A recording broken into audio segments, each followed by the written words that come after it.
Hello, everybody. We are live. Hopefully everything's working all right. And as usual, I see no reason not to jump right in.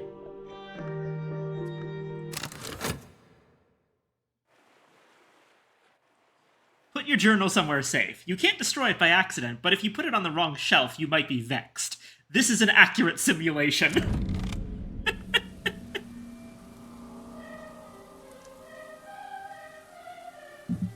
Right. Welcome back, librarian. Everything is remembered. Hush House endures.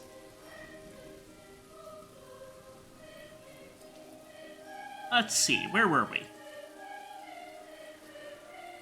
We had a Viper Egg.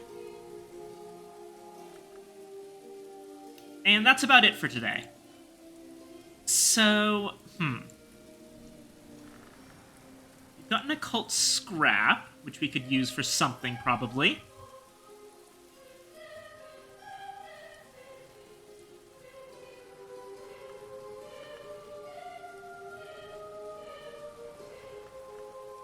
Now, right off the bat,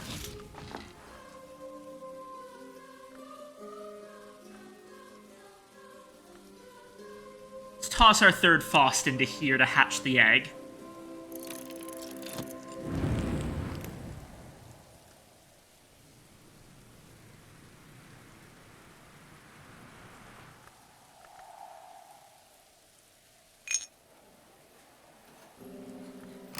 Starting off the day,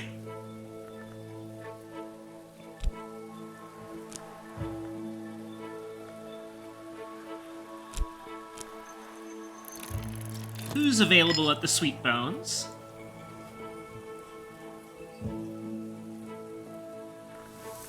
Before the spring is over, we definitely want to be gathering more Blue Crown.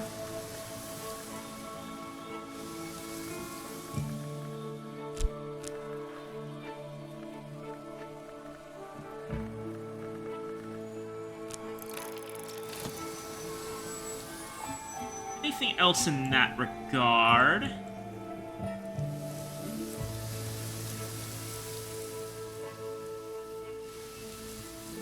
We could technically get moth orchids, but I think that we've got enough of those since they're not quite as useful as Blue Crown.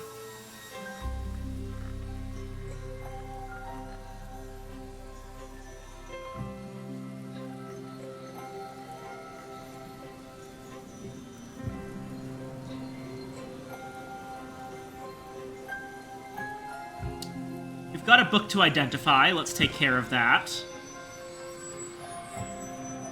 We will use metal, I think. Ah, it's a sunny day. Wonderful. Well, I wonder.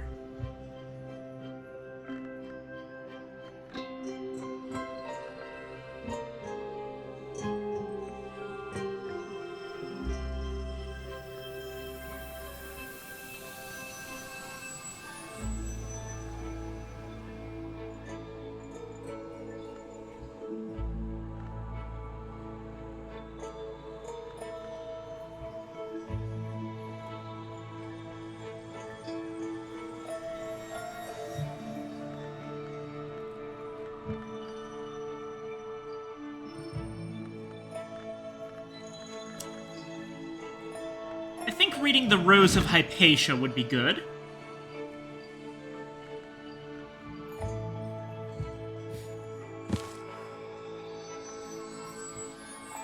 Oh wait, no. That's not a moth desk. We'll be reading that up here at the Natan desk.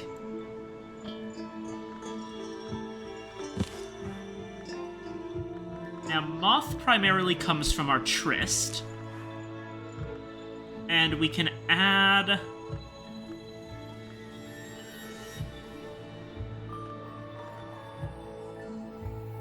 probably resurgences and emergences, or... No, it's the same. Resurgences and emergences. Okay, we would need a moth memory as well. So let's get started on that aspect. Impulse gives us 2 moth. So...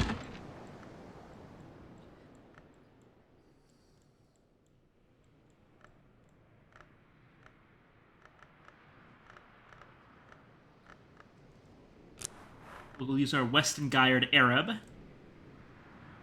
to reread Shaven Lock.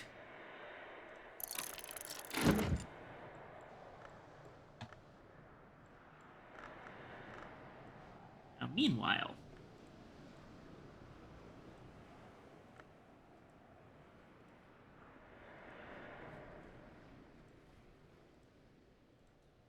a lot of these books are very,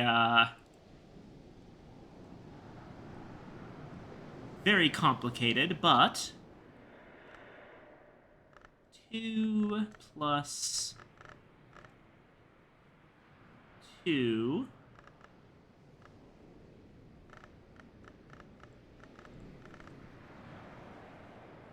plus a pattern should give us what we need. Actually, I usually go with Cardea's Delights. Let's reread Traveling at Night 3. And we'll use our Whist for this one.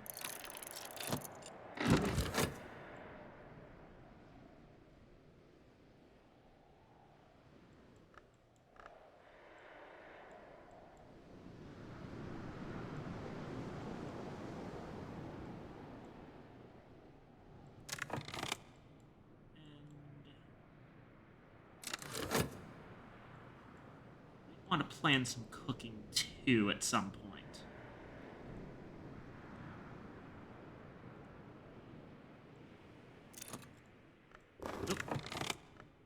Glimmerings, an anonymous prison diary by a dreamer convicted of oniric irresponsibility and confined to the cucurbit.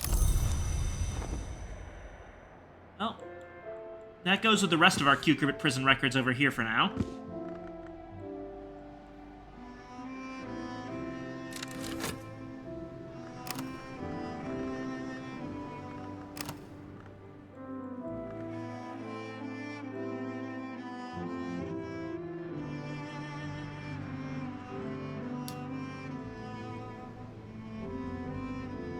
Scale, Moon, Heart, Moth, Edge, Knock, Scale again, Rail, Nectar, Rail, Heart, Winter, Forge, Knock, Grail, Moth, Scale, Forge, Winter. That's a lot of things that we can use. I didn't see any Sky, admittedly, so... Oh, Consulting Engineer. That does give us Forge. Now, do we have enough? The 2 Forge spots are 12 and 13. Are there any other Forge spots down here? I don't think so. Forge is more associated with the cucurbit. Okay, the Consulting Engineer is 4 Forge. What can we add to that? Metal will give us another 2, up to 6. We can probably get a 2 Forge memory, so that's 8. And I believe that the Engineer can also use oil. We learned that last time, so we can use scintillate oil to give another 2 to make 10. From there, we just have to make 3 through a food and a beverage. Now,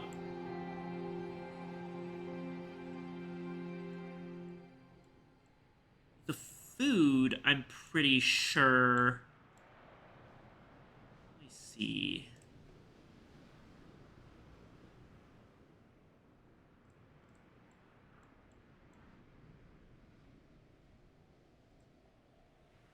almonds have one forge.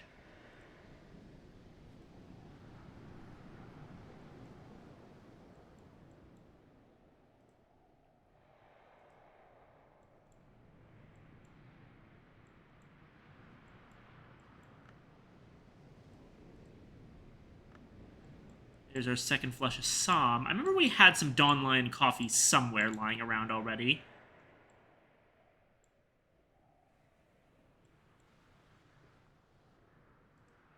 Where the heck do we keep the... Oh, no, wait. It was in here. Oh, Dawn Lion coffee really only gives one. So we would need something that gave us 2 forge that was edible or drinkable. Roscragon whiskey is only 1.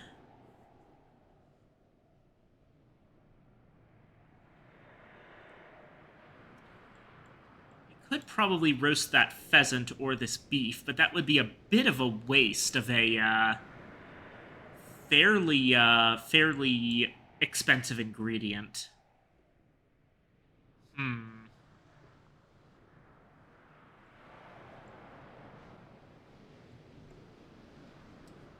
This is tricky. 13 forge, edible or drinkable. Seems a little bit complicated to get us to. Let me see if there's anything I can find.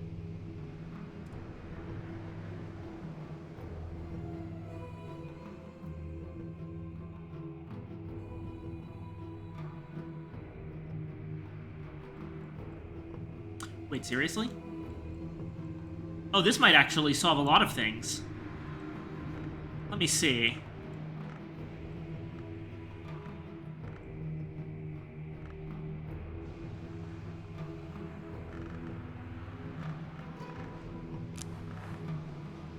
Spices and savors.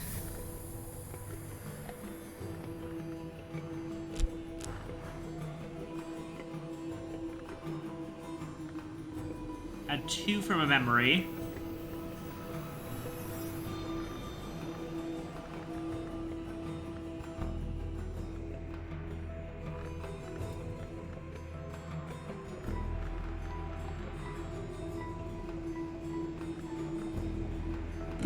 Add a U blank.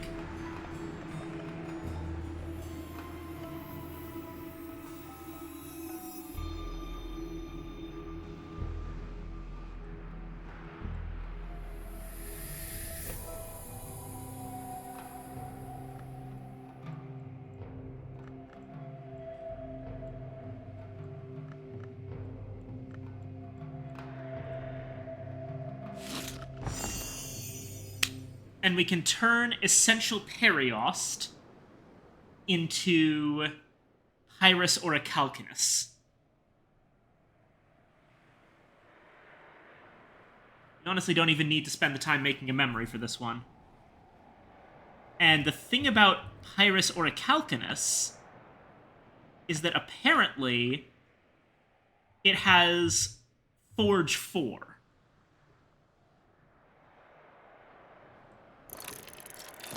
I think that's worth doing. Speaking of... let's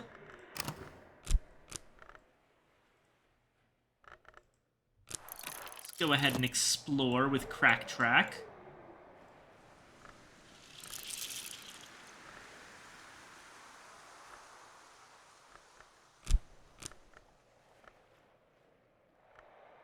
We're gonna need the other Tryst later, but... wait, no, I know I don't need the other Fet for anything in particular.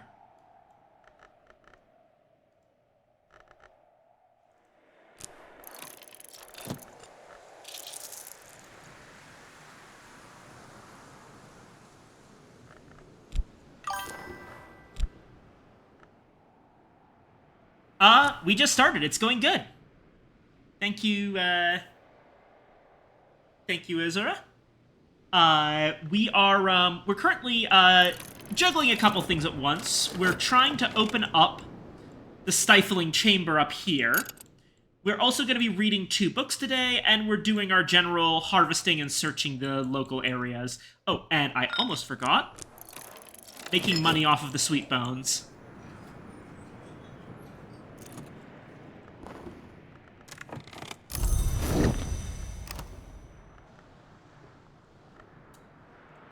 Right. So, step 1, collaborate metal.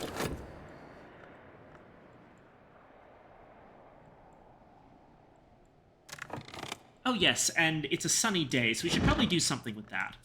Okay, we've got a pattern memory, and we've got a impulse memory. Perfect. Exactly what we needed. Opening up Natan's desk. And what we're trying to read here is the Rose of Hypatia, which we'll need to read with Trist through the lens of resurgences and emergences, with the memory of an impulse, and Shears of the Sisterhood. And meanwhile, let's see here. Right, it was... We wanted to read one of these, I think it was.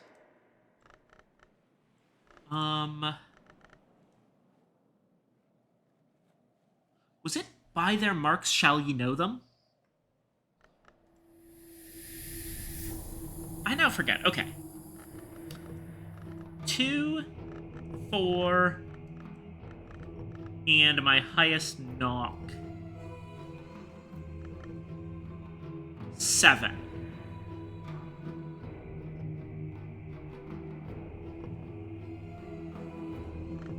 I don't have a knock tool.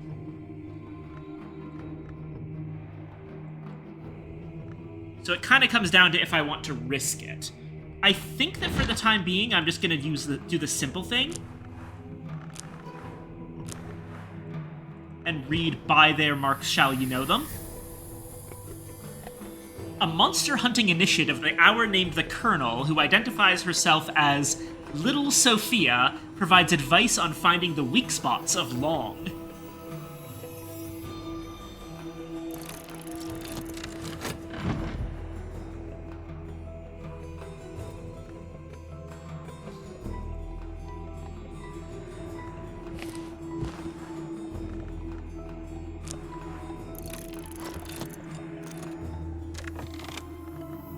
Oh yeah, and now,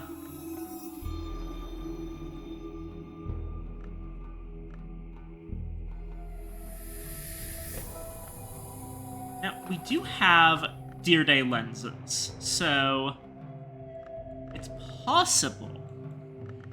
What's our highest level? Okay, we've got Lantern 4 with Inks of Revelation. So 4, 6 from Sunny, 8 from the lens, 10 from Faust.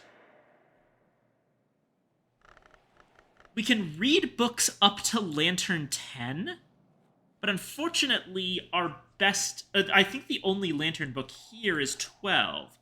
But are there Lantern books elsewhere? I haven't been getting a lot of Lantern books, weirdly enough.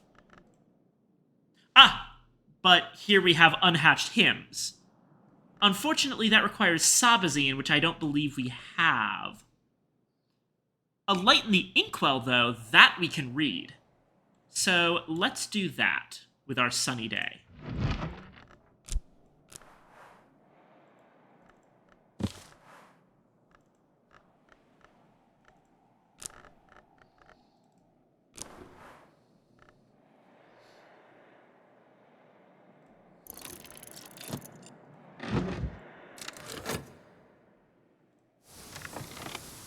And here, we've managed to get our additional blue crown.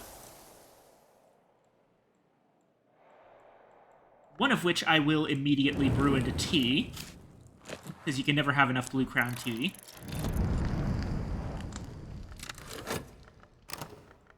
And the other... running out of spaces for it. I'm going to move this U blank.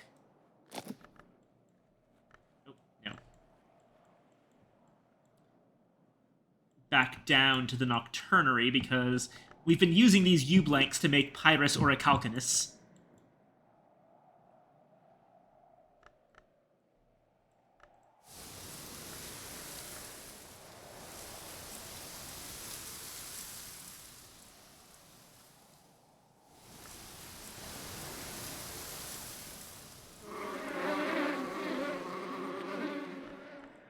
And let's use our last health to bug the beehive. Bug.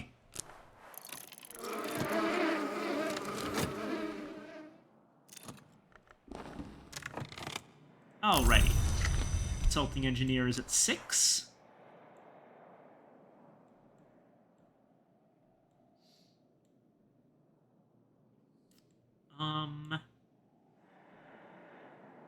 Oh, what was next? Okay, we're getting 4 from Pyrus Orichalcunus. So that goes all the way up to 10. Yeah, okay. Let's go ahead and give her a spanner.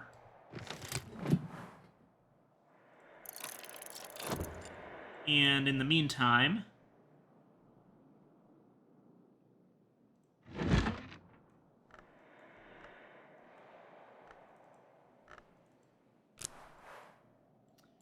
we'll use our Arab along with any Foresight book. Let's use On Resonance to get the right memory.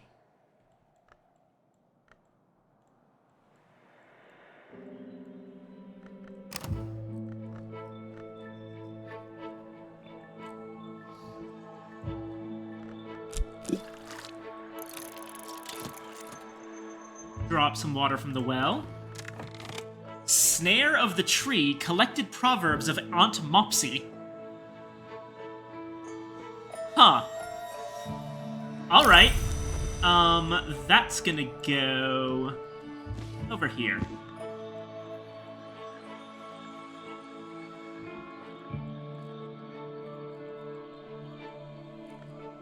Oh, we've got a book here that I need to identify. Let's go ahead and use our tryst for that. That's a baronial one.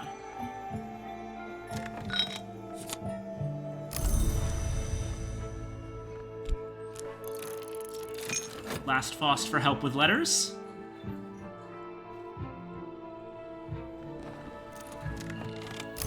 Alright, she's got the spanner.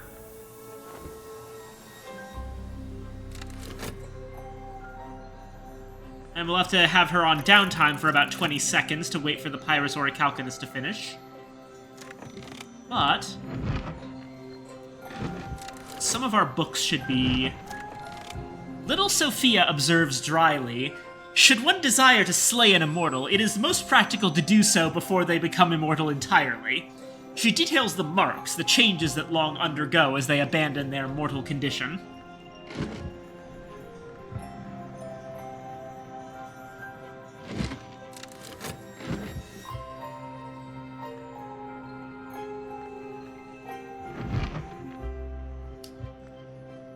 The Rose of Hypatia is a volume of collected teachings of the Sisterhood of the Knot, that arcane contemplative order that existed in all histories, but in some was very powerful indeed. This was recorded by Hypatia and dedicated to Saint Nympha. Saint Nympha is described as not born, but cultivated. The sentience that becomes the saint, Hypatia indicates, inhabited a sinner's corpse in order to enable that sinner's redemption. Ooh, interesting. Okay, granite slab and sand and the world despoiled, which, Chionic Theoplasma, which is annoying because it's easily readable and it's a subject that we don't have anything in yet, the Magaphine Mysteries.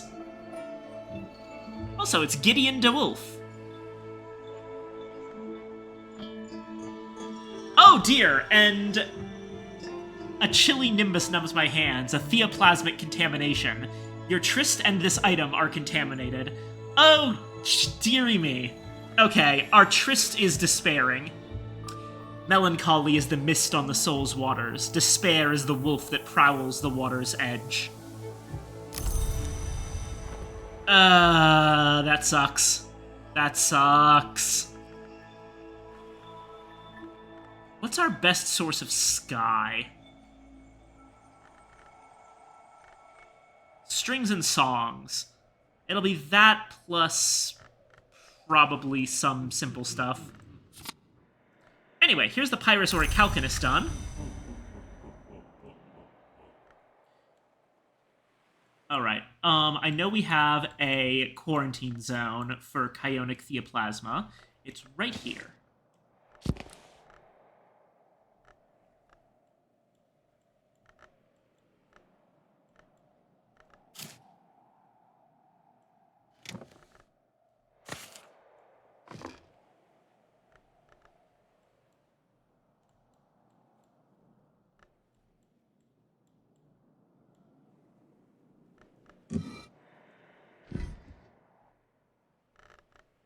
And our consulting engineer, here, have some shining pears.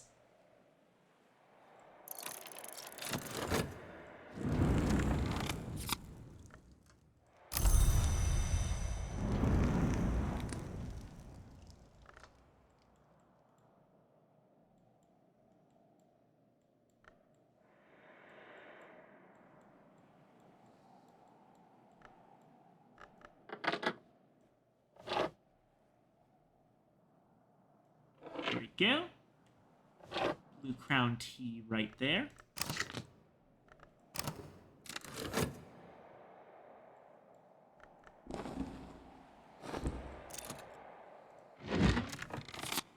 Now we've got our foresight memory.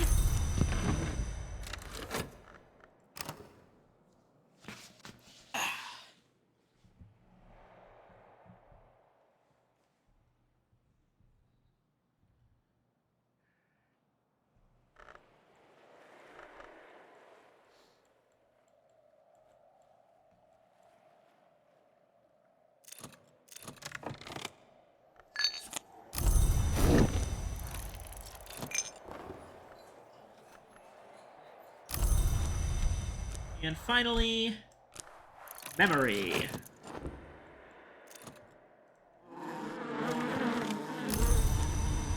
Got some honey from the hive. Lovely, lovely. I wonder if there's anything we can cook with this.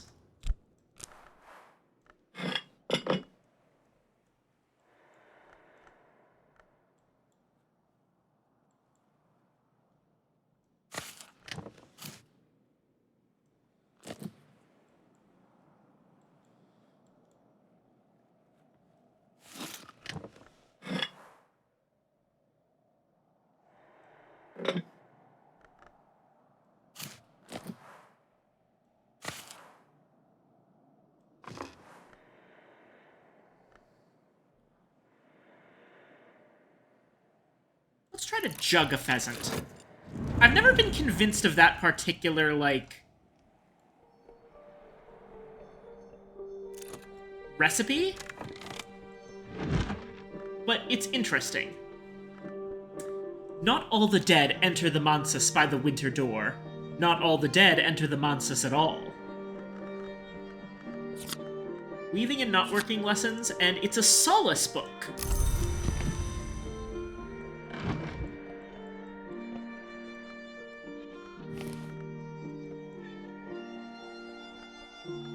Solace actually goes over here. Traveling at Night Volume 2 finally has a friend. As the lantern long begins to abandon its flesh, its skin becomes loose, its bones soften. The sixth mark is to be observed thus, when the flesh between finger and thumb can be pulled to the final finger joint. It's a pattern book, with surgeries and exsanguinations.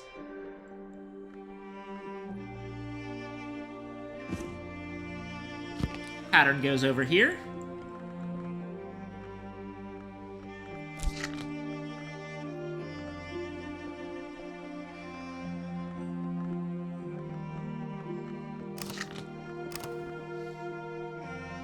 Well, while we're at it, I don't plan to keep this despairing tryst for very long, but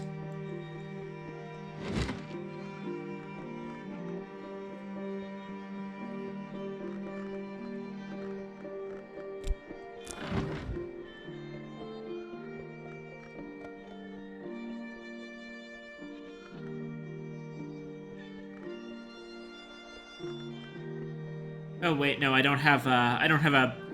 Can't do this. I don't have any elements of the soul left to do it with.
A Light in the Inkwell. Musgrave, fourth of the De Wolf line, writes tentatively about the Covenant of Bran Krug and the legacy of the sacred inks he calls Encosta Revelationa.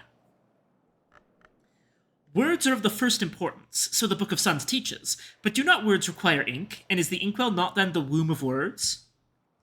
Musgrave identifies the Ichor Auroral as the mother of the Encostum Porphyrine. He adds that it would be blasphemous to describe the origins of the Ichor itself, although a scrawled marginal note suggests a later reader thought Musgrave was only hiding his ignorance beneath a cloak of piety. Inks of Revelation, and Revelation itself. So that was A Light in the Inkwell. And it goes in the Revelation section.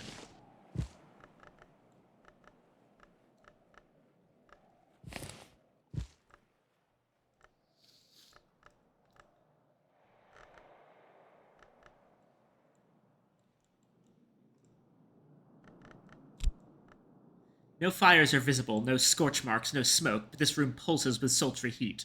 My head swims as I approach the threshold.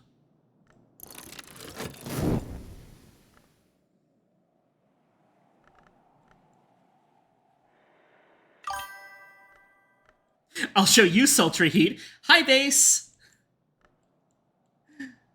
Alright, let me put a glass of water next to my bed, because I do that in real life, too.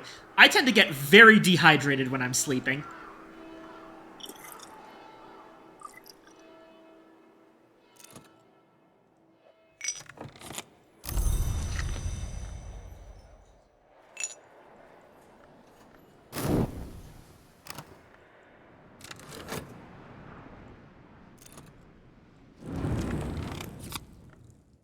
Jugged Pheasant, the Hunter's Reward.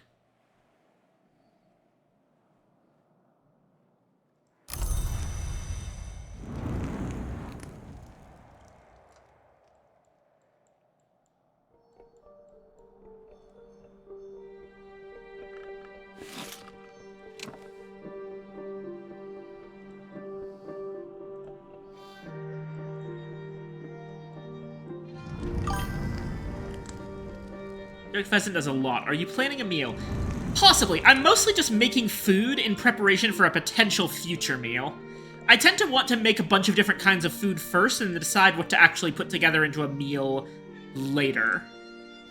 But in this case, I've got cold pheasant with grape salad, jugged pheasant, and a boiled egg over here. And then over here, I've got roast potatoes, poire belle Helene, marinated roast beef, and a boiled egg.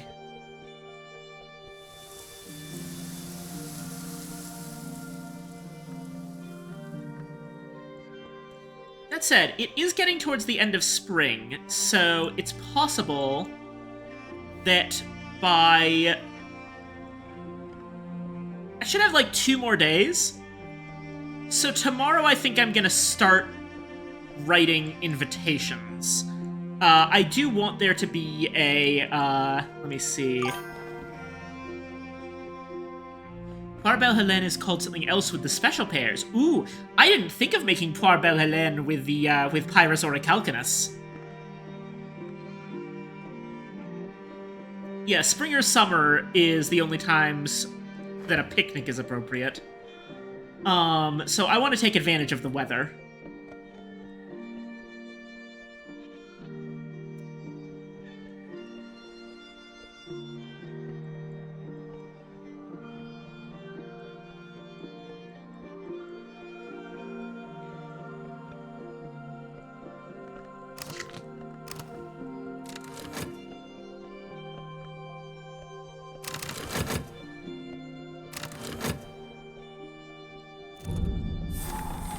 New room. Oh, hello. It's Gervinus von Loren, finally.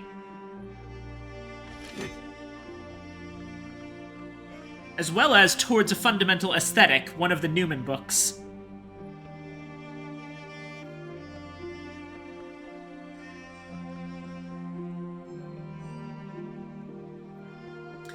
You know, why is there just a bottle of arsenic next to a glass of Armagnac d'Is? Are we sure that we want to serve this to someone or drink it ourselves? I feel like that might be a problem. Oh, and a sculptor's bench. That actually can take stone as a crafting material. That's actually something we can potentially use in the future because we have not yet had a place to use our stone. Also another phonograph.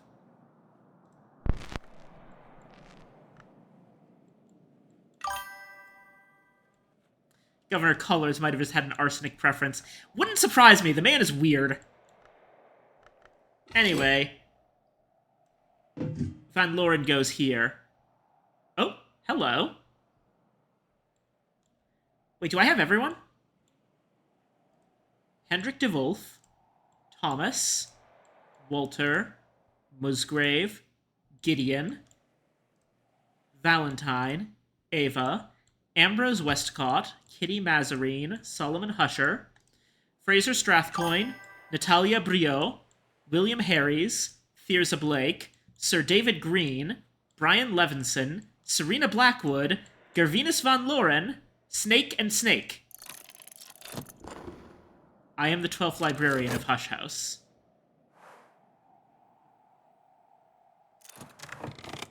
And I, too, will be remembered. And you get a free whist. The element of the soul that deals with memory.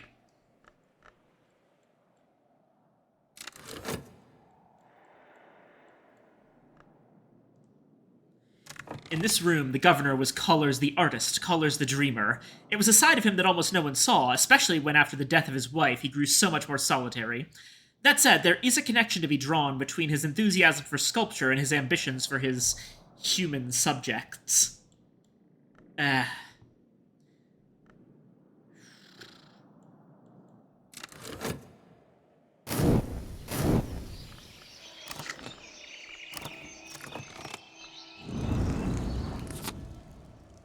another snake. Snake, snake, snake. All right, buddy.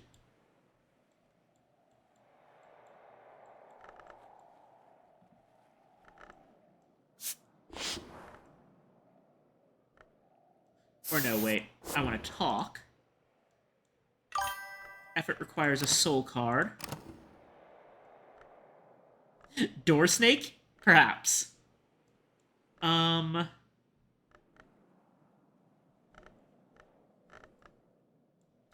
go with that whist we just got. Oh, animal bones are remains, but they don't work as a food. Well, let's see here.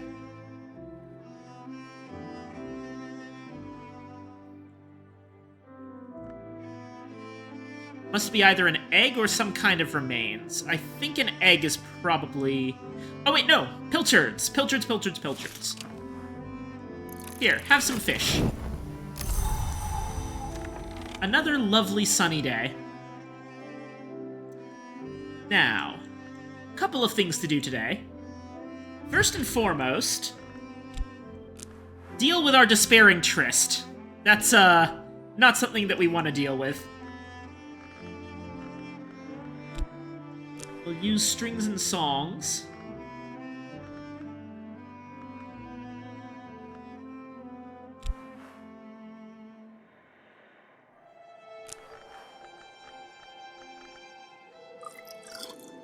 We do need that glass of water.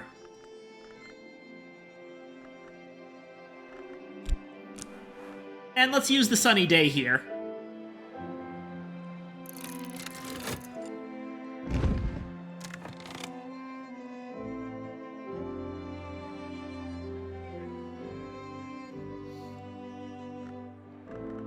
Okay, what to do today? I think I have enough food for the picnic. Now I just have to figure out who to invite. Let me pull up that, document I made last time.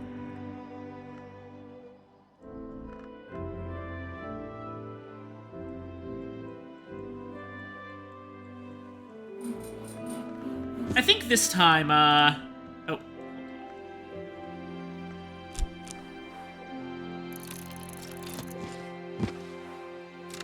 Let's invite the Keels.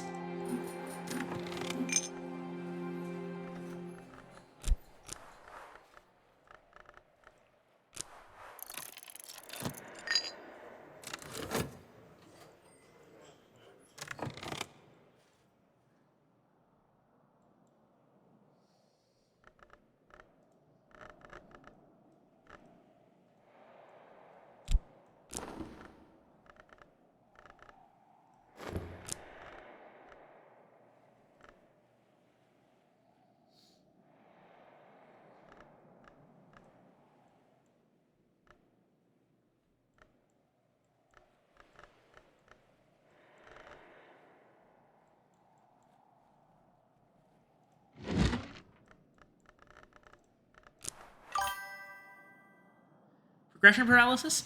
Not exactly. Really just, there's a lot of stuff to do, and I'm trying to figure out the right way to use all of my soul elements. I'm in a very good mood for this today, so I am doing a bit more, complex maneuvers than I'm normally comfortable with. Like, I did actually manage to use basically all my soul elements yesterday, and I read 3 different books in a single day. I'm getting back into the groove of things. How many door snakes do you have? Like 3. Yeah, I should have 3. One snake is representing me as the 12th librarian of the house.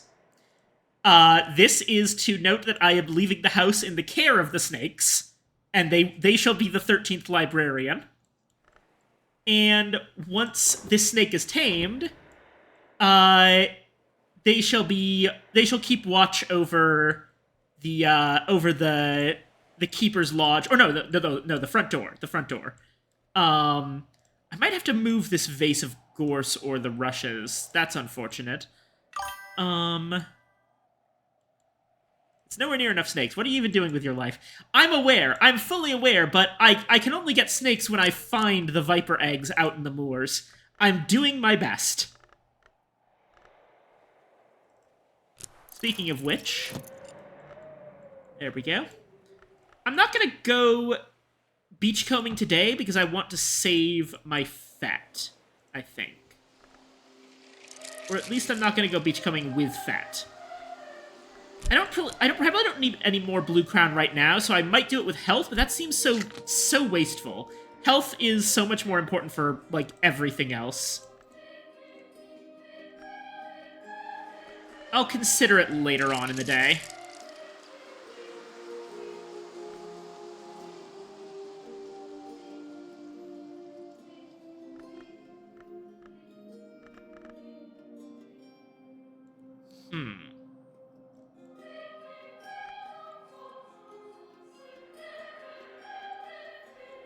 Checking the sweet bones.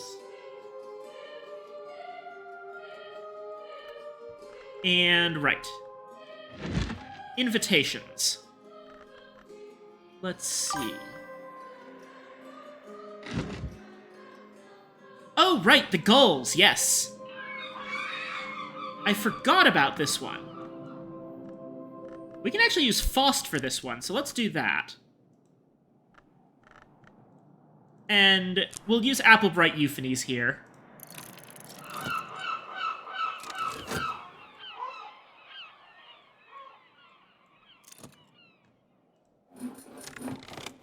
Mr. Keel is clearly excited and remains courteous.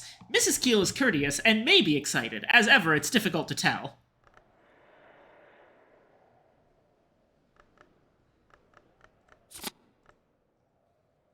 Oh. The Keels will attend the next salon in their Sunday best. The Keels are pleasant company, but are not as erudite as some other visitors, and may be slightly less productive of lessons. This card will remain available until the Keels have attended a salon.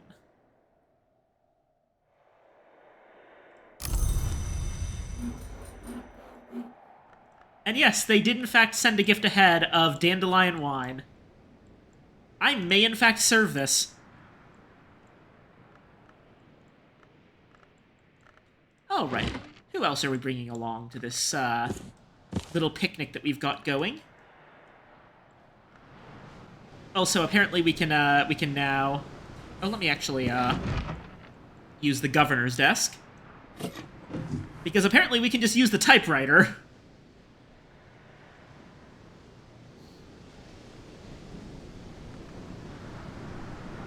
It counts as ink. Or does it actually? Wait.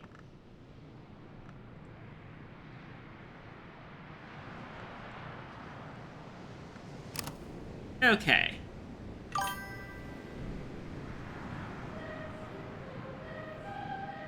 should we bring along? So, last time, we invited Coquille, Corso, Asan Fekri, and Serena Blackwood. So let's invite some new people this time. Father Stanislav, for one.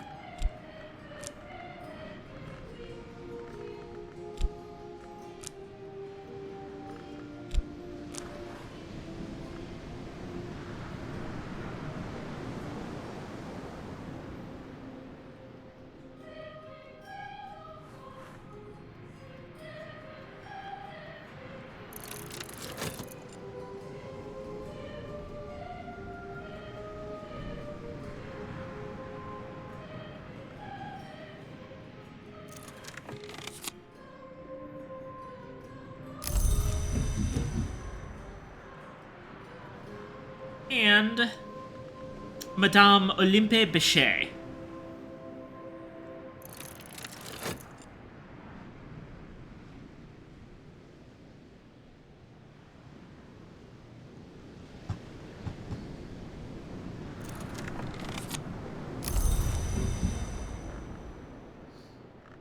All right.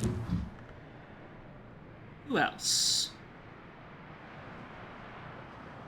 Everyone else is actually someone that we've invited previously.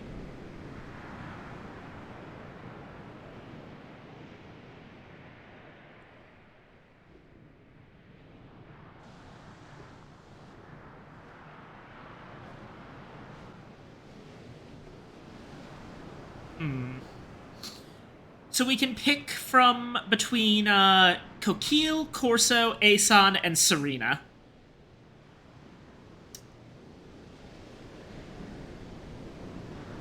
Oh, wait, also Hold on. We have Dr. Peel's address. Why is that not on here? Must be something where we actually, we have to figure out what he even uses. Okay. Let's go bit by bit. Starting with Lantern. Nope, that's Corso and Olympe.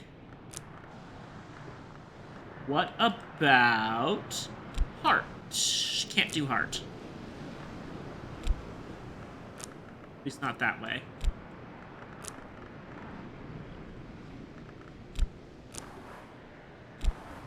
Corso and Serena. No one. Do you still have Arun's address card in inventory? No, I do not. I did put it in the papers. You can see it's right here. Oh, wait, it says it right there. 7 Moon. Okay. Oh, that's a tricky one, actually. Alright, let's go to a desk that actually accepts Moon. That's gonna be, for example, the Ava desk.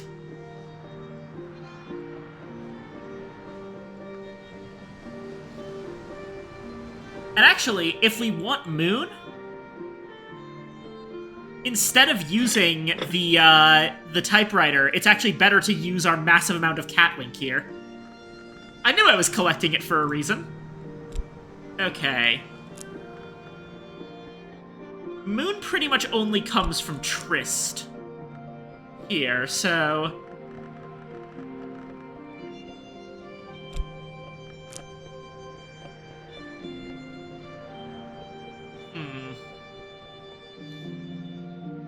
I think 3 Moon is the best we can do from this, so... We need 1 more Moon from a memory to invite Dr. Peel. So... I think the best way to go about that is Salt. And I'll just use a Whisk because who cares? Now, meanwhile... Ah! Morgan! And for that one, we need 7 Grail. Now, can we get to 7 Grail? That's a tricky one. We do have 4 from Signs and Scars. Arab gives another 2. That's already a good sign.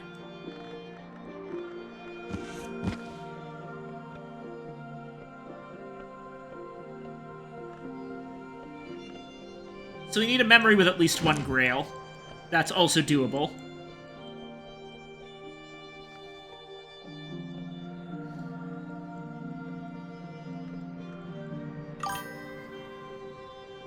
Oh, Catwink has 1?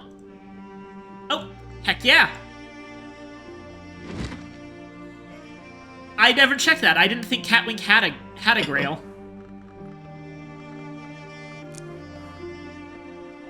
That is perfect.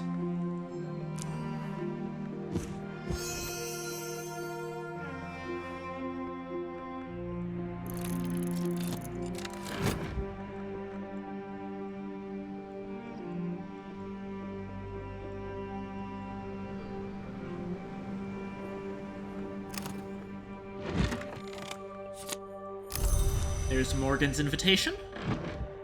And we'll just have to wait on that memory for Dr. Peel's invitation.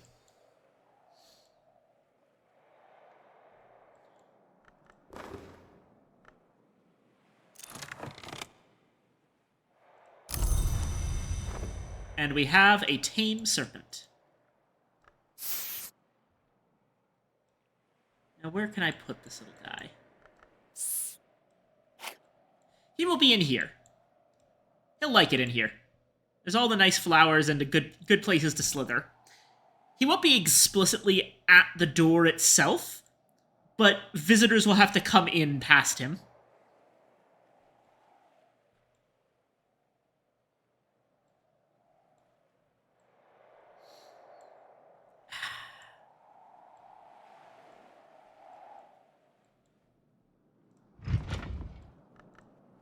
The restoration of our tryst is going perfectly well.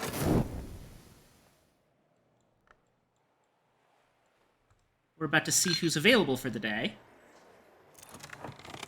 Aha! A fugitive. Now, fugitives have scale. What can we do with scale? One possible thing is to start getting this staircase going. That would be 11 scale. Now, we can only get 1 scale from our health. But we have... Oh, no, wait. We can't use that with him. So, okay.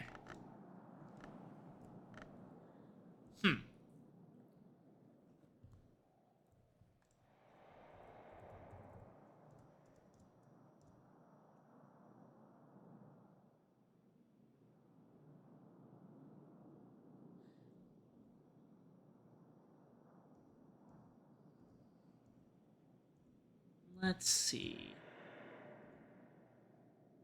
Cuckoo honey, of course, has tons of scale.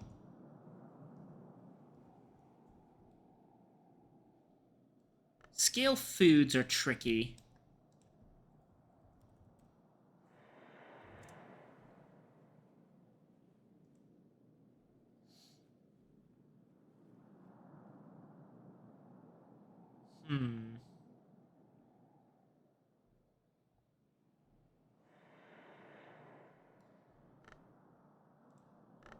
For scale, we can get 2 more from a memory, most likely. So that's 6. Means we need 5 more from everything else. 1 comes from health. So that's 4 more. The hourglass is a tool. 3 more. So between food and drink, we need 3 scale.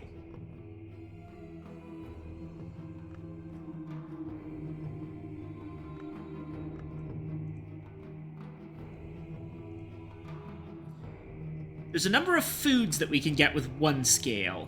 The question is,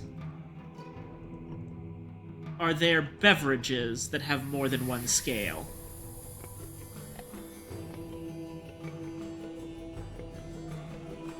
Well, Lethe. Lethe does work. As does serpent milk, but that's expensive.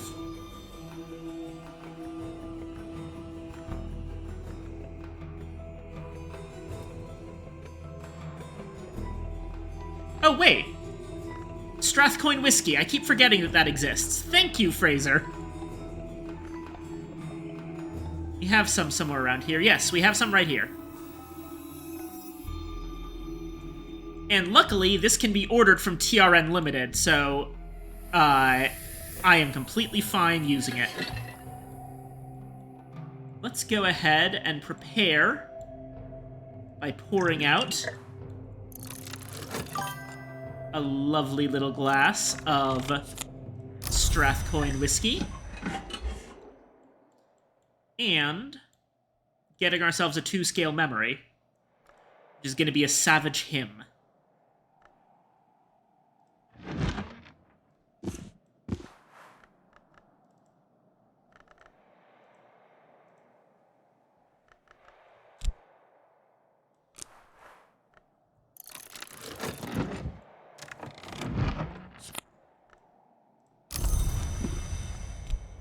There's a confounding parable. Also grabbing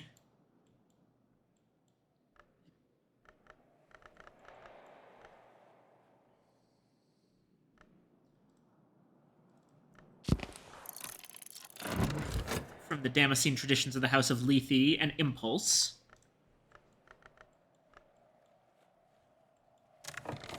And let's go ahead and pay the fugitive.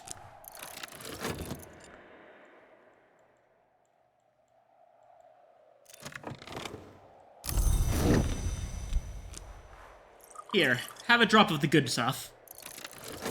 You look like you've been out in the cold for way too long. Yes, yes, I know it's summer, but it still gets cold at night. I'm pretty sure that harboring a known fugitive is a felony. And who precisely is going to come arrest me? The Suppression Bureau? Is the Calyptra going to come put me in jail?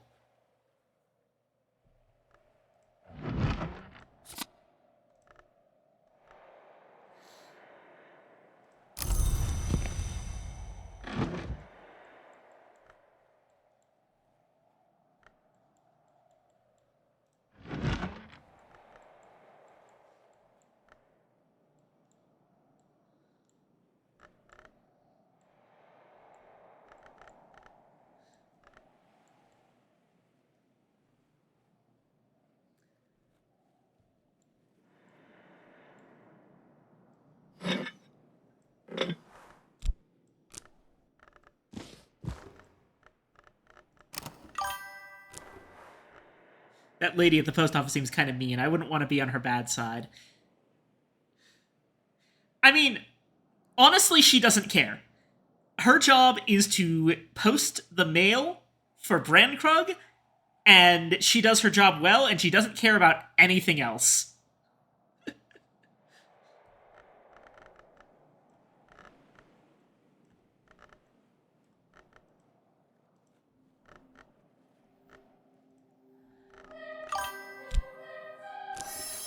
That's just what she wants you to think. Alright, let's write Dr. Peel an invitation.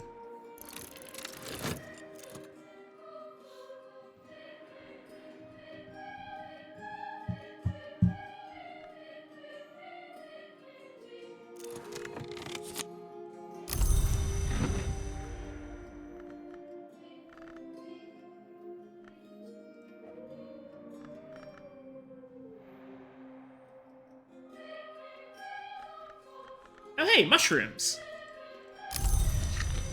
Last time we got mushrooms, we kind of wasted them as an ingredient, so this time I'm going to be a bit more judicious with how we use them. I'm not going to make more mushroom meringue.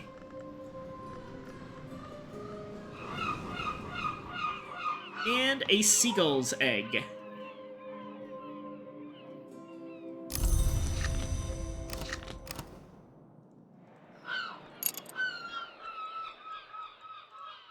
Oh yes, let's make some money at the Sweet Bones as well.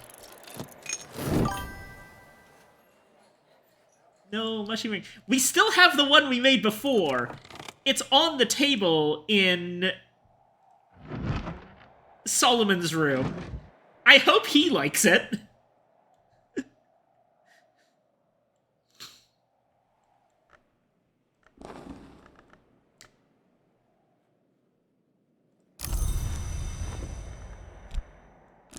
Okay. Let's see.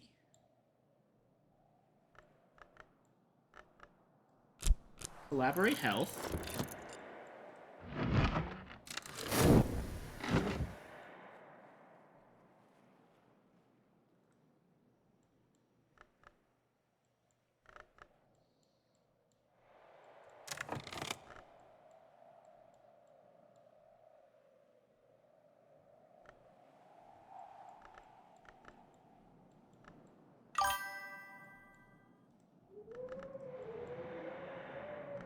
Mushroom meringue is not a desert, it's a war crime. You probably mean dessert, but yeah, it's not a dessert, it's a war crime.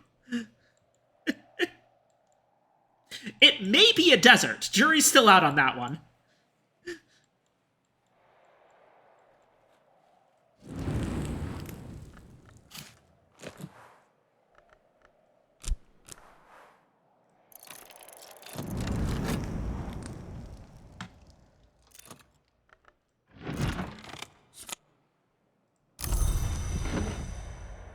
Savage him.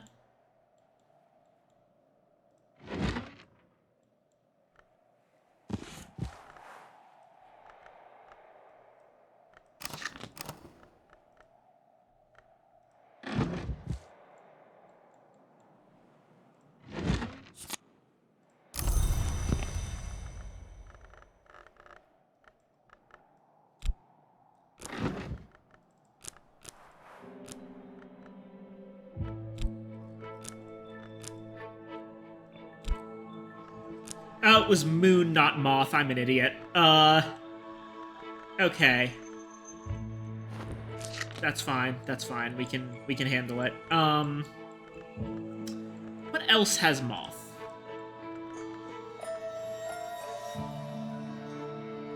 Well, okay. First off, Revelation. That's an easy one.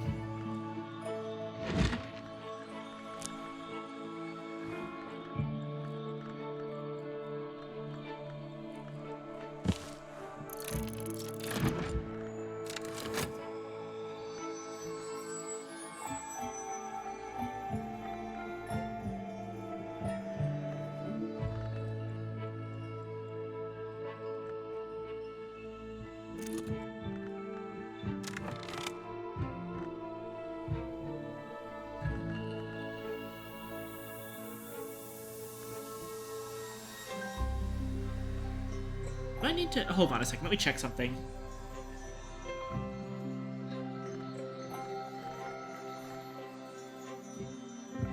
Okay, this is an incorrect label. I need to make this consistent.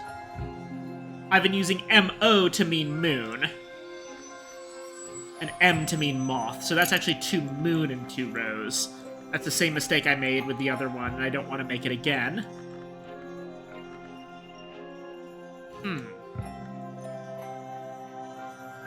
So what else has moth or lantern?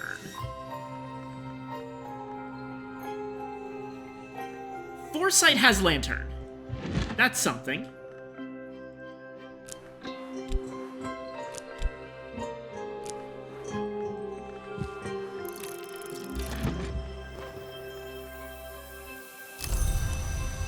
Alrighty. There's your Savage Hymn.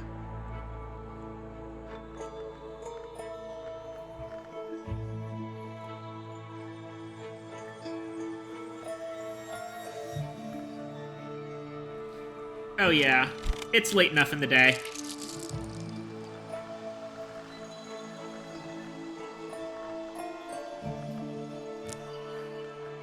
Or actually, no.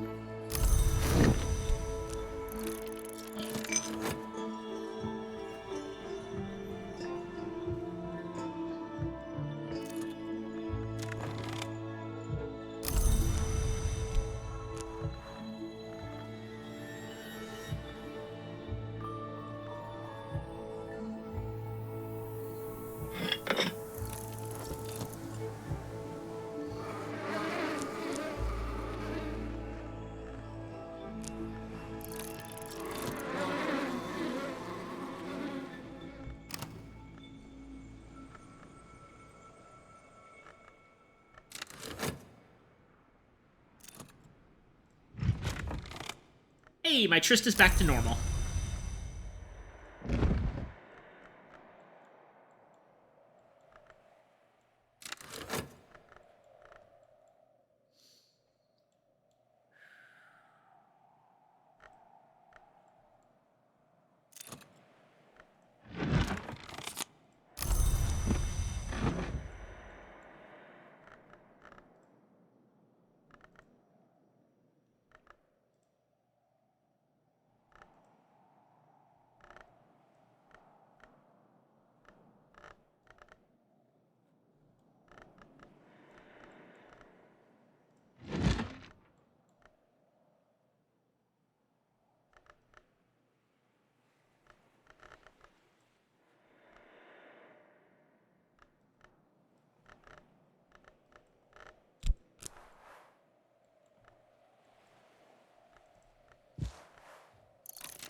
And Foresight?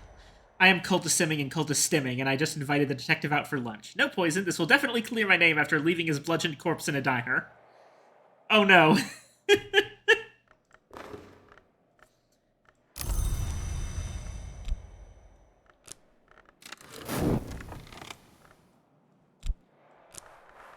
Okay. And we've got 2 more things to give the fugitive. One is this hourglass. And the other...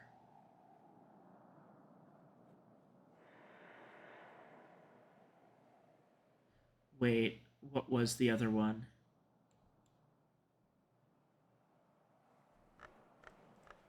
Have I miscalculated horribly? What have we done with the fugitive? Collaboration, beverage, memory, sustenance. Oh god. I think I may have screwed up. The fugitive is at 10 scale. I'm an idiot.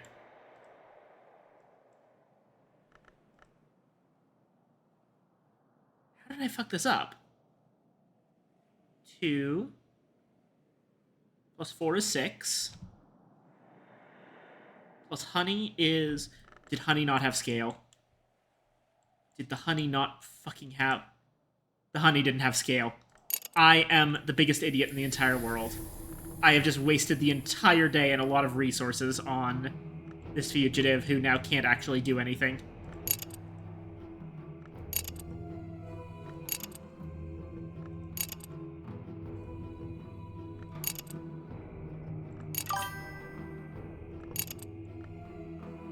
I could have sworn that regular honey had scale. It doesn't.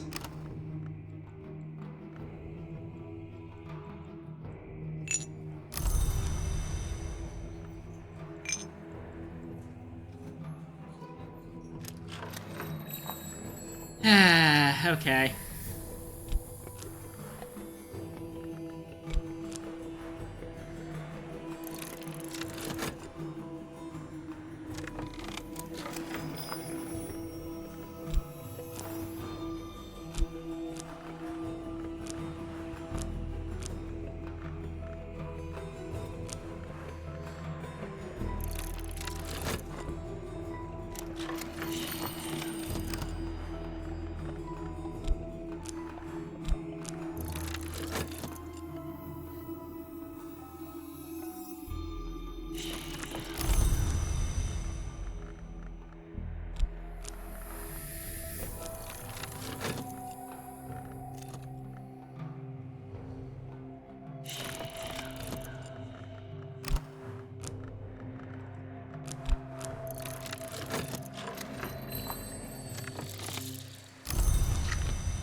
I think he comes back after you eat all the other hunters. Yeah, that's always been something that I've kind of disliked about Cultist Simulator, is that there's really no reason to engage with the entire complex detective system, because you've got the easiest detective to deal with in the game to start off with, and then if you kill that guy, then the rest of the detectives are way harder to deal with.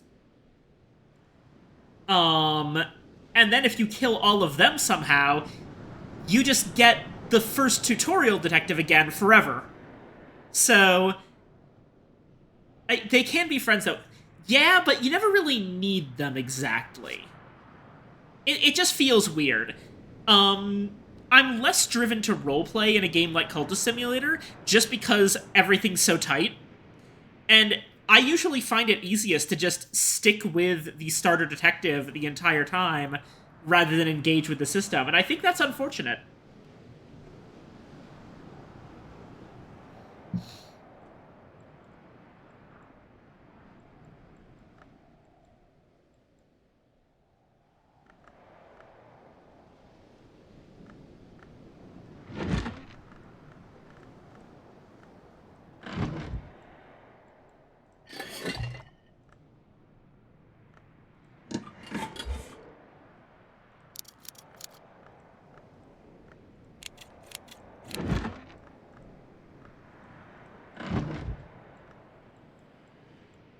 I forget. Is there a place I can use all this sand that I'm getting? It's, I know there's, like, a place that wants... like, a workstation that uses glass.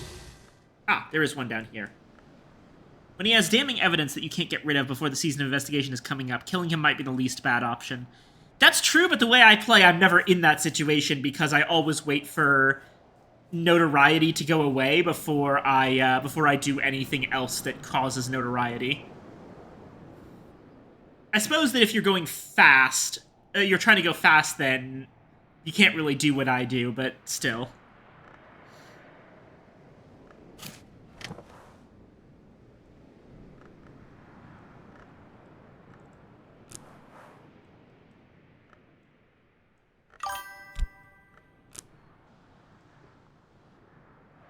Do I use heart characters to lose notoriety? Yes, I do that, but that's not reliable, and I don't want to be doing that when I've got 2 notoriety on the table. So what happens is, like, I'll get 1 notoriety, I'll use a heart character to try to get rid of it. If I get rid of it, then I go do another vault. If I can't get rid of it, then uh, I just wait it out. If it gets turned into evidence, then I try to use a moth follower to get rid of it. But I'm never in a situation where I really want to be, like, going super hard on getting tons of notoriety and risking damning evidence.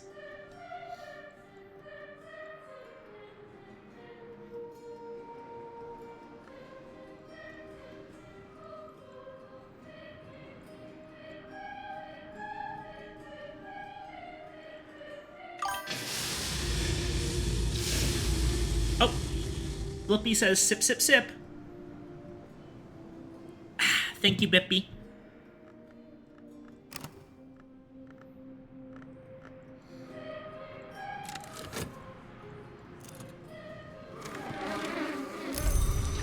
More honey to replace the honey I very stupidly used.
One thing I've done with a heart cult is to send a high-level heart character to destroy evidence in time, and time it so that it gets grabbed at the same time as the vault completes. I do that, but again, it's not a guarantee. And sometimes that just doesn't work, and I get slowed down. The point is that when I get slowed down, I just take the slowdown instead of trying to risk it. Because, like, in Cultist Simulator, you know, if you take a risk and it screws you over, you're probably out hours of progress.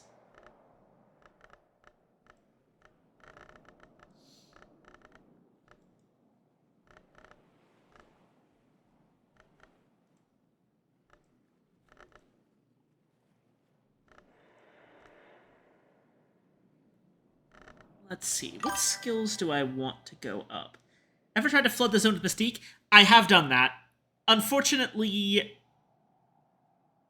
I've never found that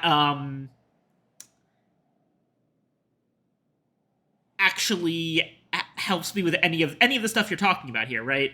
Like, ultimately, there's a bunch of different ways to do interesting stuff, but because there's never a guarantee that what you're doing will work, and taking the risky option means risking hours of progress.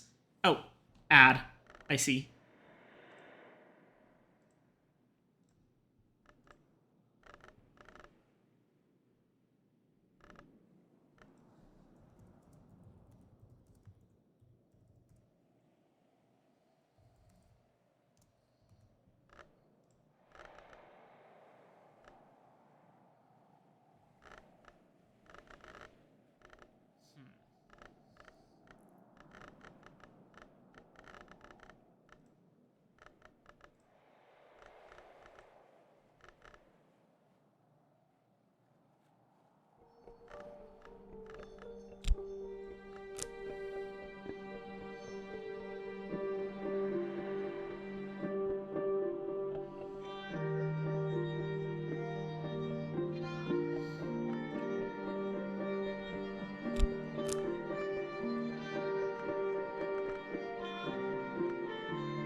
All right, looks like the ad's over. Is that right?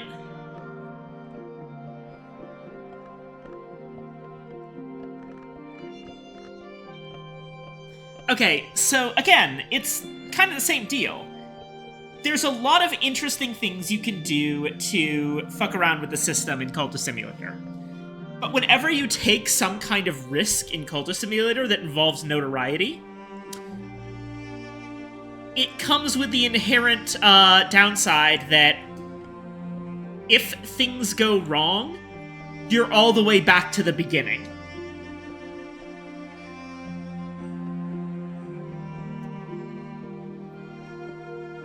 And I would be fine with taking more risks in Cultist Simulator and finding creative ways to do things if the punishment for failure wasn't so harsh. Because with the punishment for failure being what it is, I'm incentivized to just never risk things. That's why I actually think that Book of Hours is the better game for, like, the style of what Cultist Simulator is trying to do. I think Cultist Simulator is a great game, but you have to take it how it is, which is a game where you can do a lot of things that you won't do because they're not beneficial to you.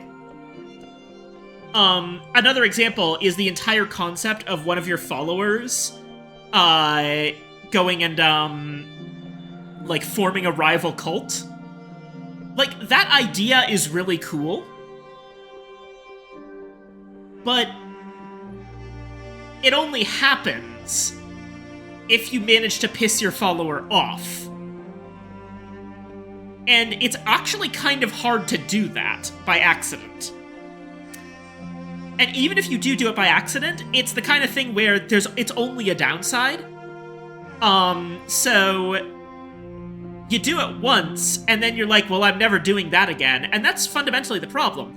There's a lot of stuff in Cultist Simulator that has, like, tons of interesting content and things you can do and great systems for a part of the game that any player will simply avoid doing ever again once they realize that it's not beneficial to them. That's how the detective system works. That's how the rival cult system works. That's how, like, arresting your potential followers as the detective works. There's so many little things like that where why would you ever do this on purpose? You only do this by accident, and it's just kind of a gotcha moment. And a little bit of an interesting, oh, there's an entire system for this. But you would never want to. The end is beautiful, there's absolutely no reason to ever do this. Yeah, exactly. Whereas I always feel that for almost everything in Book of Hours, there's a reason to do it. The only thing I can think of that you have literally no reason to do in Book of Hours is to throw your journal into the ocean. The game warns you about that, and it's a consequence of the fact that you can throw anything into the ocean, which is important because it allows you to deal with stuff that you don't want from gathering that's just useless clutter.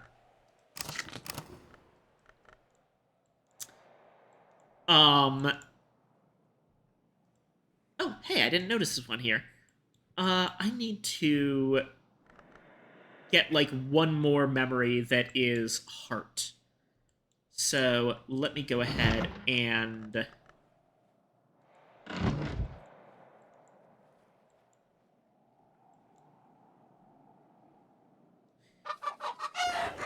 well, you know what?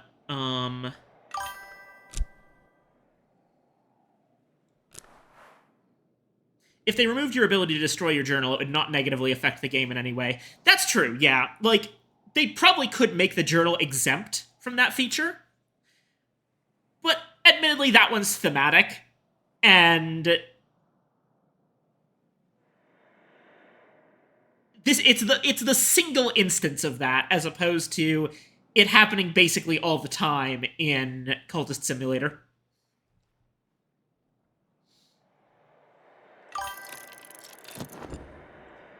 The Cultist Sim game almost begs you to save some. Yeah, exactly.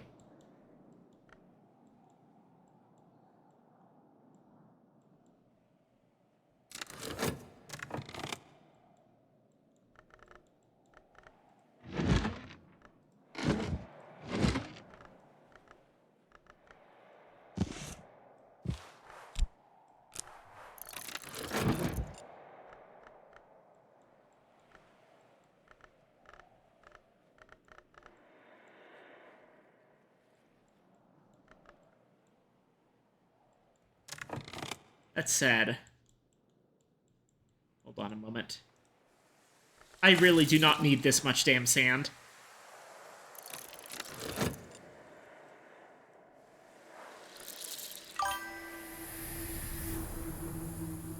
Probability shenanigans and traveling at night. Frankly, I don't know what traveling at night's gonna be. Oh, memory loss. Whatever it was, now it isn't. Interesting. I really don't... I don't really speculate about traveling at night, just because I feel like whatever it is, any expectations I have of it are going to be inaccurate. They were inaccurate about Book of Hours. I had thought Book of Hours would be more like a management game, where you had to, like, consistently fulfill people's requests. Basically, I was thinking that it would be a first... Like, from the visuals, I was thinking you would play it from a first-person perspective. Like, okay, if you've ever played the game Strange Horticulture or Strange Antiquities, those games are what I thought Book of Hours would be. You're sitting at your desk, and people come in with requests about, like, hey, I need a book that... I need a thing that is like this, and you have to look around your library of stuff and identify... like, oh, this is exactly the right book that you want. And, like, that's sort of here, but it only happens once every season, and instead of finding a specific individual book, you just have to find a book that has the right aspect, which is just effectively how it worked in Cultist Simulator as well. Like, what I was imagining is that Father Stanislav would be like, I'm looking for a book that is about, let's say, about the Ordo Limiae, and you have to look through your books to see, like, okay, which one of these things deals with the Ordo Limiae and is in a language that Father Schaller can actually read. But no, he just wants a book that is Heart or Nectar, and it doesn't matter what it's really about. And, like, I don't mind that it's not what I thought it was. What it is honestly way more interesting. In being a, like, librarian monk life simulator. In a way. But that's why I'm not making any particular guesses about traveling at night, because I have been proven wrong on this before, and I think that it's more fun to just go in with zero expectations of what it's gonna be.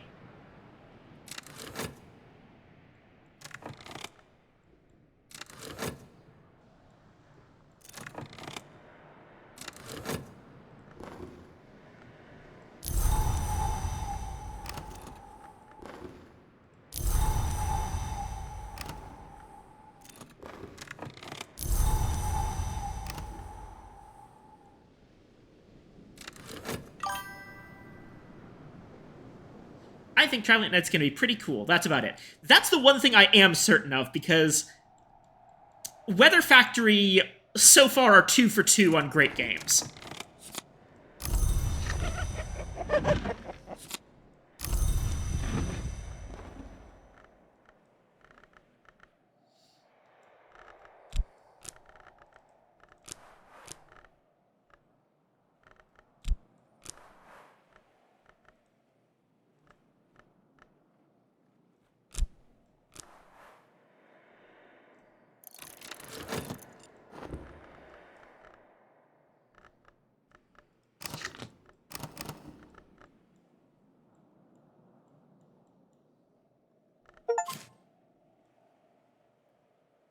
Oop.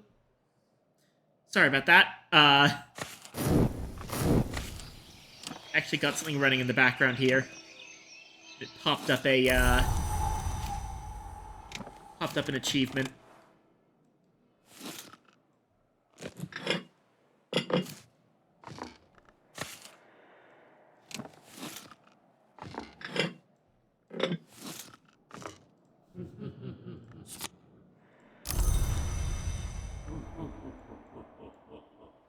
Got some Pyrus Orichalconus. so that we can try out that recipe for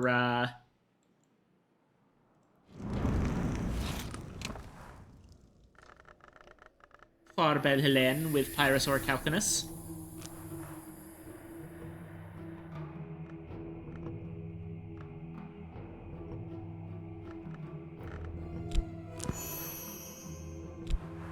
Oh, there it is. Poire Is.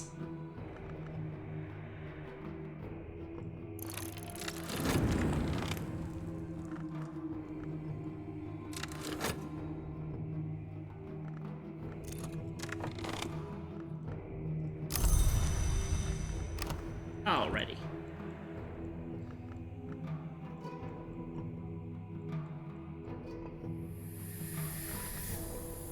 Let's see here. Dr. Peel. Let me see.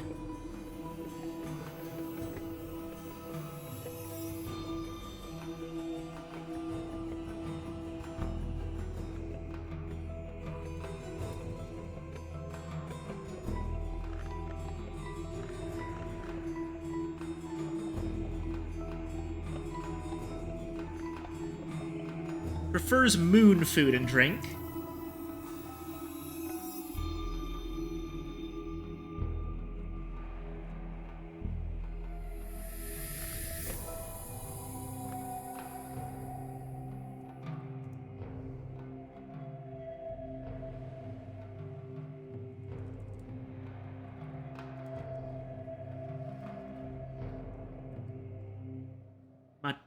Mademoiselle Matutine. Sky, at least in polite company.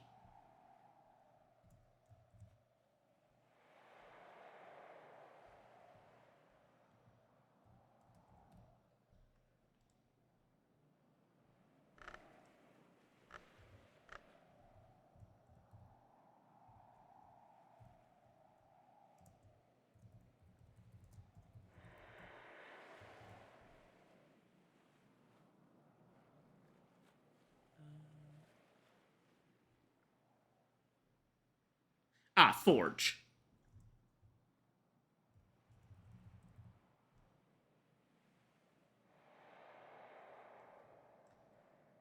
In that case, I'm actually going to put her here next to Serena.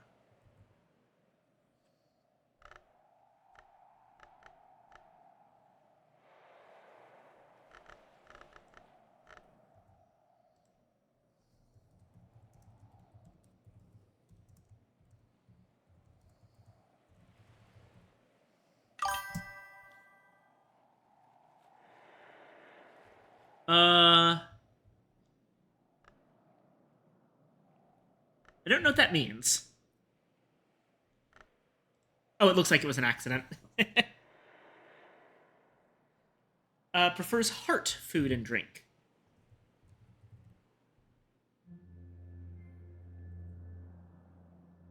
Okay.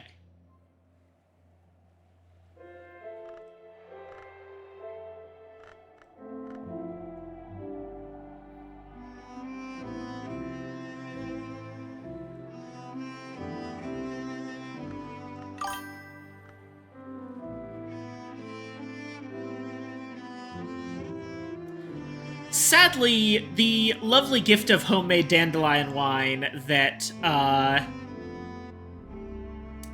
the Keel sent me isn't going to actually be what anyone actually wants. Okay. Father Schaller and Madame Bichet are going to like the roast potatoes. Father Schaller and Dr. Peel are going to like the Poire Belle Helene.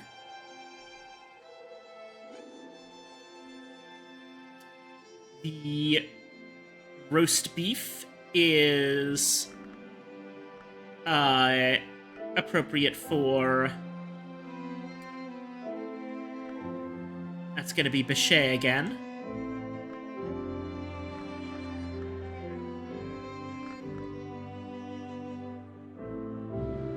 Morgan's gonna like the egg. Are there any better foods that we've got? The jugged pheasant has sky and heart. But I think that's at least one thing for everyone, right? Like, that's what's actually necessary. I'm still kind of unsure as to how these work underneath the hood.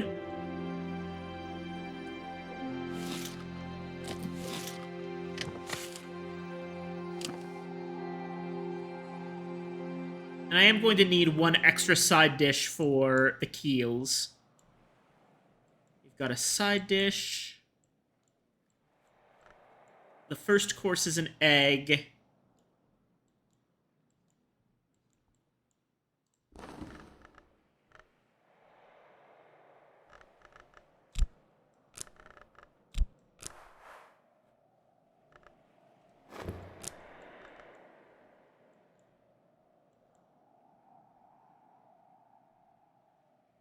Right, okay. For drinks. Okay, so...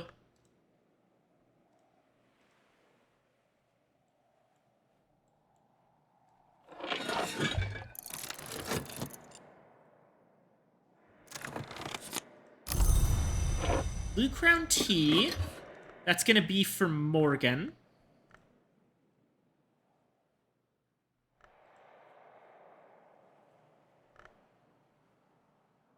Madame Bichet can have any forge drink, so...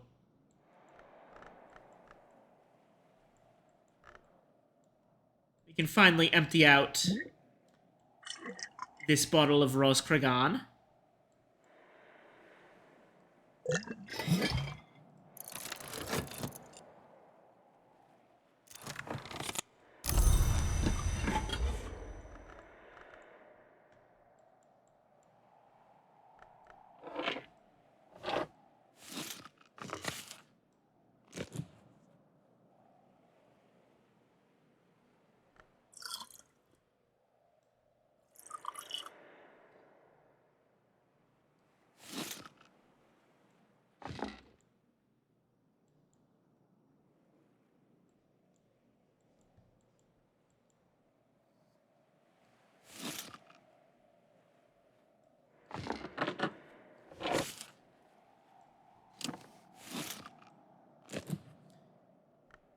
Oh god, I really hope I can actually fit 5 drinks on this table with all the foods.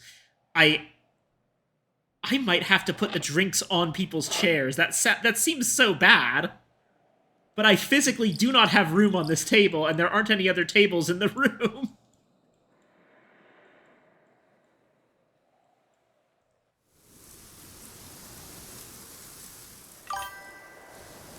Friend Krug Manners, I'm sorry!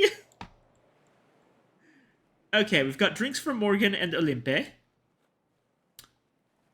Dr. Peel.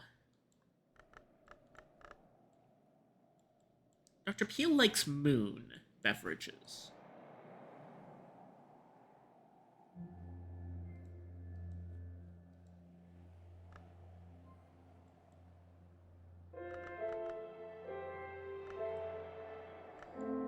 And Father Schaller likes heart.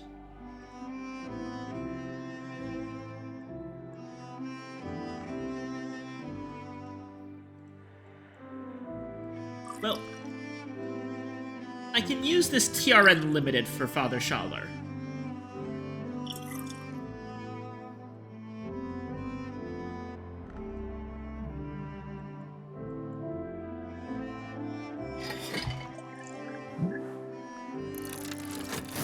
At the very least, the Keels can have a cup of the lovely, lovely dandelion wine that they sent ahead. I don't want them to feel like they their gift wasn't appreciated, even if no one else wants it. Okay. So this is for the Keels.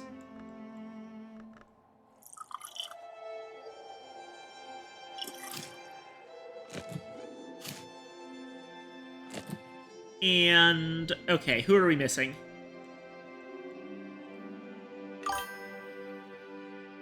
I've had dandelion wine. It is not good. Oh no.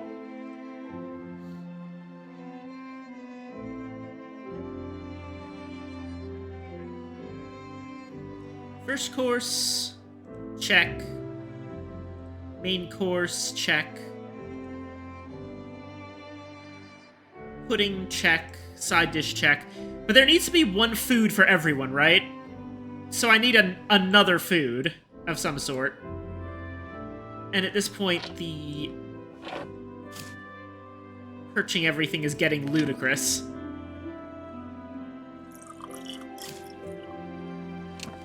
Oh, this is so bad. This is so bad.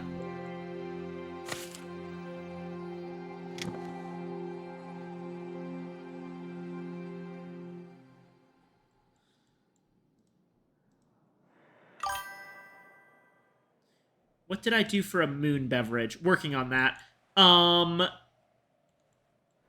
beverage, moon beverage. Moon.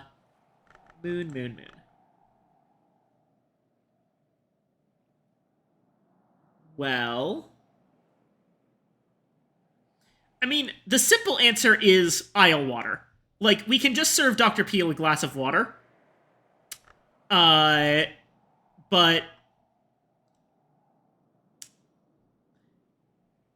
what about Eigengrau?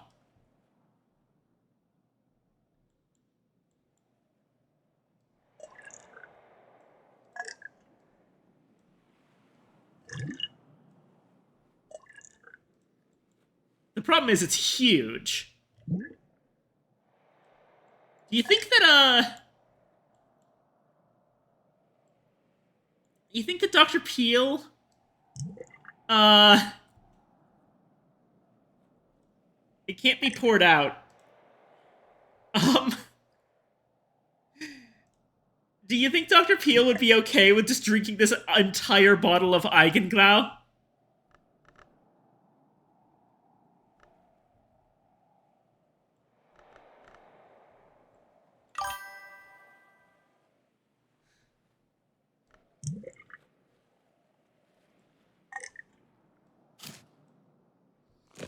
And do I actually need a fifth dish?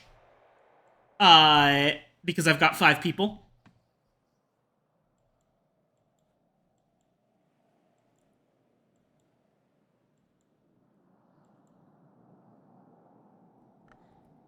You know, I'm just gonna look this up real quick. I really need to understand the mechanics behind salons.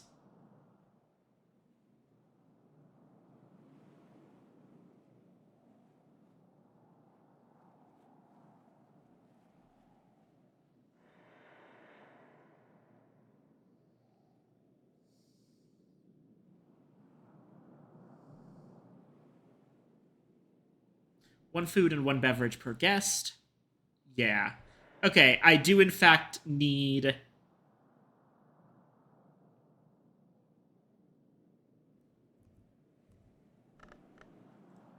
Wait, what? Hold on.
Why in the world does milk count as a food?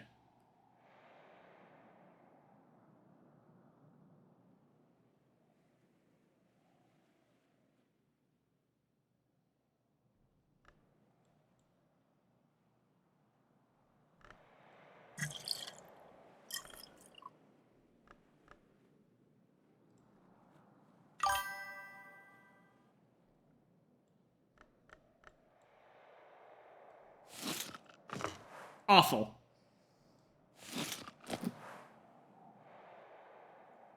Look, I'm just gonna whip something up as fast as I possibly can.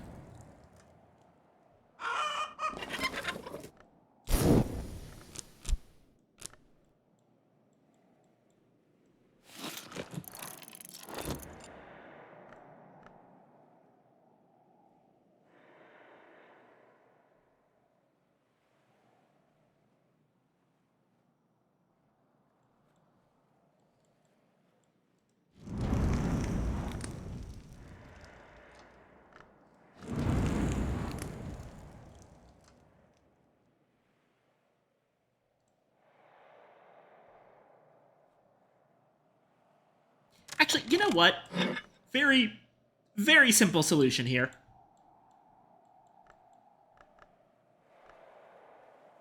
Or no, honey's a cooking ingredient. Should have known. Never mind. I thought that I could just put out some honey to put on other foods and it would count, but no, it's just an ingredient.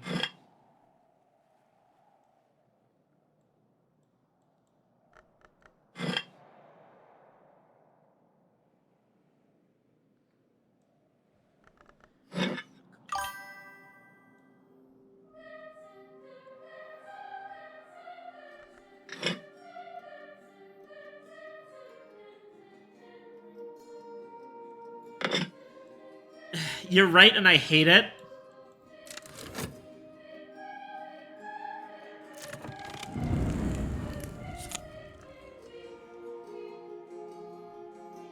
Like Poire Belle Helene, but it makes you dream of drowned sunsets. Okay.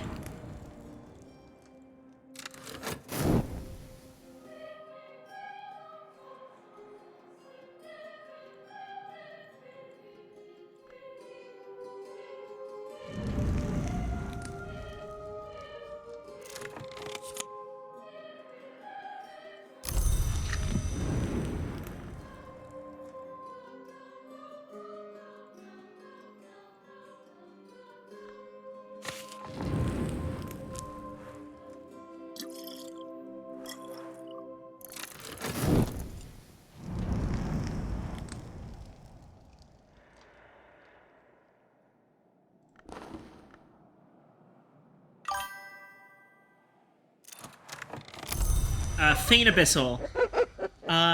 Oh, I think that's a first time. Yes, welcome, Feign Abyssal. Hi, thanks for coming. Broth is a result of cooking stuff in water for a while. Are you cooking your cereal in water to make milk?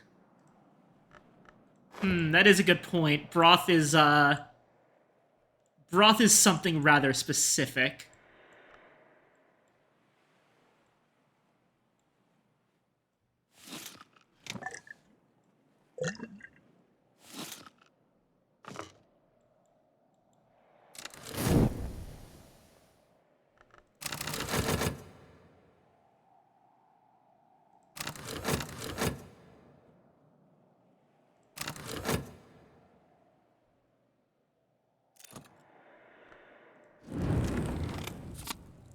Ah, orphaned chick.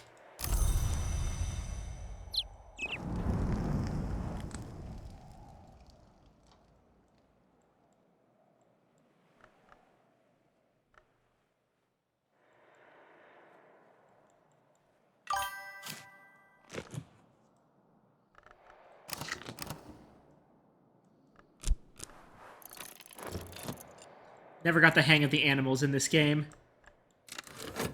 They're simple enough. You get some kind of resource out of them, and then you feed them.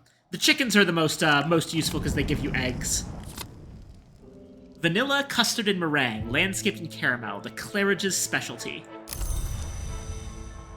All right, there we go. I think we're finally all ready.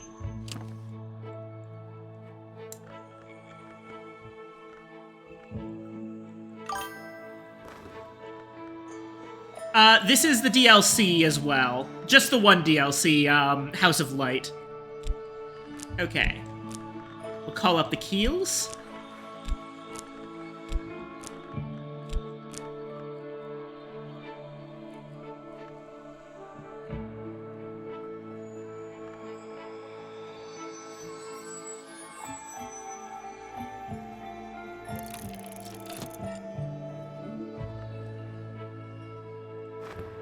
And there they are. Okay. We have a picnic, to which we invited the Keels, Dr. Peel, Father Stanislav, Madame Bichet, and Mademoiselle Matutine, also known as Morgan.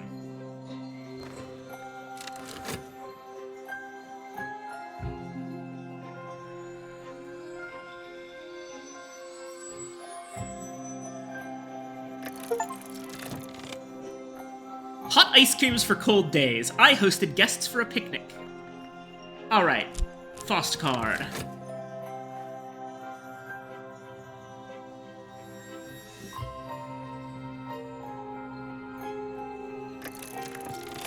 Stanislav and Mr. Keel discuss Mr. Keel's marrows. Stanislav appears to be in honest awe of Mr. Keel's marrows. Oh, that's wonderful. Oh, hydrate and stretch. You got it. Let me get some water.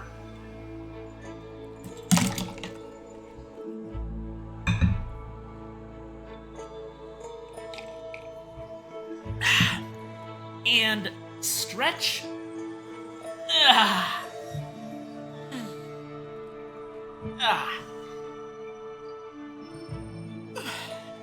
Okay. Is this the sort of time you tend to stream? Generally, yeah. I usually start around 6. Speaking of which, I have a Discord for letting people know what I'm streaming and when I'm doing it. Book of Hours is one of the things I do. Another thing I do is a lot of board games. Here is the link, if you would like. There's some sick-ass marrows. Mr. Keel does not play around. And thanks for stopping by, Lilin. Love you.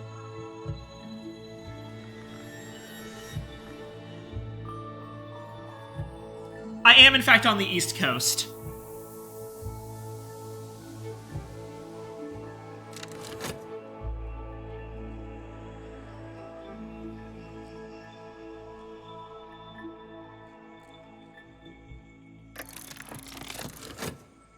There we go.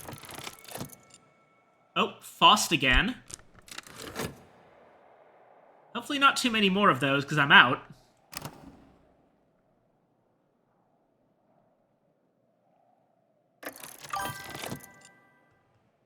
It's basically when I am here, so you tend to start 11 p.m. my time. Probably, yeah.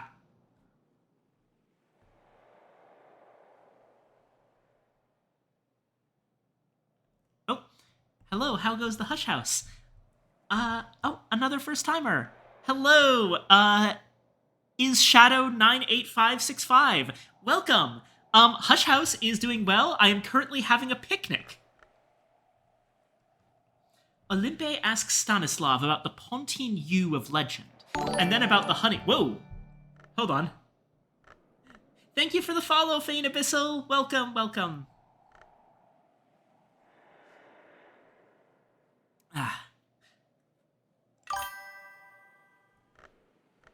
We invited the Keels, Dr. Peel, Father Stanislav John Schaller, Madame Olympe Bichet, and Mademoiselle Margot Matutine.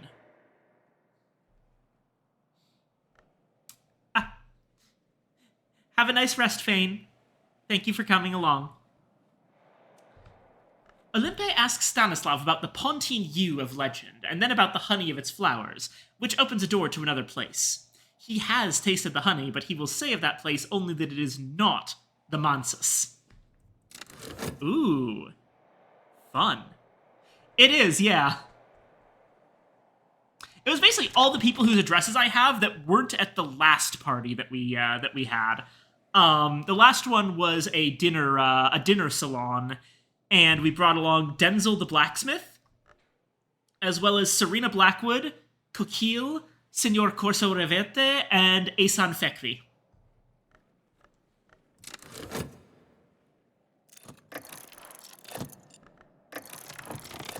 Oh, and now we have a pet gull. As noisy and demanding as it was in its youth, but much bigger. Ah, yes. So In this playthrough, we've completed the entirety of the main portion of the house, as well as this tower. The caves are still only partially explored, and we've only gotten about half of Cucurbit Prison.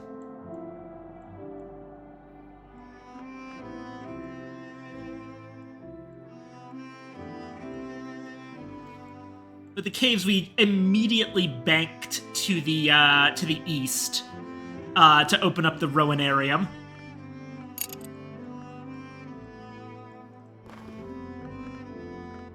Say something witty. Add a Shapt card.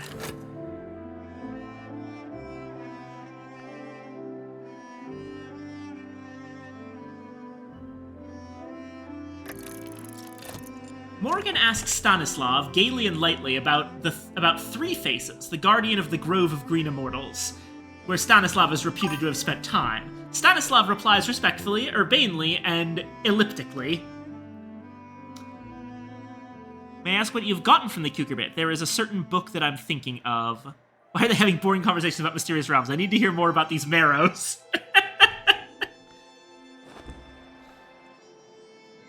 Okay, so we've gotten towards a fundamental aesthetic. It's one of, I think, now 3 Newman books that we have. There's that one. We did get the 3 and 3 St. Chiavi manuscript.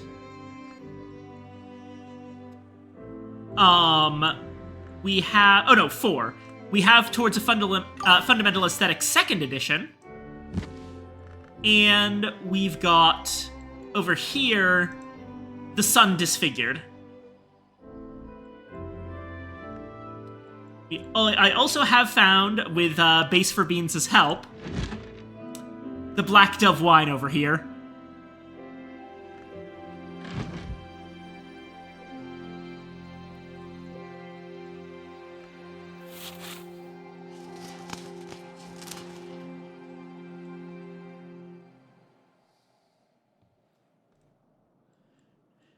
Right, I should actually also be working on this over here. I did not know that was there, thank you. Yep, there is a completely unique bottle of wine. You can never get this wine again, and it can't be served into glasses.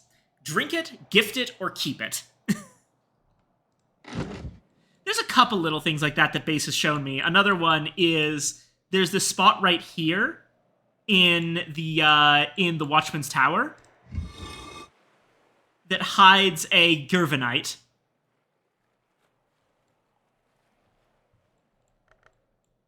We've also put out all of the busts onto their proper locations on the Grand Stairway, and we got the whist from it. Also, we are a snake, and our successor will also be a snake. There's also a snake guarding the entrance hall.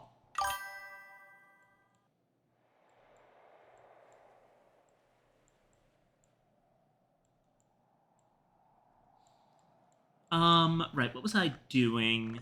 Oh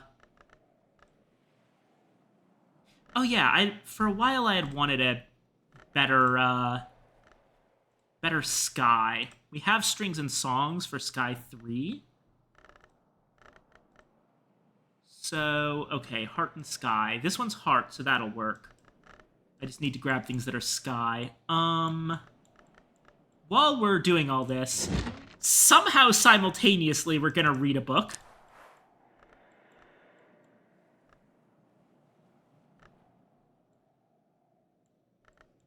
This one's gonna be Apollo and Marsyas. Also the other hidden panel in the librarian's bedroom. True, but I don't see Hyksos or however it's spelled, so it isn't as notable. Oh, you mean Hyksos? Right here?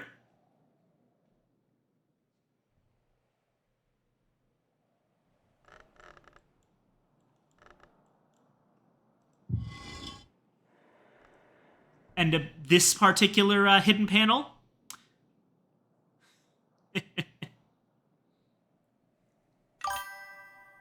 Never mind, I'm blind.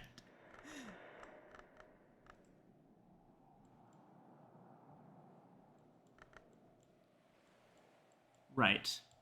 Oh yeah, let me put out the Poardis over here.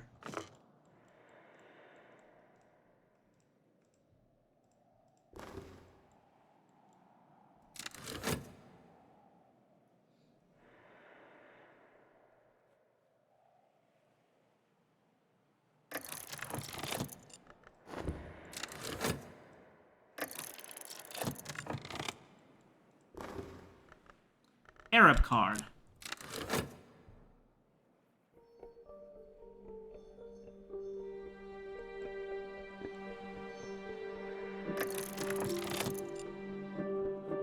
Mr. Keel and Olympe are enthusing about Noel Coward, of whom it seems they are both enthusiastic admirers.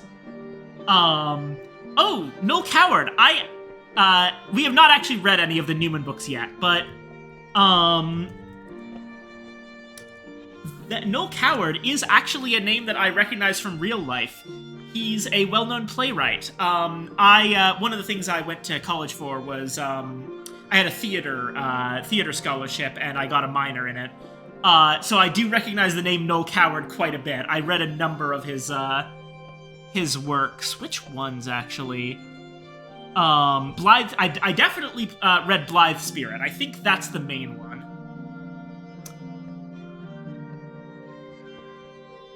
He is quite the good playwright.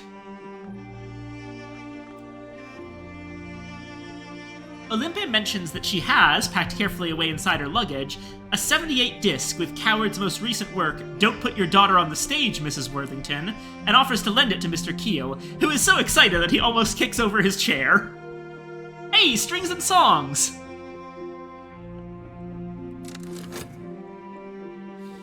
Oh, that's adorable.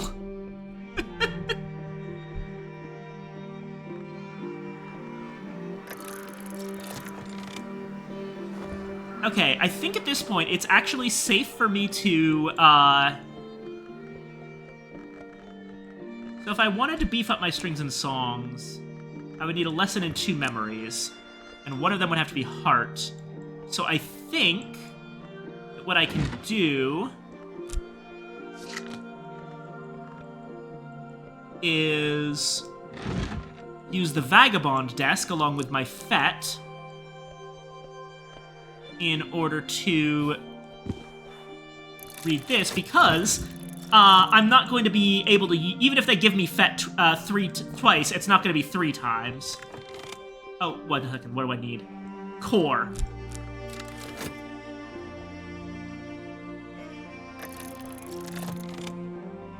Stanislav speaks of a provoking line on the white jade tablet. Our skins were yet soft and fell easily from us. He wonders how Peel's own shedding might be related, but Peel is typically evasive.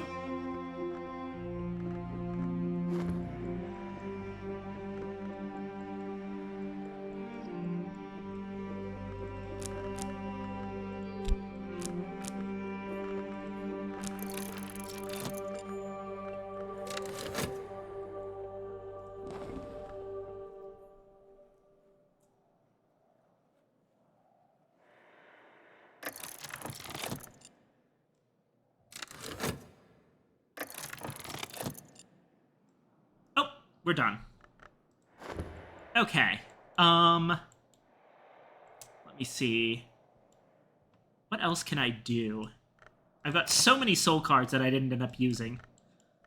I probably have, like, 1 window to use all of them. So we're putting our shaft into there.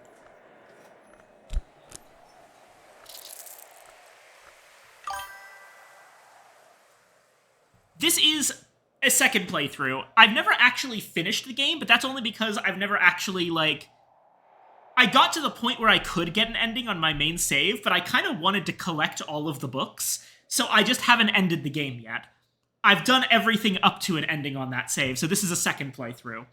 And that save started back when the game first released, before House of Light was available, so this is the first playthrough where I'm playing from the beginning with House of Light. That was an archaeologist playthrough. This time we're going with the executioner.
Oh dear, not quite. Oh well.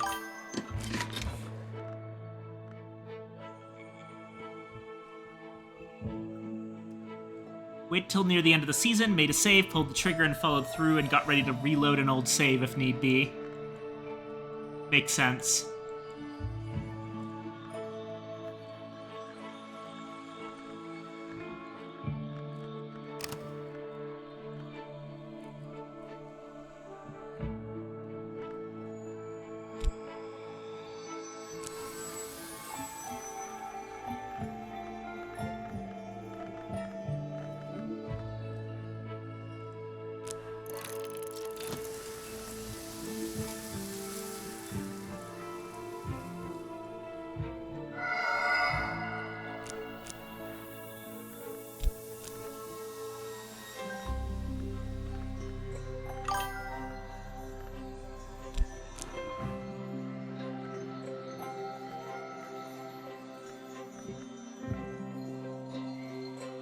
And Custom Terminale, none of the ones that you have to, none of the ones that you would have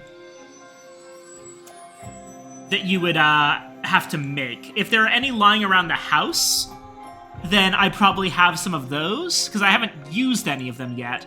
But I'm pretty sure that you have to make all of them. And I haven't made one yet.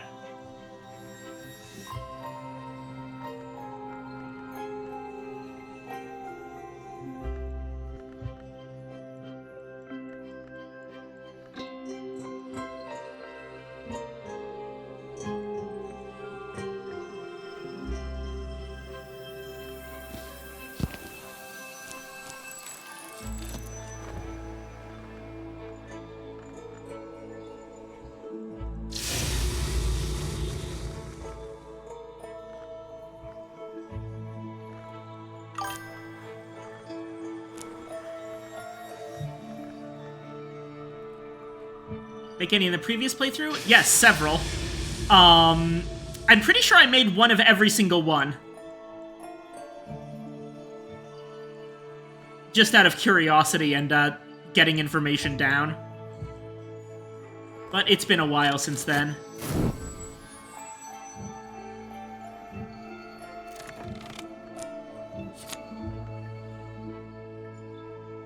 Oh!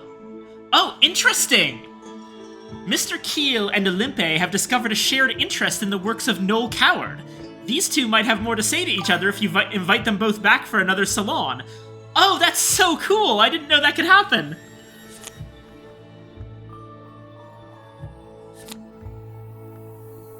A wild surmise.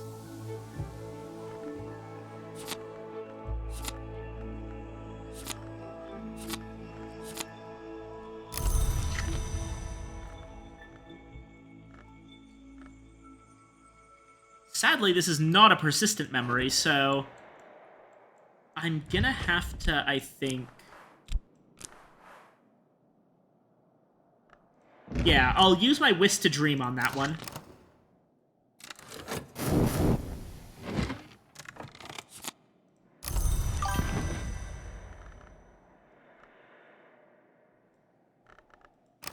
Yep. What happened? I was gone dealing with customer service. Who was cute at the party?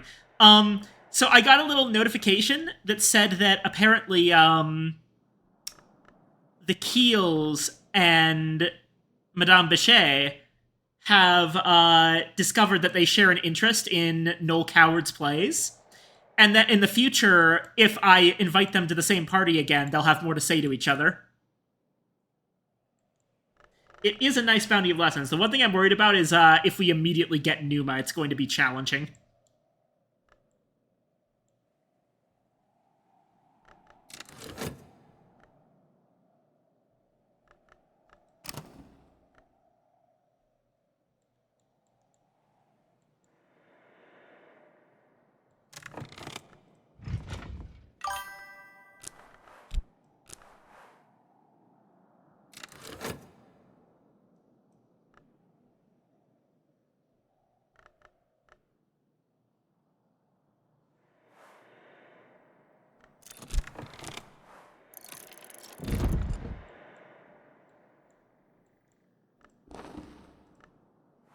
Colors in the Liver.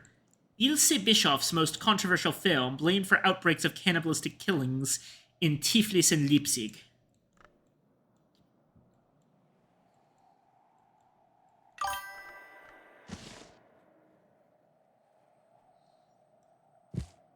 May I ask why you're putting an element of the soul in dream? Wait, don't you have to? I could have sworn you need an element of the soul to dream on a memory. I mean, it doesn't matter. I have more elements of the soul than I could possibly use.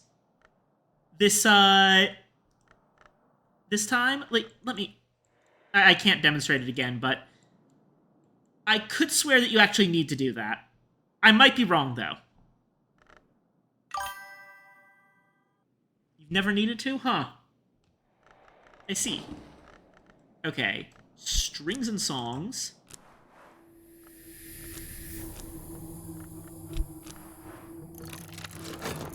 That's gonna upgrade that one.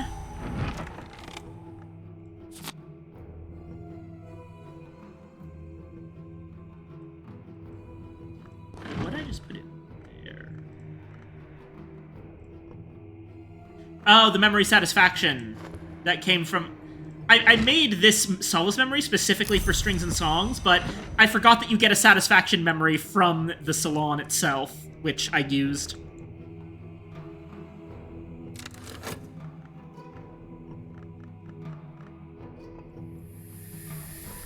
Oh yeah, here's the tree, by the way.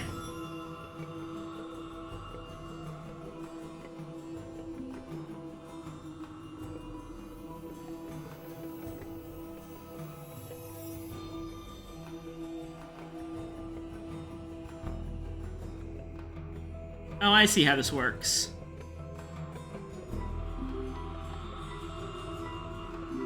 Oh, that's neat. Include with visitors, not nothing. Yeah, no, I figured that out.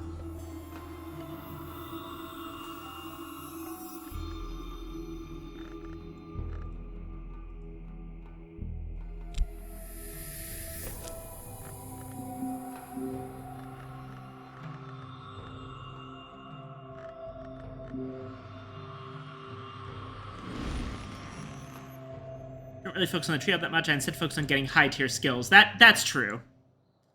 The tree does get you more actions, though, so that's something to think about.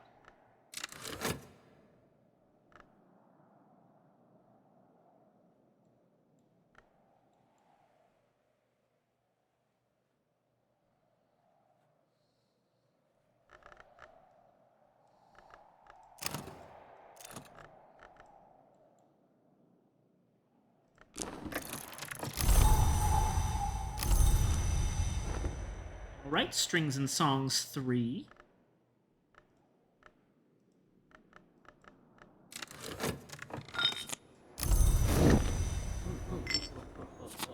Sixpence, Catwink. Add it to the Catwink pile.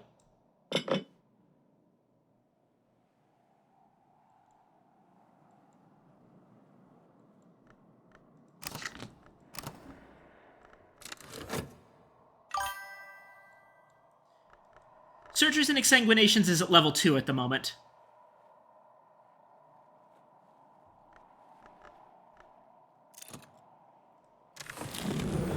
I did already commit that one to the tree at level 1. But I do plan to exalt it further in the future. That's actually why I'm pursuing salons, because it's very nice to have another source of lessons that doesn't require me to do Numa things. Yeah, people really do like that skill a lot. Apparently.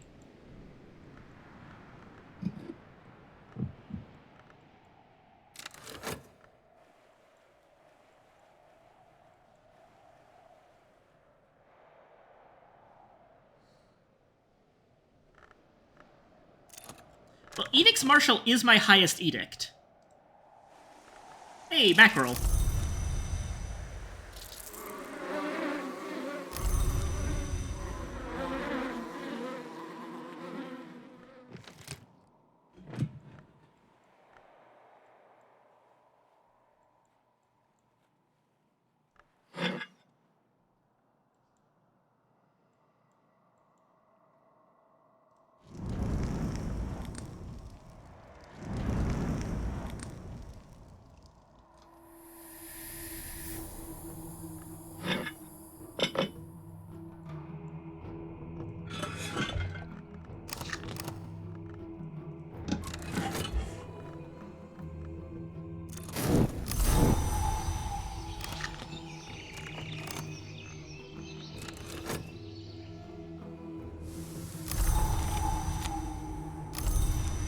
Okay, thank God it is a lovely sunny day and not Numa, which means I have plenty of time.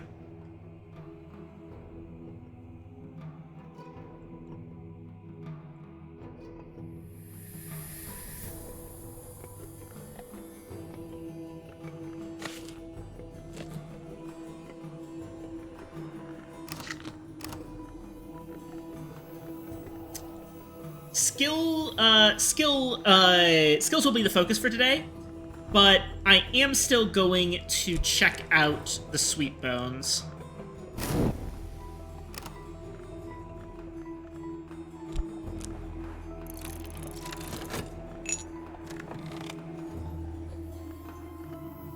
And heck, take a walk on the moors. There's usually not a reason not to.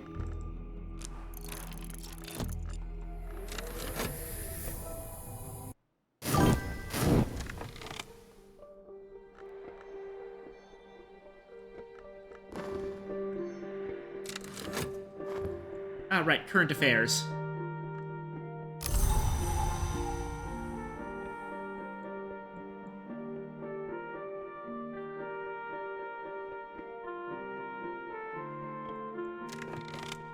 Okay.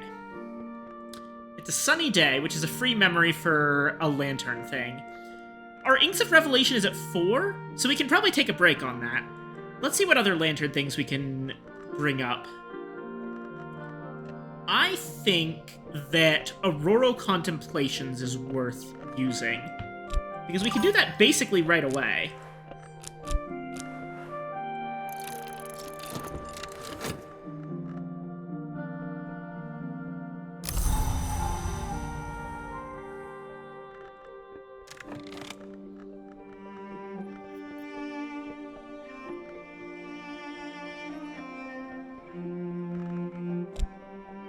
Well, everyone's talking up Edict's Marshal really hugely. Can I upgrade that?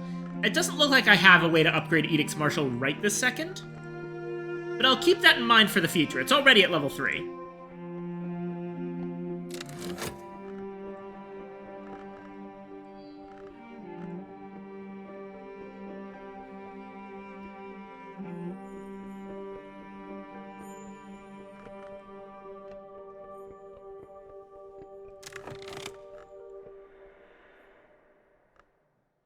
Is something else I'm going to do, though.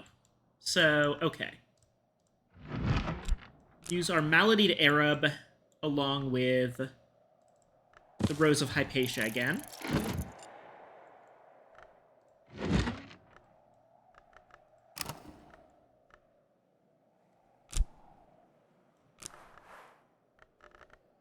Then we Trist a Satisfaction book. Let's go with Thekri's Herbery.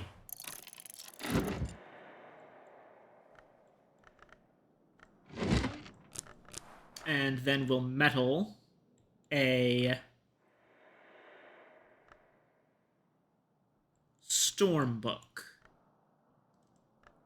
What does not bark?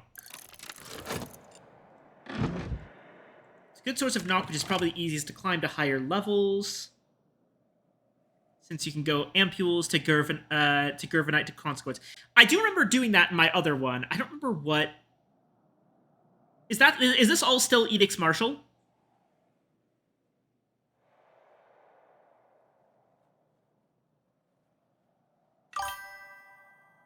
Or no, right, you need a knock thing. That's another big thing. Let me actually check something. I'm going to use Weaving and Not Working to actually bring up strings and songs a little bit, but I'm actually going to use Surgeries and Exsanguinations lesson. Probably on... probably on one of my knock things, because my best knock is as a secondary to Great Signs and the Great Scars and Door and Wall. And Horns and Ivories. So I'm going to actually upgrade Door and Wall, I think.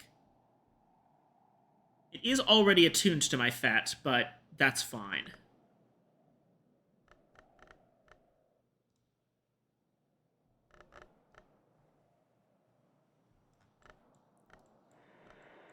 So let's go ahead...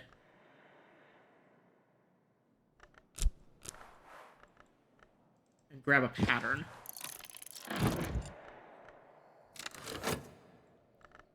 Oh, right, Shadow. You don't know about my organizational scheme. You're new here. Normally I organize by aspect, but in this playthrough, I'm actually organizing by memory. So, like, patterns go here, revelations go here, cheerful ditty, beguiling melody, savage hymn, confounding parable, regret, contradiction, impulse, foresight, gossip, hindsight, and so on and so forth.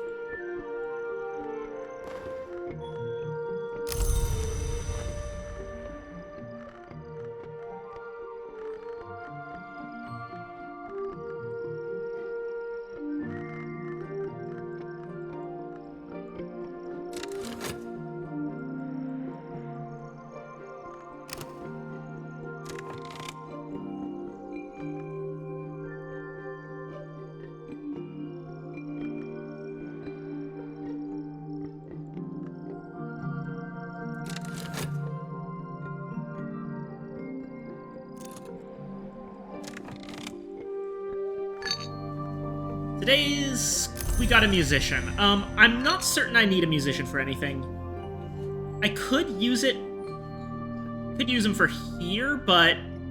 honestly, I want to be able to make better beverages before I do that. And other than that, none of his skills are useful. Yeah, we're gonna let the musician go by. Done much with inspecting a lot of the objects in the house, or even the ones you make. Not inspecting quite a lot. That's something that I have always... I can never tell, really. It's kind of hard to tell, like, what things I can expect and still have the item, and what things I can inspect and not have the item.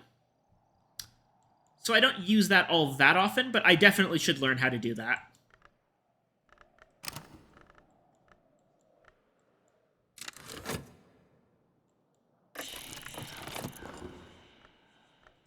Ah, Magister Hokabald. I have dealt with this man before, but I haven't actually gotten his address yet because we got him as our first visitor before Serena sent us the address book. If you inspect and lose the item, it tells you how to make the item in gold text. Oh, neat.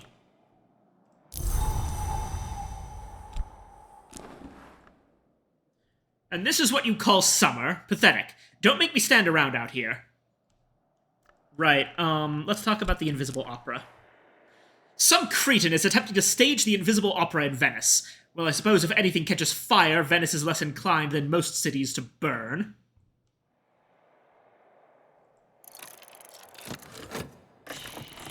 When the production fails, and it will, I wish to take full advantage of the situation. Do not concern yourself with the details. I have all the details at my command. Alright, let's give him a Grail book.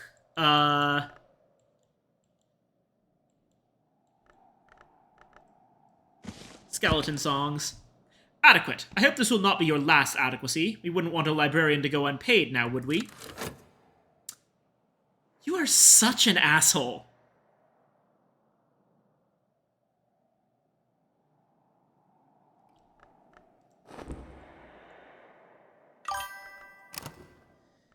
He really is a dick. Yeah. Magister Hokabald. Let's actually try this out then, if,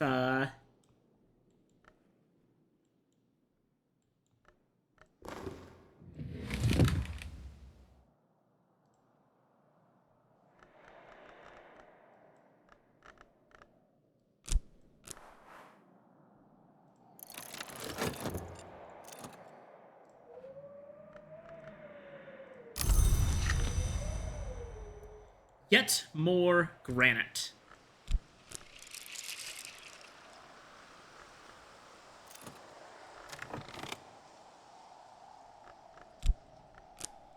No beachcombing today, I don't think. I want to save that. Are we mean-girling at Hokabald? Yes, but he started it.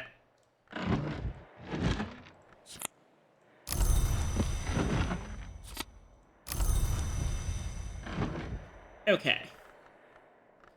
Once this finishes up, this will probably be enough to continue Strings and Songs one more level.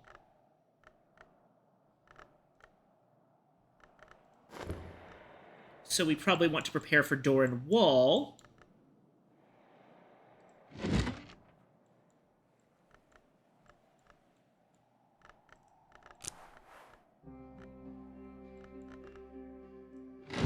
No, wait, we were already reading a pattern book. I'm dumb. Okay, after that...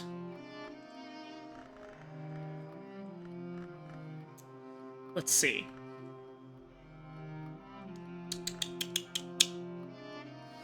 Right, I am going to actually increase surgeries and exsanguinations, I think. And I'm gonna do it with... Okay, what else actually has Heart or Knock?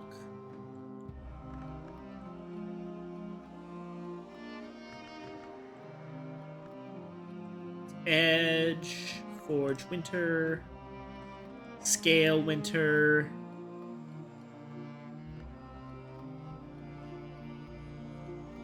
Rail and Rose, I think. Yeah, that's Gossip.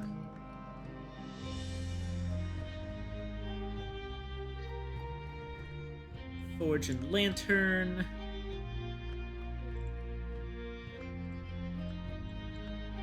Moon and Rose. Moon, Rose, and Scale. No, Scott. Wait, shoot, what is that one?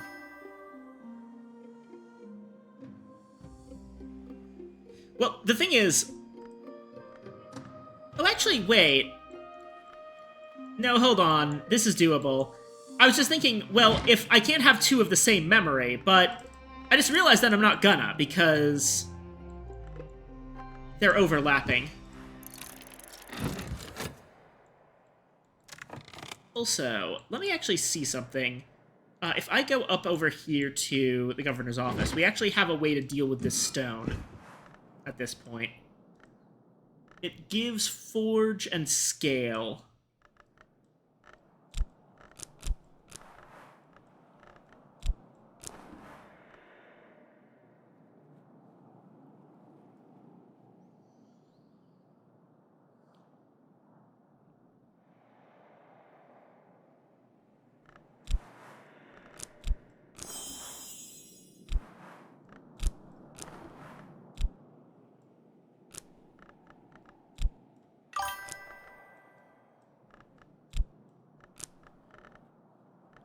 I know I can throw it in the ocean, but I tried to do something with everything that I have.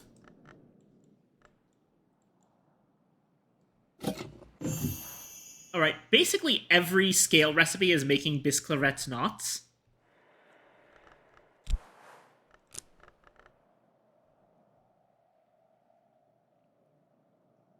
What other ones even are there? Path and Pilgrim? Well, that's not enough.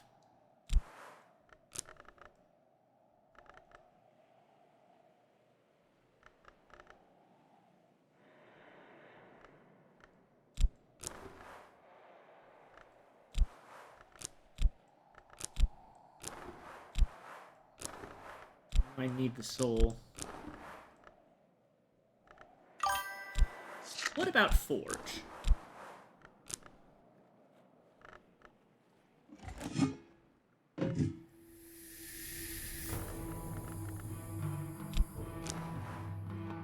Bitter black salts. Westcott's compounds. That's not bad. Put that on the back burner. And bitter black salts again. Yeah, let's make some Westcott's compounds out of this stone.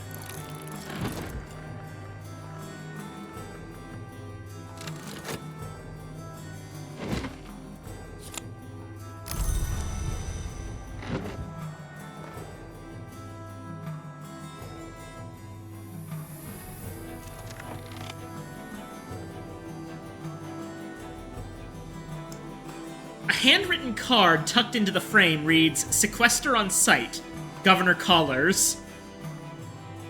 That's really funny. Governor College is just like, if you see this woman, immediately arrest her. And it's a sight memory. Okay.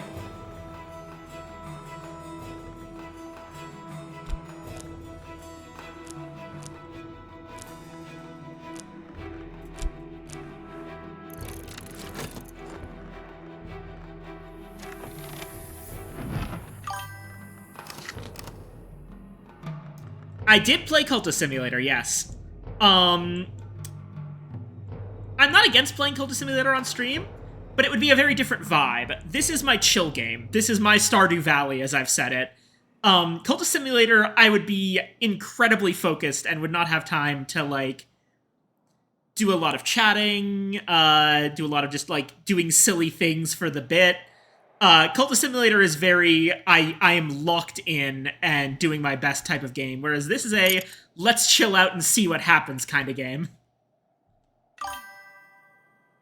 I have done every single major path in Cultist Simulator. I have not finished every single, secondary ascension. I didn't do the Forge one, but I did do Grail and Lantern as the Apostles. And I finished every single other DLC path except Exile. I still haven't actually finished Exile, mainly because I had trouble even learning Exile because it's so different.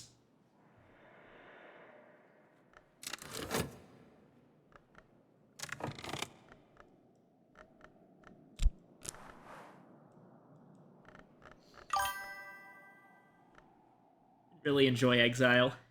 I think it's really cool. I can tell that there's something good there, but I'm having trouble even getting into it or figuring out what to do.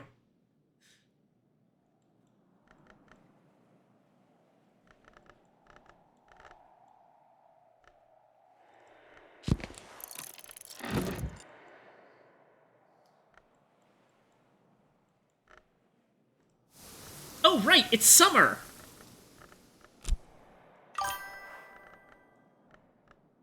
The name of the immortal foe was in Grail Apostle. Yeah, Lady Tryphon. I know. I remember this motherfucker right here.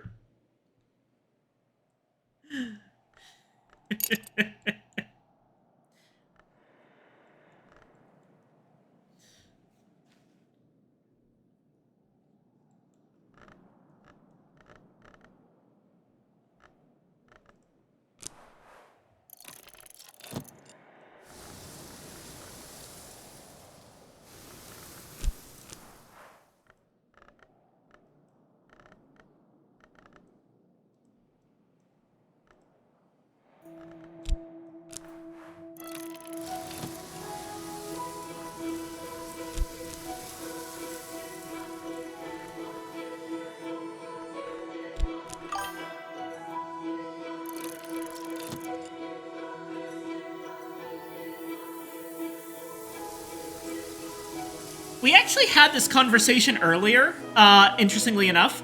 I was talking about Cultist Simulator and how I think the fundamental flaw of Cultist Simulator is that there's so many things in that game that are really, really cool that you can do and have entire systems related to them. But you would never actually do them because they serve no benefit. For example, the only reward for defeating all of the difficult detectives is just getting the tutorial detective again, so why not just keep the tutorial detective forever because he's easy to deal with? Or there's an entire system where, like, if you piss off a follower, they can found their own cult and work against you, but pissing off a follower is so hard, you basically have to be doing it on purpose. And just tons and tons of systems in Cultist Simulator for stuff that you would never actually do. Because there's a much easier way and more efficient way to do it. And I feel like that's done way better in Book of Hours.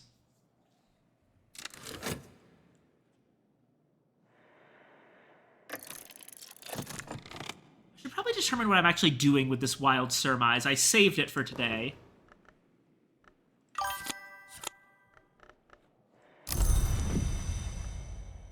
a different history, those systems are useful.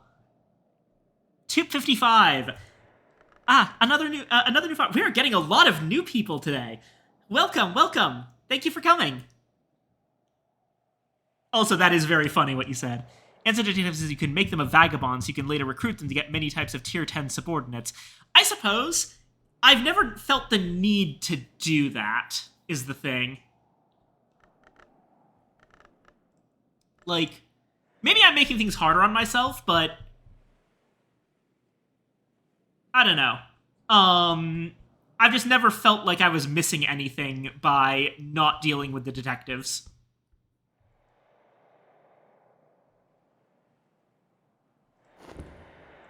Alrighty. Wow, we have quite the audience tonight. Thank you all so much for coming.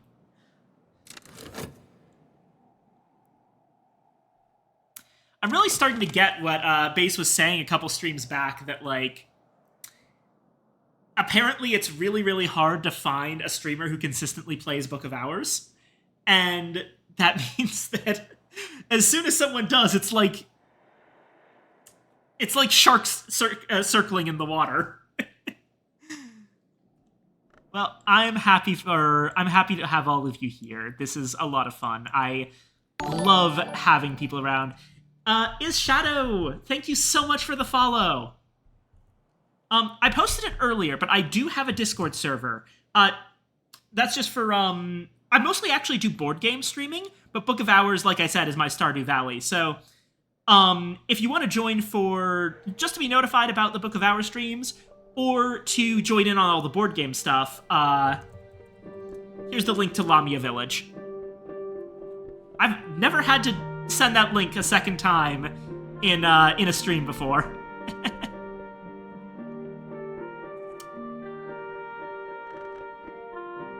Yeah. Let me see. I never needed to, but I find it cool to do so for the flavor win. You can use summons to accomplish the same stuff. Yeah, that's, I always just use summons in Cult of Simulator because summons are really, really good. You start seeing the same people in chat in completely unrelated streams.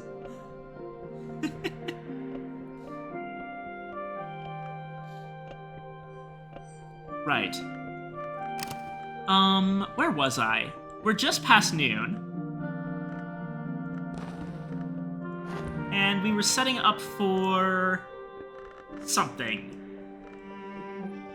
We were setting up for another heart, one of these. We're reading a storm book up here. And we're reading a solace book over here.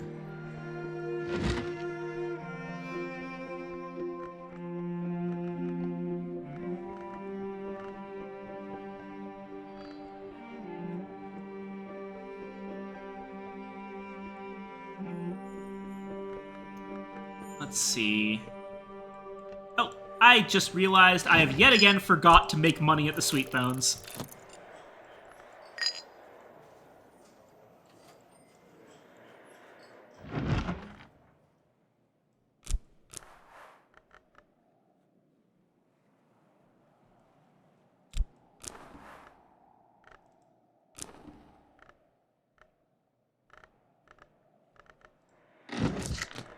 Actually, hold on a second.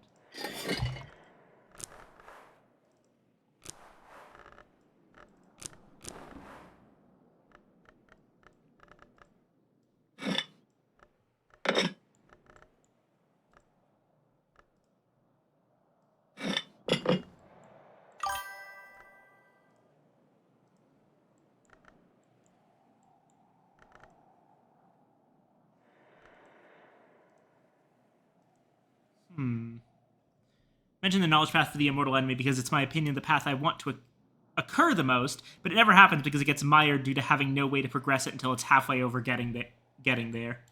Yeah.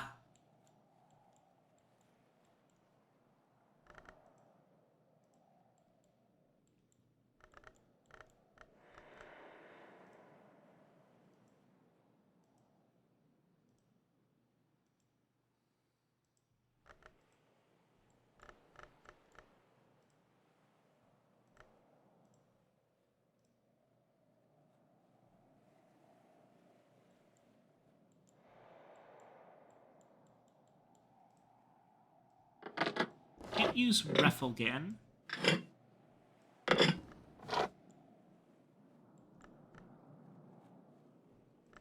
It has to be a Lantern Liquid or...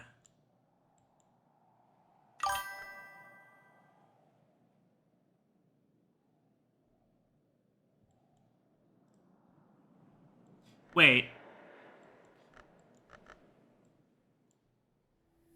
Wait, that could be really funny. Hold on a second. I just poured Dawn Lion coffee over the sea glass, and it makes Ichor Vitreous.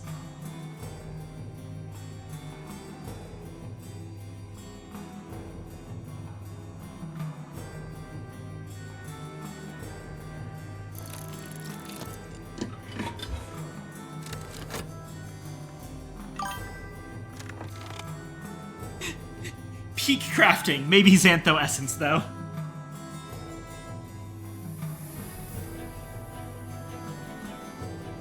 What do you mean by maybe Xantho Essence, though? I mean, I know Xanthotic Essence, but I'm not sure I can make that right now. 1 second. I can't make that with the, That is Lantern 10. Okay, that is makeable, actually. That's... I'll probably do that next. That I might use the... might actually be what I use the Wild Surmise for.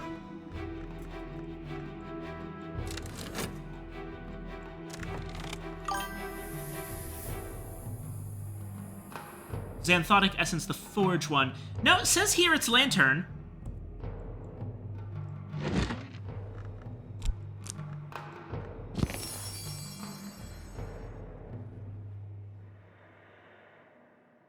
Forge's Iotic Essence, yeah.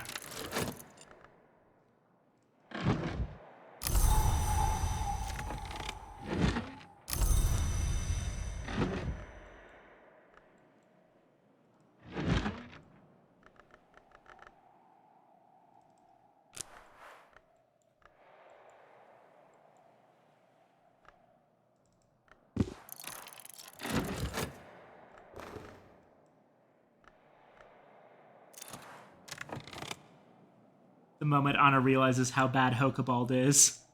Oh no. Oh god, what's the deal?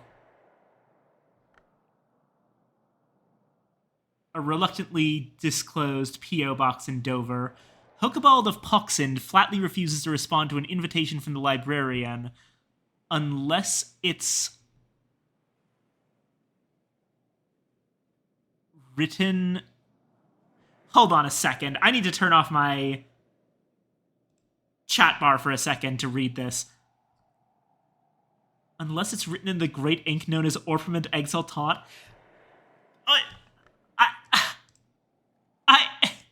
What? I'm sorry. I'm sorry. Who the fuck do you think you are?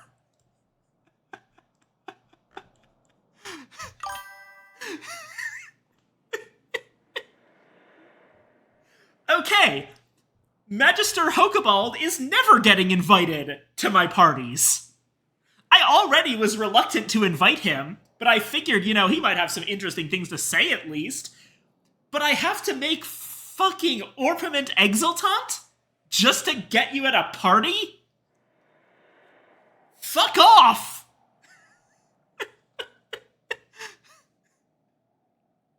There's a good lore reason for this. You see, Hokebald is a dick. Yeah, I can see!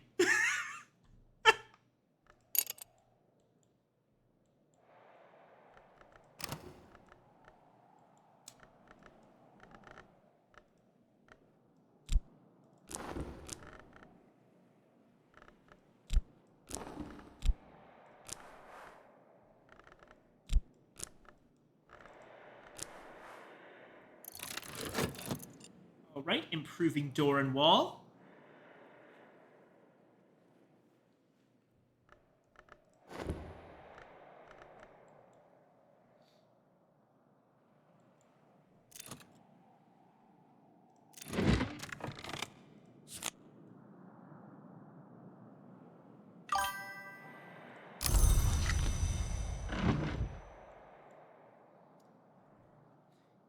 According to the current founder of the Mantis, Hokeball is a dick. Deep in the lore of the world, Hokeball is a dick. Yeah.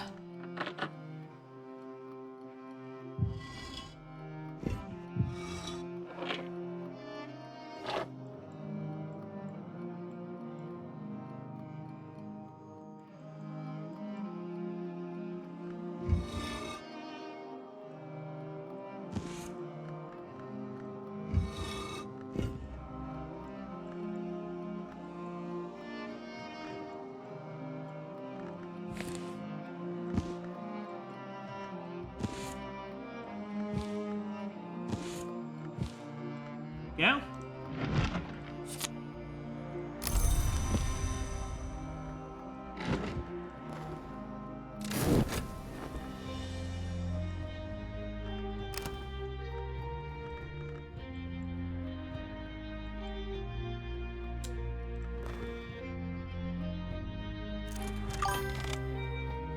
From root to sky, Hokeball always be.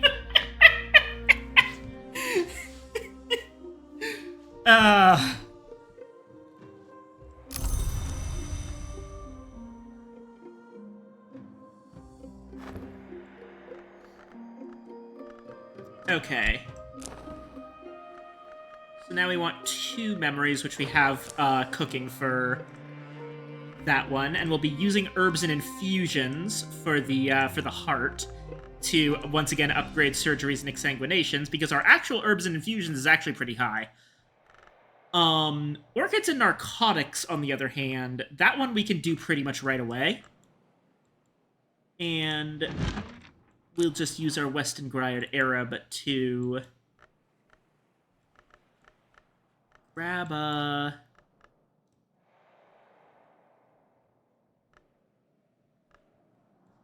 Or no, it's over here.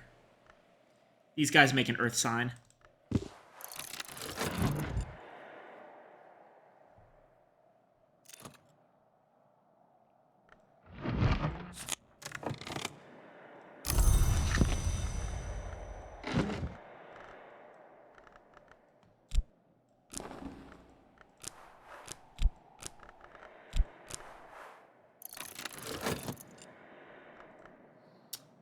Surgeries and exsanguinations is getting upgraded.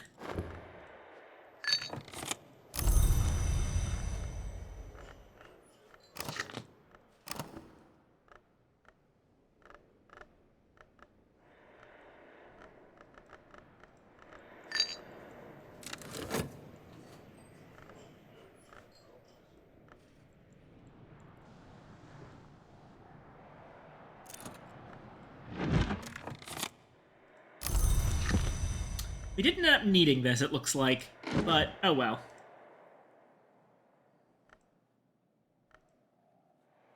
Oh wait, no, this will help with orchids and narcotics, and we can save the earth sign for later because it's an omen. Perfect. I'm a genius.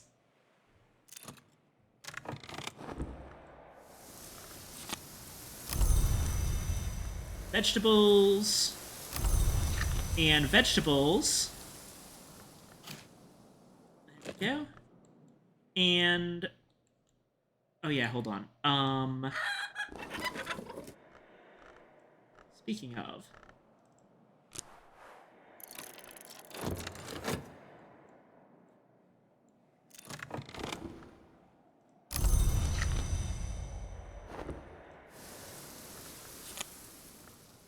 And also some vegetables.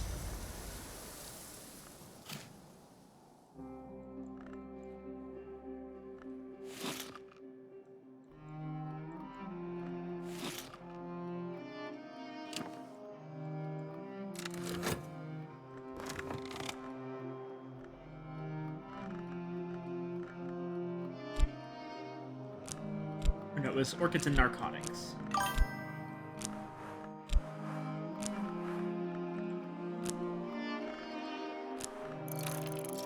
Evil Hokebald respects others and lives in gratitude.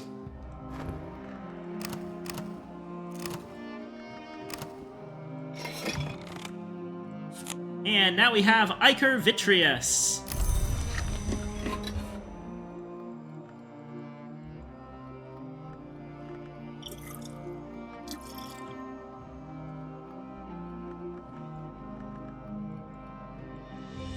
And now, Faust, Wild Surmise,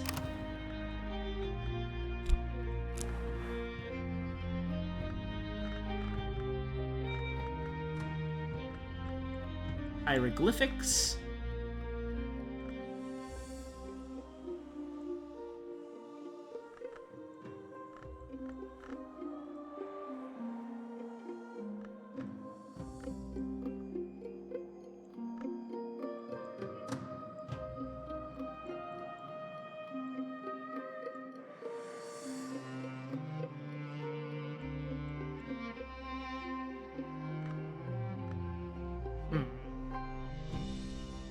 we want one of these things that gives us Lantern. Now, material is very valuable here because I believe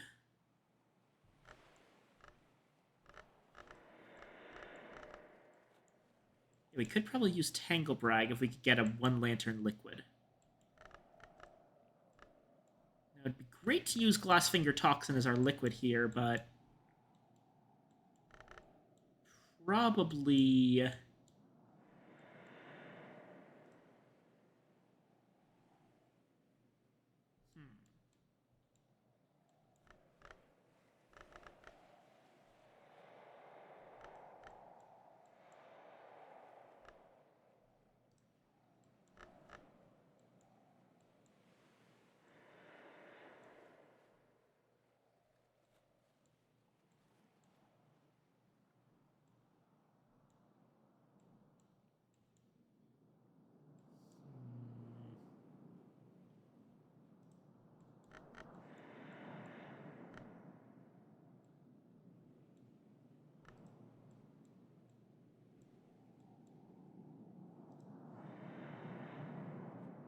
Oh! Wait, actually...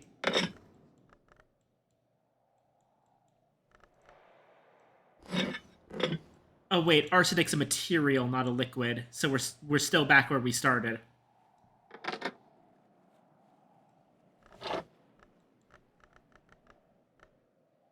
Really? Arsenic doesn't count as a liquid?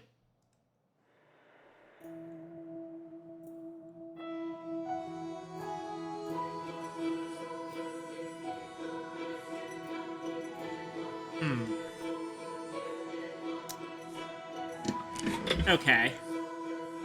Let's see here.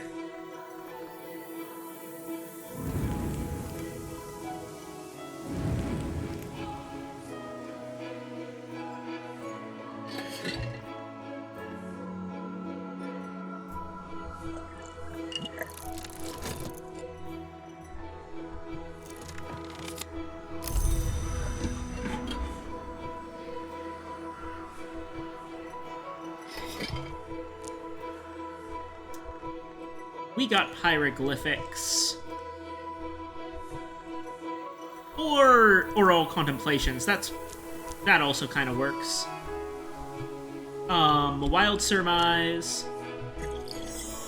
Dawnland coffee, that just makes xanthotic essence.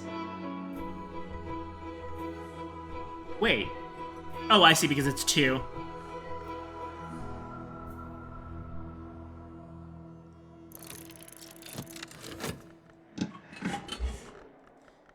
Dawnland coffee is like the most powerful liquid, apparently. I need to order more of that. Let's see.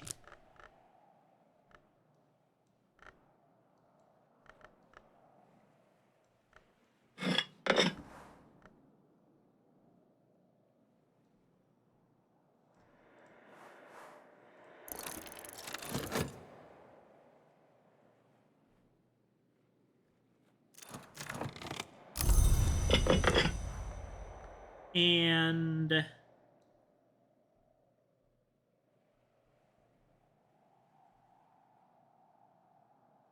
Oh, Dawnland coffee isn't on here. In that case, I'll just, order another pheasant. Right, that's gonna be Cater and Hero.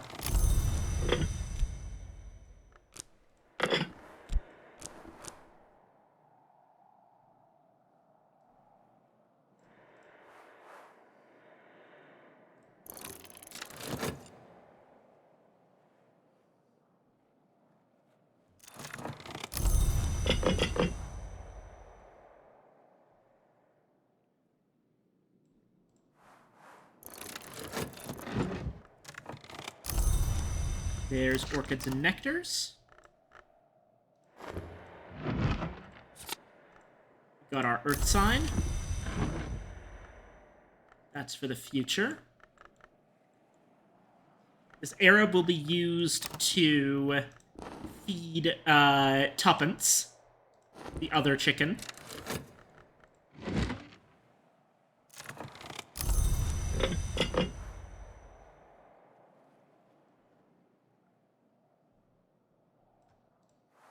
And what the hell, a bit more sugar.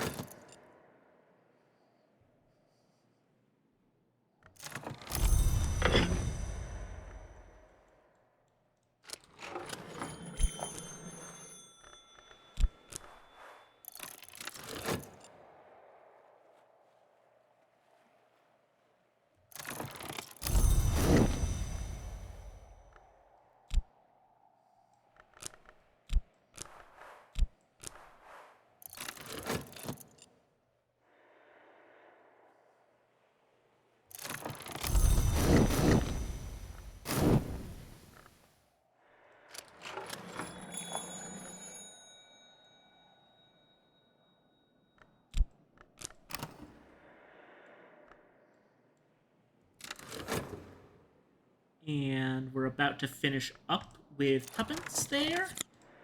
We got an egg. And now...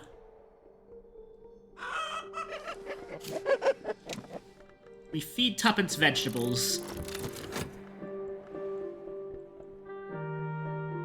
Place the egg over here. And that is basically everything we can do today. I think this has been a very productive day.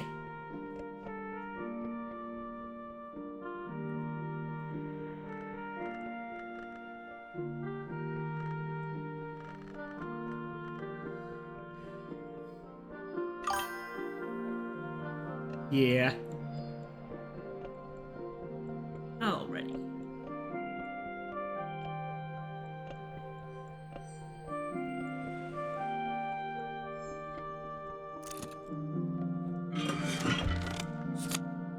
And there's our Xanthotic.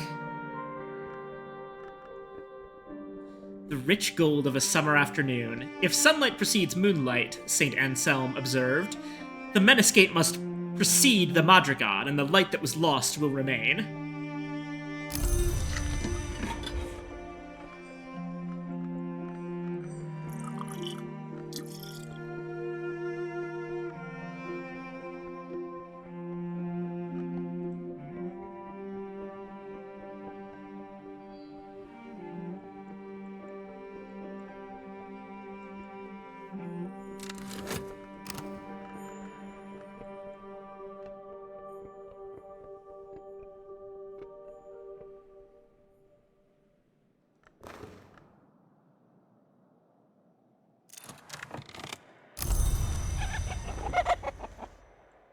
And there we go.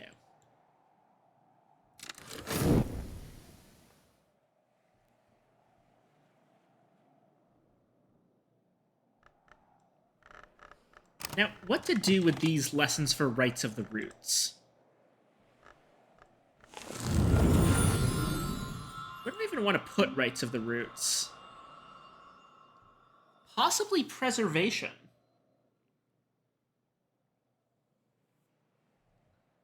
Which I could do.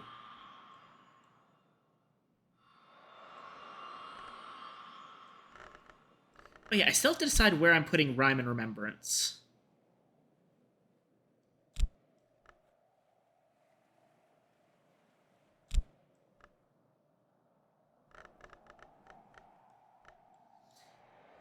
The reason I'm so torn on Rhyme and Remembrance, I have to admit, is because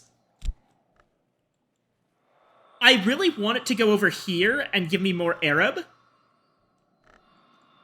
But I like the poem, What We Were, better than Secrecy, Knowledge, Power. Like, this is a good poem. The sights we name are rarely named by day. The shapes we seek are rarely sought in clay. The names we claim are often claimed as pay. But The shapes that loped beside you in the frost, the scraps you gleaned of call and periost, once these were answers to what may be lost. I love that. So I'm extremely torn, and I'm kind of trying to find another thing that gives me Arab to slot into Skolakosophy.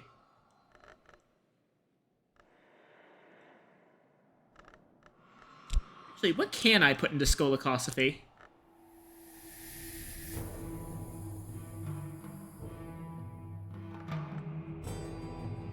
I could upgrade my Hyksos.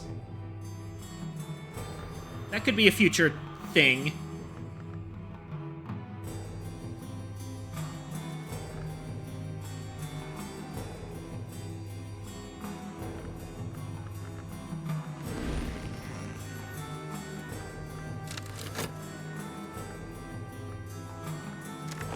Oh yeah, but I was gonna check.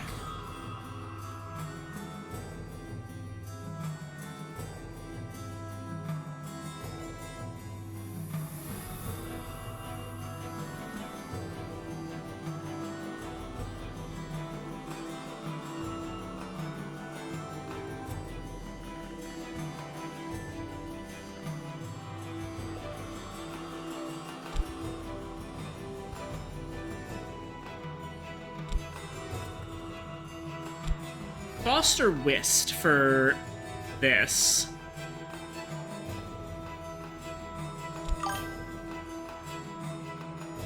Ah!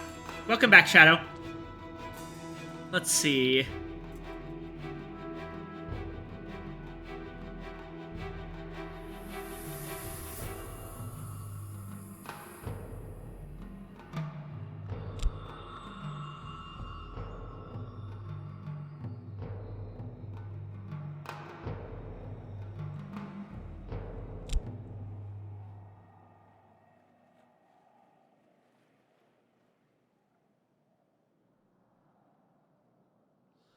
I think that this, putting Inks of Revelation into Hushery, makes more sense for the Executioner's character.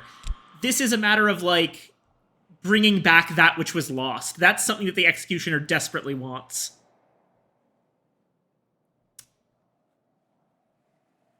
The inks called in Custom Terminal are permitted only to the librarians of the Watchman's Tree. Those inks can be used to reveal truths, even truths that are no longer so, not since the dawn times when the sun hung red and low, and we felt its warmth like autumn. If that first and gentlest sun returned, the truths might return with it. Hushery remembers. Versus, the inks called in Custom Terminale are permitted only to the librarians of the Watchman's Tree. Those inks can be used to reveal truths, even truths too great for daylight. Perhaps then daylight is not bright enough. Perhaps we must find a way to kindle a light bright enough to reveal those greater truths. This would be a matter for Ithistry.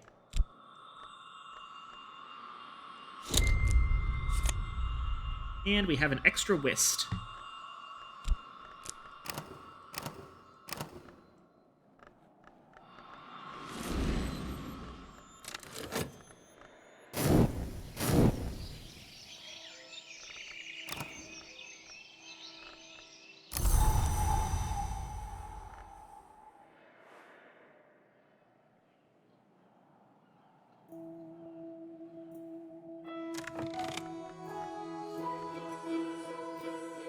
Sunny again.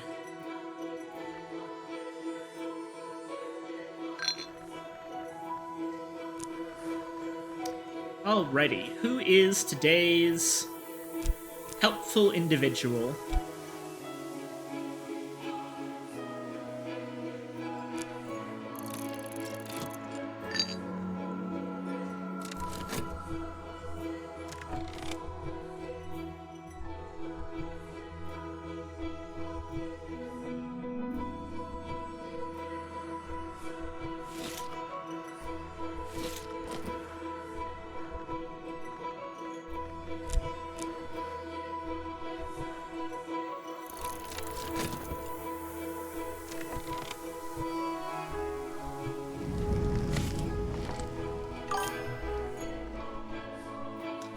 What was leveled in the meantime? We put, oh, hold on.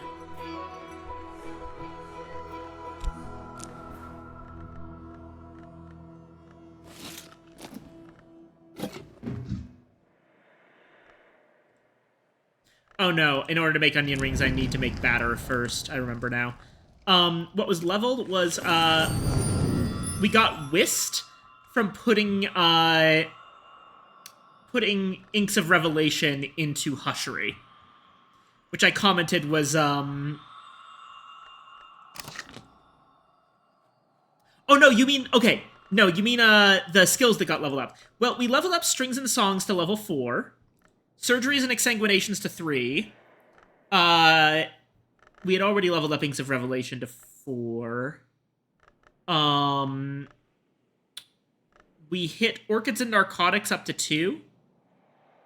And Door and Wall up to 2. As well as, I think at some point we did Drums and Dances to 3.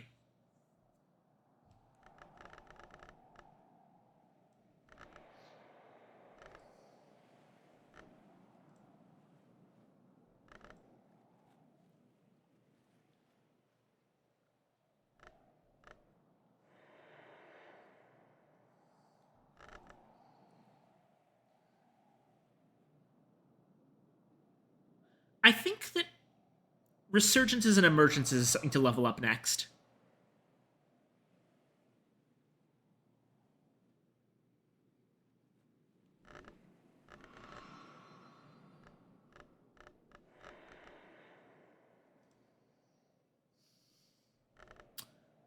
So that's going to be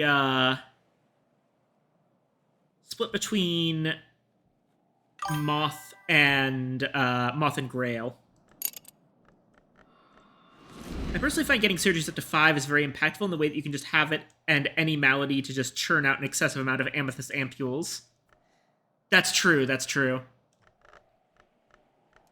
We'll work on that slowly. We don't really have anything for it right now. But we will do that. The thing is, I also want Strings and Songs and Drums and Dances to be very high. Because there's a strategy that I use to get free fabric by making Swaddled Thunder. Which I think actually, let me see.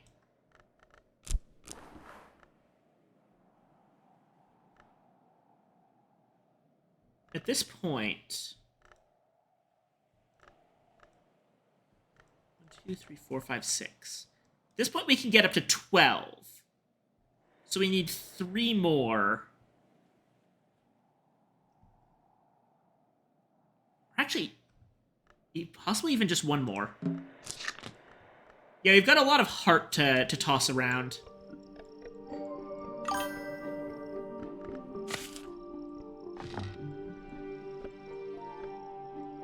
Swaddled Thunder, what a good item. I missed the days it was an infinite storm generator.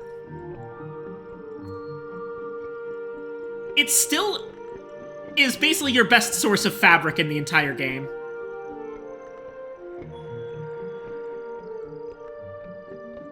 Oh, by the way, I completely missed this. Just sitting here. I'll, put that in consider in a minute.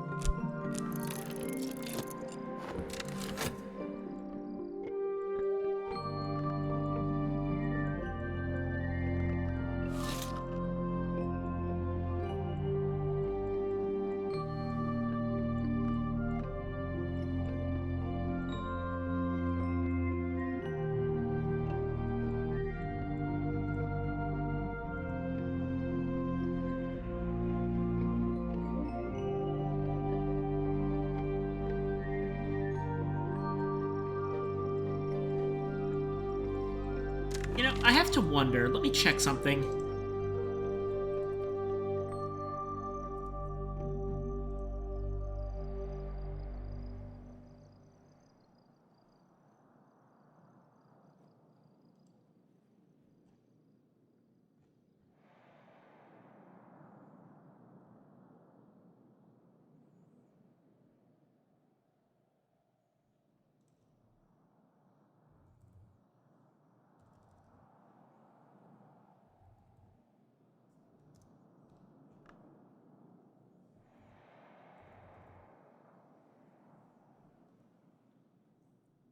Oh, that works. Hold on a second.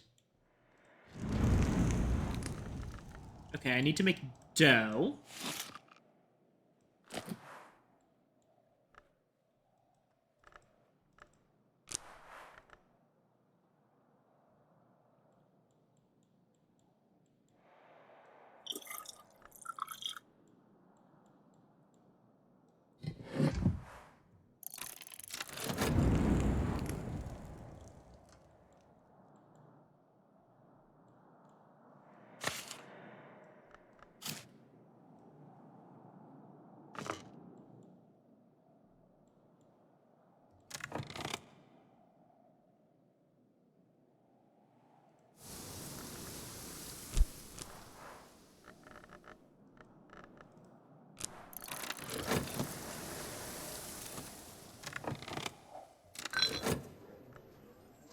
A musician again.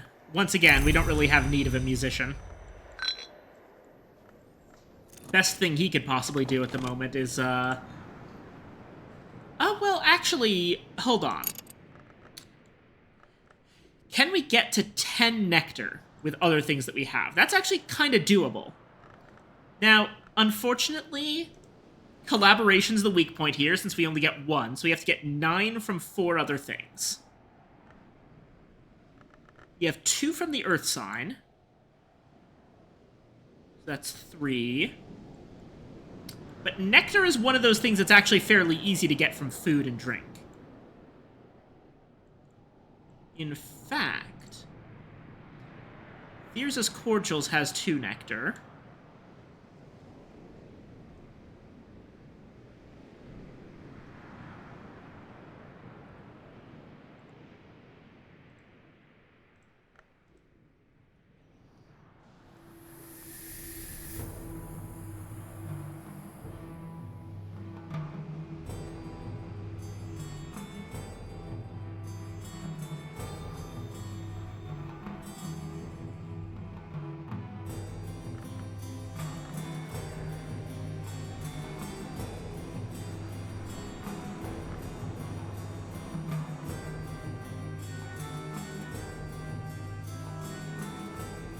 Right. I just remembered. We're at this point able to actually, under certain conditions on rainy days, make Sacrament Malachite, which should help massively.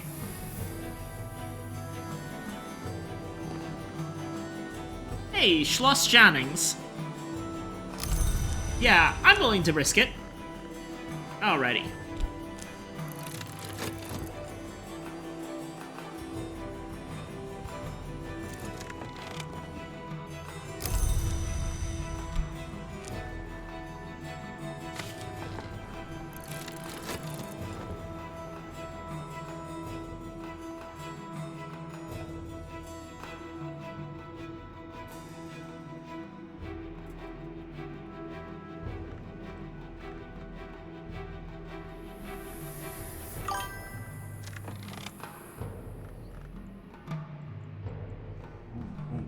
Yeah, actually, how much at this point does it take us to make Malachite? We're at 5, so we need 10 more from 3 things. But to make Malachite, you need Pyrus or a Calcanus. Which, on its own, is... Like, God, how much nectar was that? Like... Pyrus or a Calcanus on its own is 4 nectar. So... That's like...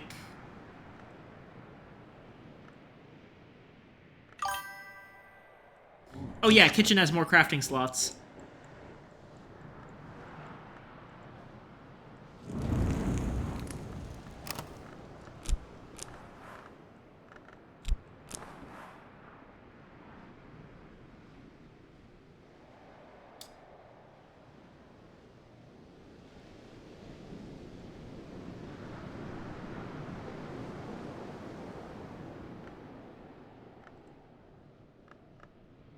Five, 6, 7, 8, 9, 10, 11, 12, 13.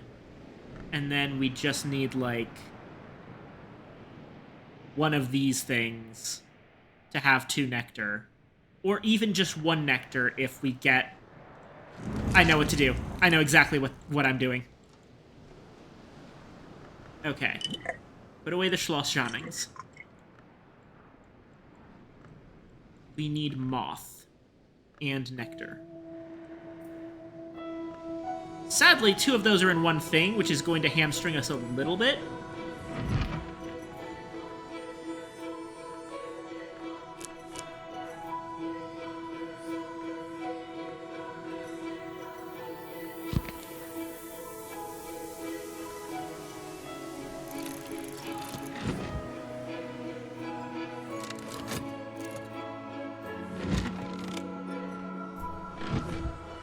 Alright, how many do we need?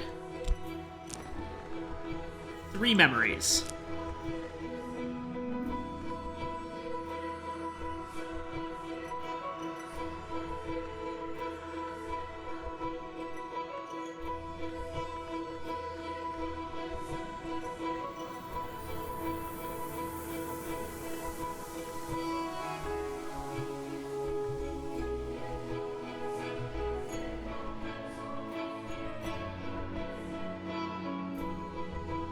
Alright, which are the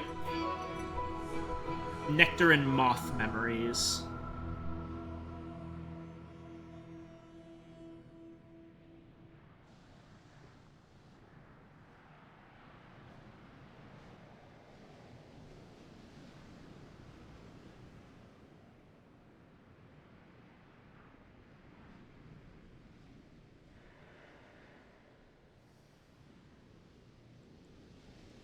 Why is this weirdly hard?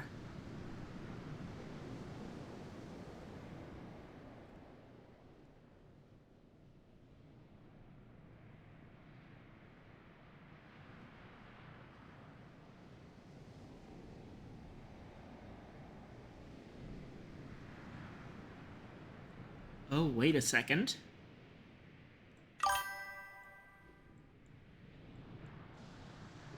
No, we don't have Wild Surmise, but I'm considering another possibility.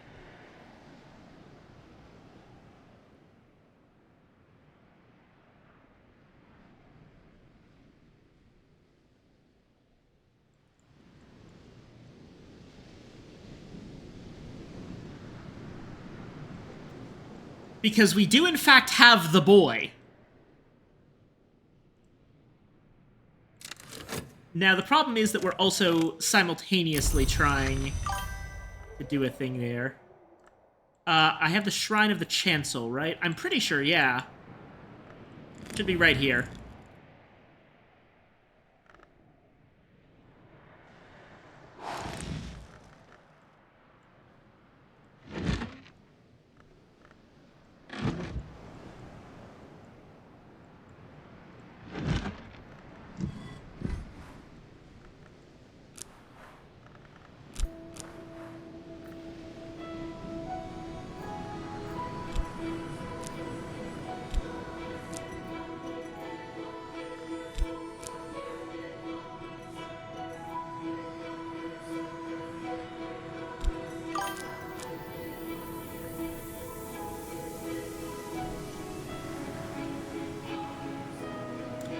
History wax candles, right? That's true, but there's actually an even easier way. Also, I'm gonna use this serpentinite to just make an amethyst ampule.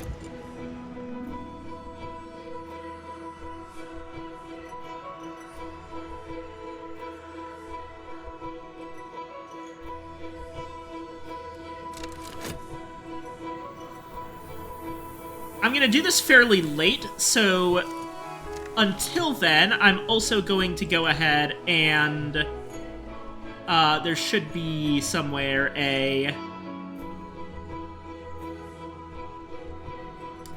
apparently, if we take this plant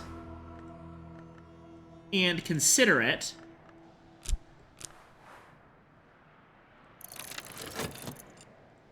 we'll get a scent memory. Okay. And don't worry, Shadow. I know that history wax candles, I'm guessing, are what you're talking about. But there's actually an easier way to get a moth memory that I just realized I have. But I'm going to keep it secret for a minute. For the time being, we're going to continue putting nectar on this guy.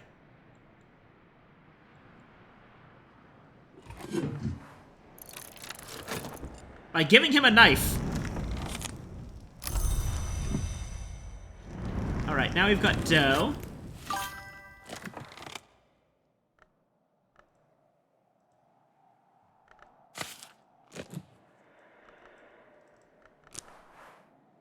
Steamed spring vegetable pie.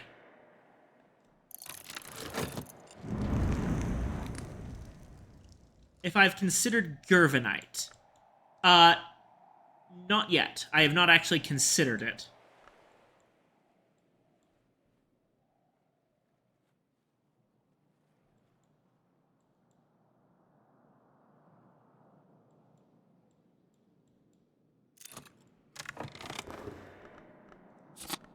Once, these grew only on one tiny island on the other side of the world. That's Empire for you. Memory sent.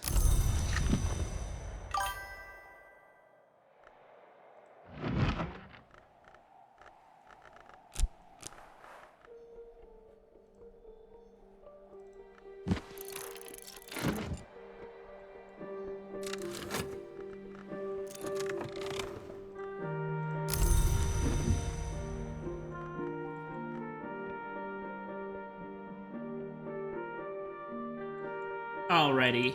That should be... Okay. It's time, sir.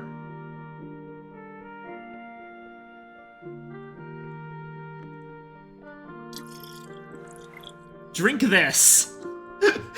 Imagine being some, like, traveling musician, you know, you go to this place, the guy, and the woman there, the woman at the library tells you, let me see, what have I done with this? Exalted memory. Yeah. Hands you a knife, tells you about the secret signs that can be seen in the earth around us, and then hands you a bottle that looks like this and says, "Here, drink it."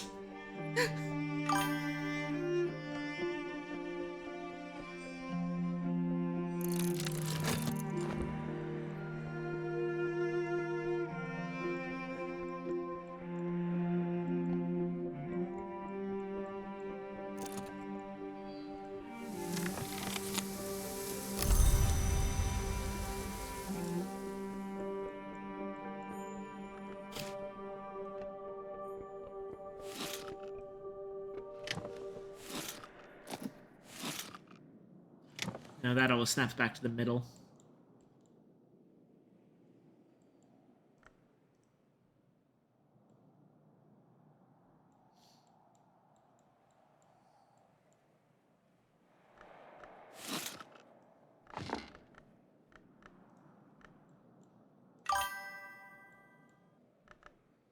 Oh, you tried acid? How about sacrament malachite? I got a dealer. And by dealer, I mean that I'm making it myself. You know, this is what Walter should have done.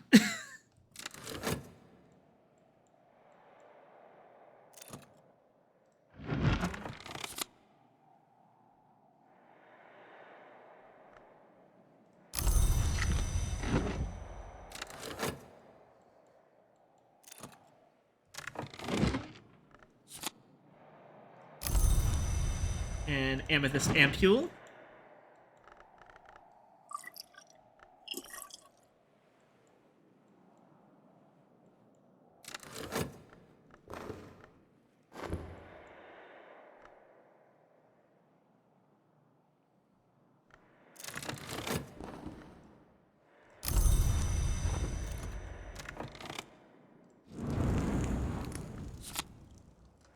Steamed spring vegetable pie. Originally, a product of Lord Burner's kitchens at Farringdon House, favored by Heber Percy, the mad boy, Burner's companion, who inlaid the floor of his changing room with pennies and built steps up to his swimming pool. Lovely, lovely, lovely, lovely. I think this goes on the picnic table. This, I think, is... The roast beef was nice last time, but this is honestly a more appropriate centerpiece for a picnic.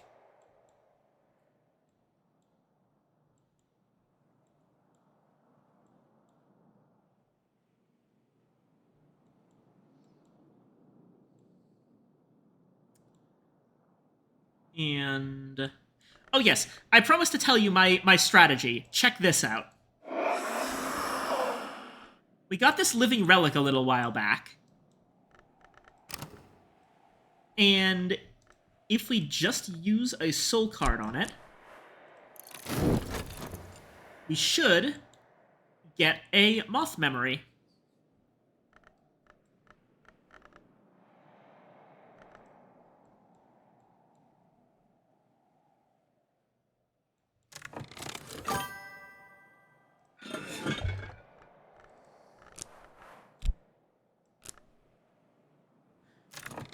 I just realized I never actually put Mr. Traveling Musician in here. Crimson Mists beckon and sway.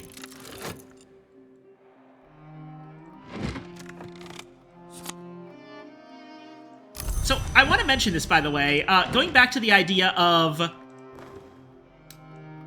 why you need certain aspects to get to places. This one is interesting to me because why would it be nectar?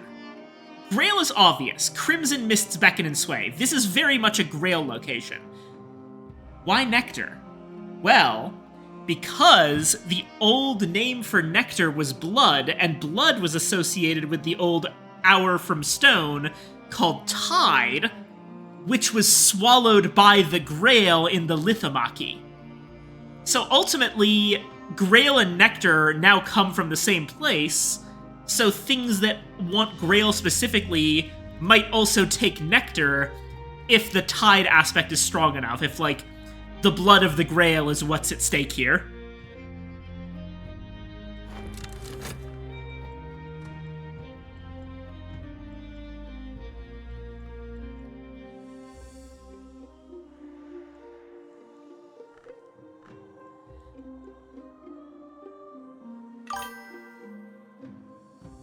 I like that explanation. Yeah, like, the Grail and the Tide are inextricably linked because of their role during the Lithomachy. More so, the idea of the Grail swallowing the Tide is a bit more intimate than the other ways that the Hours from Stone were destroyed. Like, the Forge subverted the Flint, and we basically do not use Flint anymore. Like, the idea of metallurgy has completely replaced napping in all but people who are effectively role-playing as cavemen. And, like, some specialist communities, but Tide represents blood. And that's never left us. The Tide is still with us, it's just not a god anymore, because it's been subverted by the Grail. But it's still here. And it's still linked to Grail in the way that Flint is not necessarily linked to Forge. It's more like Forge took Flint's place, whereas Grail and Tide fused together.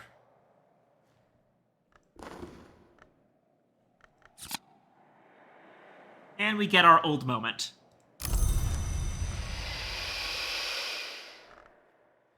Yeah, buddy.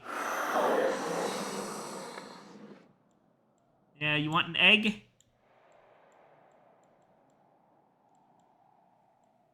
Let's see.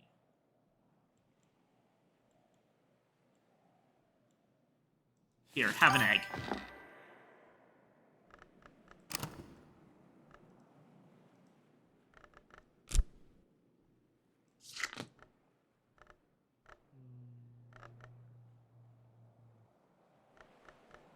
Twist.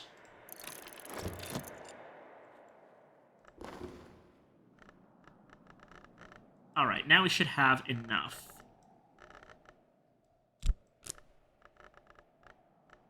Old moment. Impulse. Scent.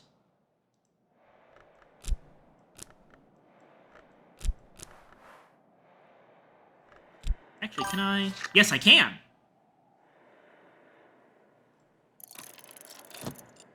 I like to imagine a living relic very slowly asking for uppies. Yeah!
There we go. At this point, I'm just crafting stuff.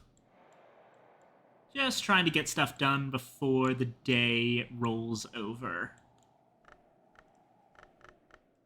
Now, the important thing about what we're doing here, getting Rites of the Roots up to 4th level should make its nectar go to 5, which will make creating more Sacrament Malachite in the future way easier. I think it's safe to say we've fully broken into nectar and can focus on other things. As for the other lesson for Rites of the Roots, I was planning on using that for resurgences and emergences. We will do that part tomorrow.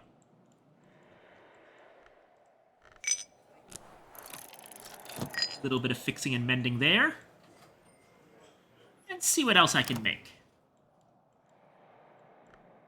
I want to get to using some of the stuff we just have lying around. Let's see.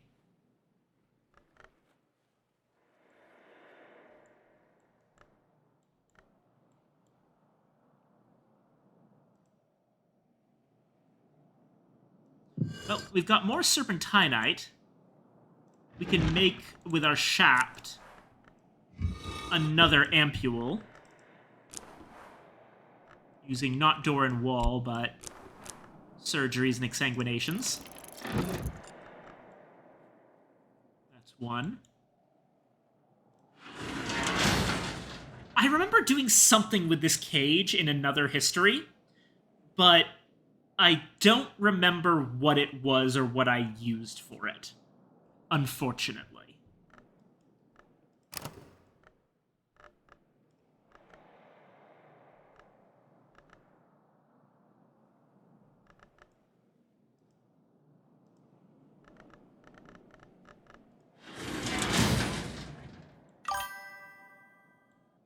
Maybe egg recipes. Possibly so.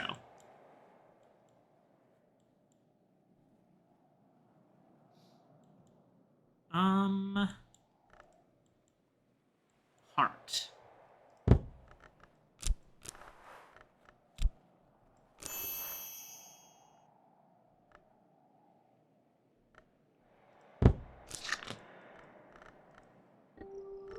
Oh, wait, hold on. I do recall something that we were doing.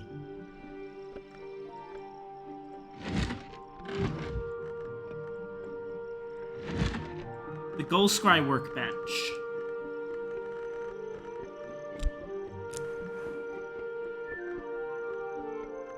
Strings and songs with an appropriate element. And wood. Could make the Mazarine fife.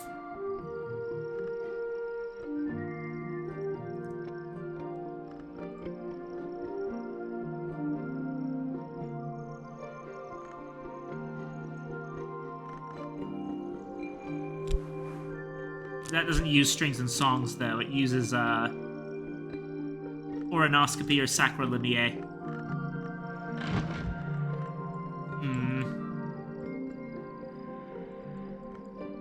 Maybe we read a book.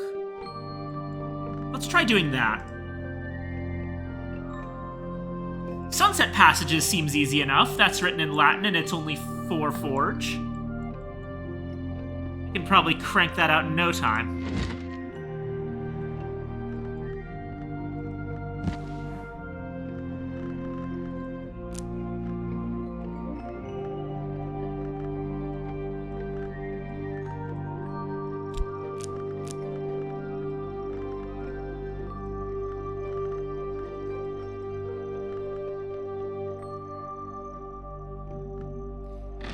We can crank it out in no time if I'm reading it at the right desk, because apparently none of my skills can be used at the Westcott desk. This one should be good. I should be able to use my Tryst here.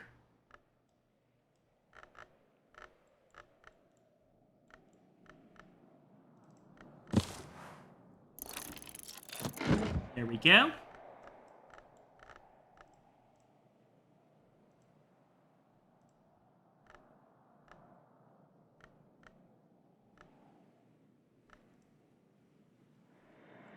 Ah, and here's another easy one. Kittling Ripe's Tasty Treats.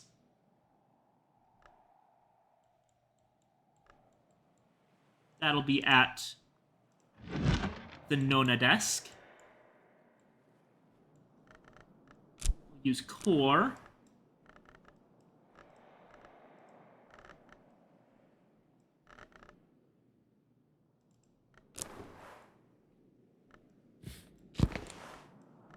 Leaves and Thorns. And the knife.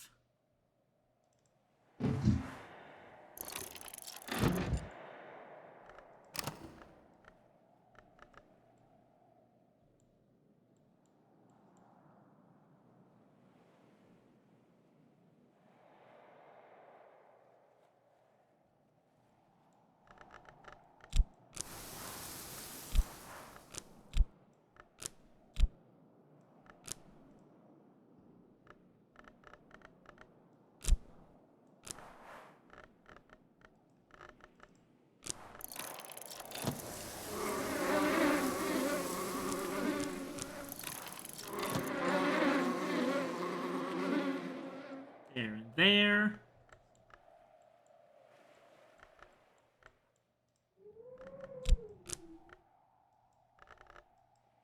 One more walk on the moor.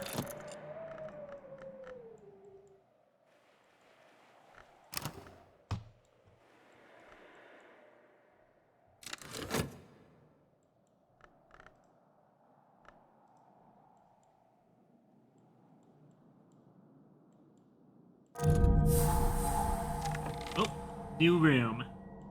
Here we go. Chapel Calcite.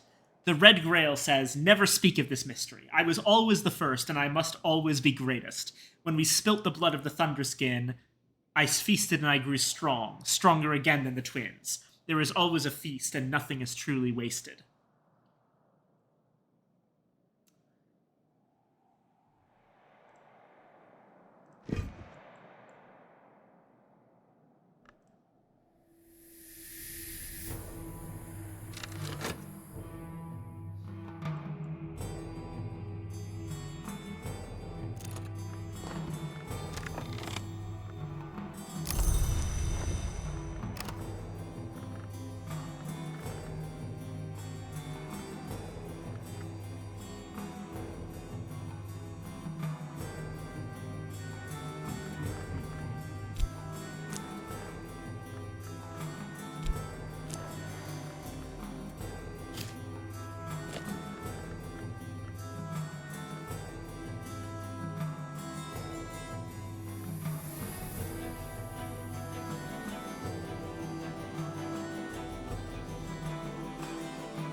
Oh, it needs to be with a beverage, of course.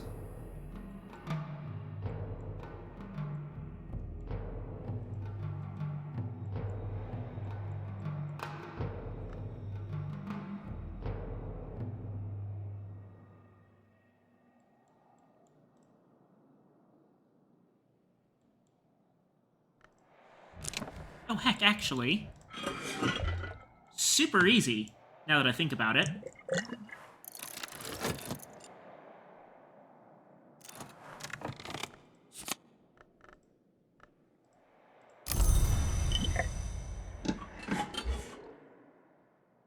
Oh, I should have used the one that was already... Oh, well. Where did I even put that bottle? It'll turn up. But, okay, so... Rights of the Roots, with our health, and an Earth Sign, with a glass of dandelion wine, makes Leafy.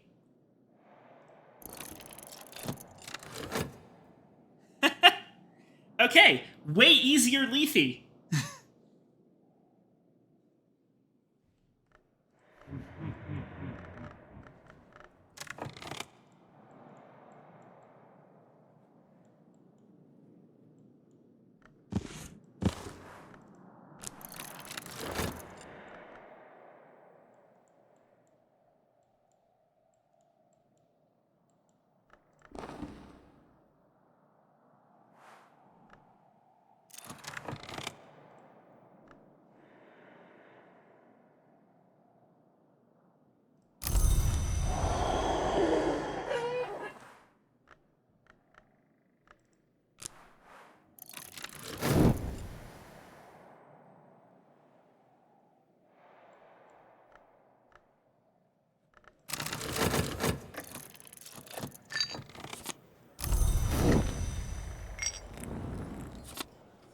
Eigengroi.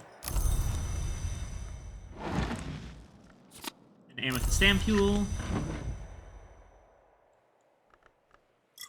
Put that there.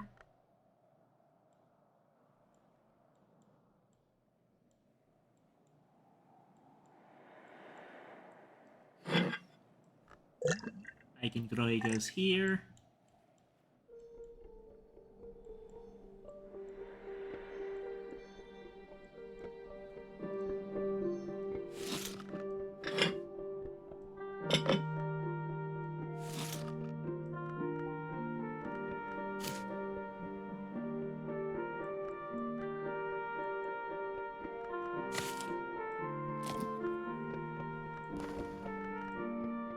Locksmith's Dream, a light through the keyhole.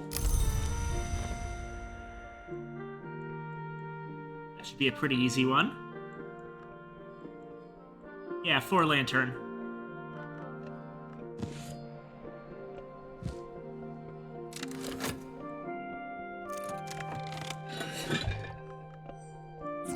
More Ichor Vitreous.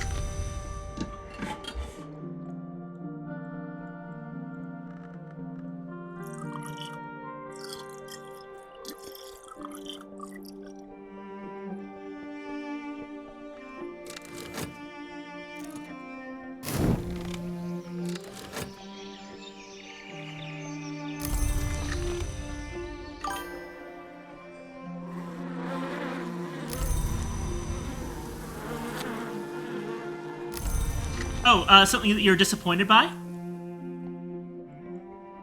Let's hear it. What has displeased you?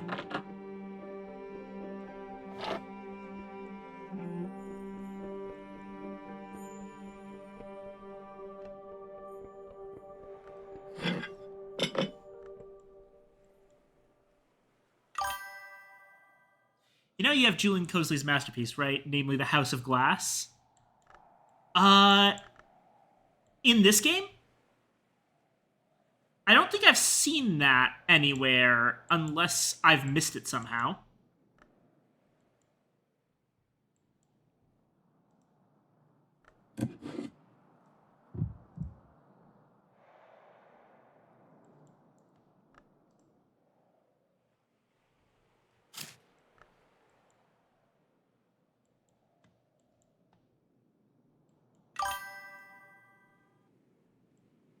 Oh, the books from the... I see. Okay. Yeah. Ah, Towards a Fundamental Aesthetic, aka The House of Glass. Yes, okay. I didn't realize that was the alternate title of the book. So what about them? What's disappointing?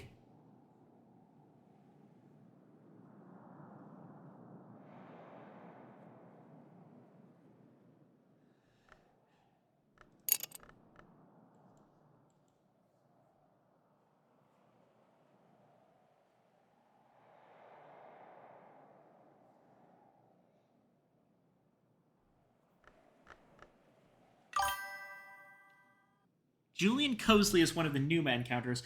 Oh, and you can't show him his own books?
You can only show him one of them, and even then he just doesn't react.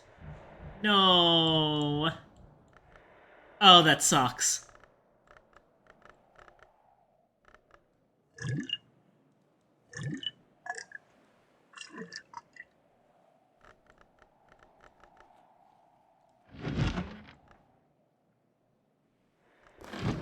What do we got here?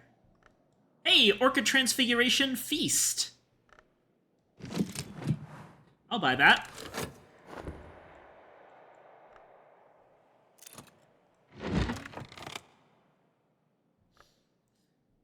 Okay.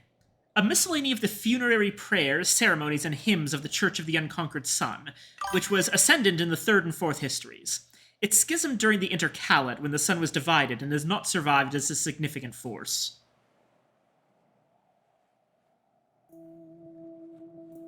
Yeah, I did love getting the Baldemarian to sign Locksmith's Dream. That was so much fun. Especially hearing her commentary on like, oh wow, I was out of it when I wrote this one, huh? Ah, it's a Revelation book. The church revered the sun in splendor before it was divided, but even while it was still whole, its later selves were recognized as its names. The Madrigal, of course, presided over death and the passage into the house. The white ceremony was spoken to honor the Madrigal at funerals held in the chilly space before dawn. The text cautions that all blades should remain sheathed while the ceremony is spoken, lest the corpse be not quiet. Alright, so we've got a Revelation book.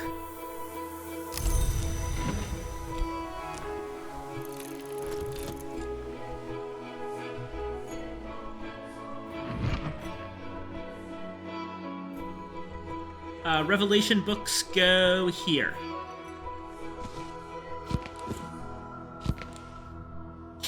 Hold on. Kitling Ripe's Tasty Treats. The Velvet is the hour of secrets, and so very little is known of the Mothlong? Nectarlong, who ascend to immortality under her auspices. But this book, by Kitling's friend, purports to be part cookbook and part manual for immortality. Kitling Ripe is the name usually given to the speechless but never silent cat thing that serves as a name of the Velvet. Kitling Ripe, it seems, enjoys hunting immortals, and the Velvet is very fond of Kitling Ripe. The secret, it appears, is to arouse the Kitling's appetite enough to become her quarry, but not quite enough to be caught. The Velvet permits the game, since it calls immortals careless enough to attract attention, and keeps her name happy. The author bemoans the loss of the Carapace Cross's savor secrets, which apparently were particularly tempting, but suggests decent spice substitutes, which also happen to make for excellent pigeon pie.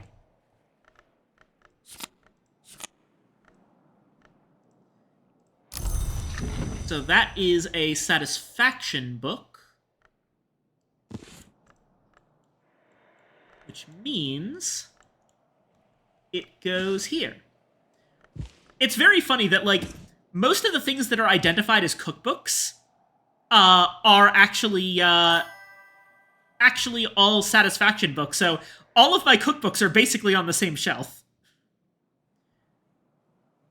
Which locations I've done for the Newman we found so far? Okay, so the sun disfigured actually comes from you using sickle and eclipse in the shrine of the chancel. That gets you the sun disfigured. Then, sleeping with the inscribed stone tablet underneath your pillow gets you the 3-3 St. Chiavi manuscript.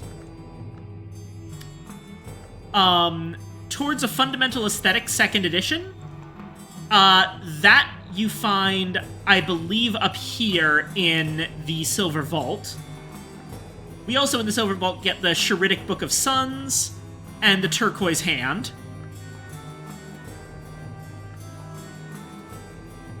And, obviously, Fundamental Aesthetic Volume 1 is up here.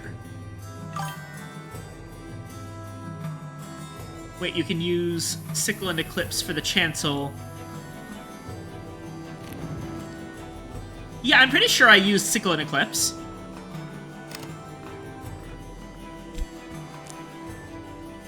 Doesn't do anything anymore, obviously, but it worked at the time.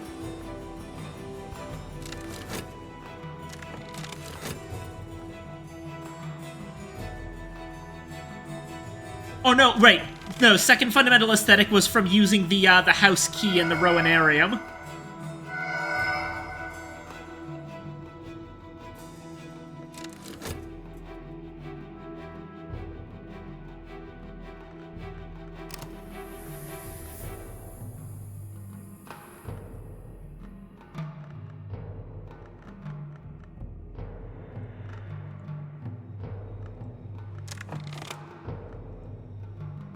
Satisfaction. Clouds. It's good so far.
I always find it interesting just how many things were in the Hush House. Yeah.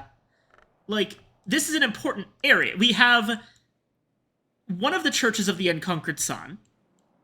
Like, one of the branches of that. And a major stronghold of the Sisterhood of the Triple Knot. And the Cucurbit Prison. All in one place. Like, no wonder they decided to have one of the libraries of the Watchman's Tree here. I hope you're behaving yourself and not delving into mysteries man was not meant to know.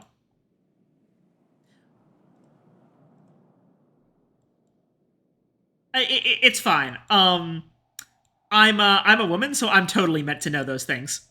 Not a man. Gotcha.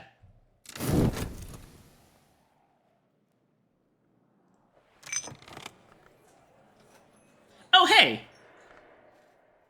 It's one of the Sisters of the Triple Knot. Is there anything we can do with her? Yes. There's actually several things we can do.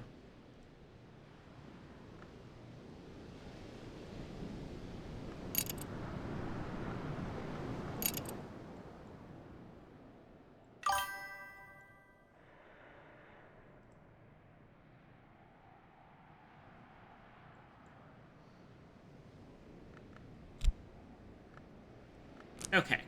4 of each of these. Alright, the number 1 question right now is, can we get to 14 knock? Because that would give us some real options. That means 10 knock. Now, knock is easier than some things, because we got shapped. Let me check something.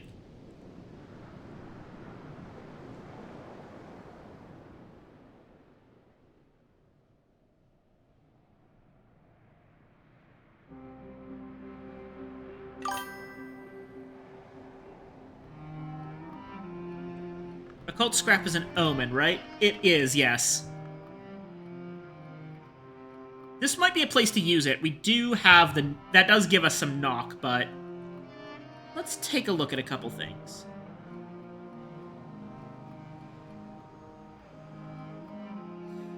Knock tools are tricky, because... the only real one we can potentially do is the Chronsicord.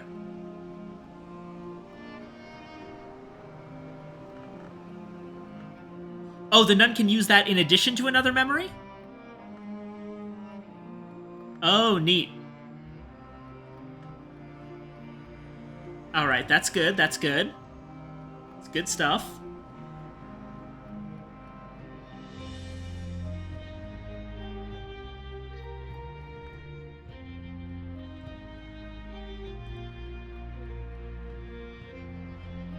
Alright, we're not going to be able to make the Chronsicord, unfortunately. So that's not possible.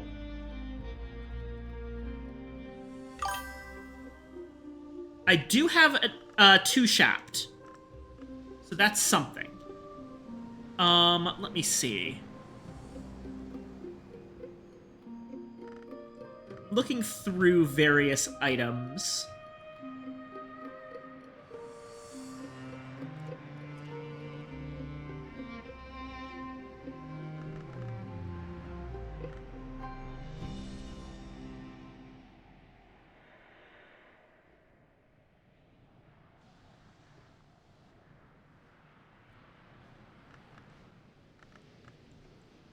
Alright, hold on a second.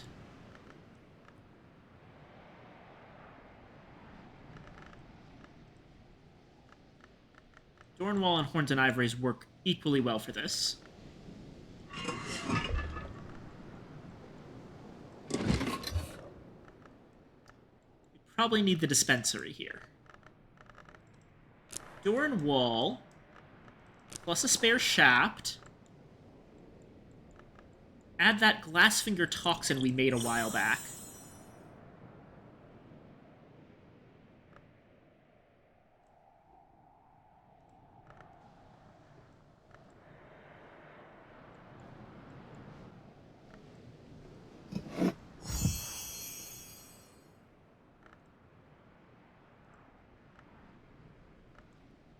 Darn. We would need 4 more from knock from a memory to do this.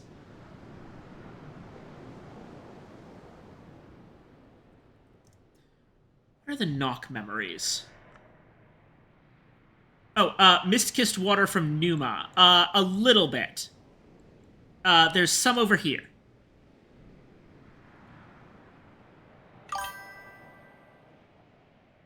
Forge below, we could use Gervanite.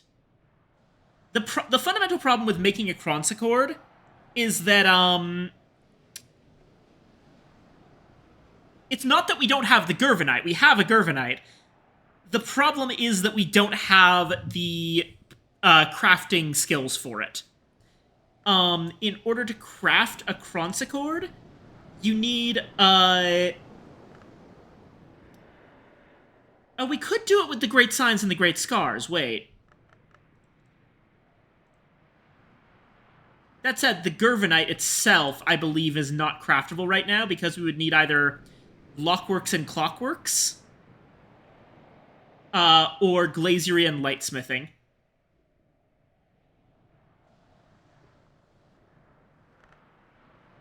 And we do not have Lockworks and Clockworks. But if we were to use the Gervanite that we already have, along with Great Signs and Great Scars. I still think this probably...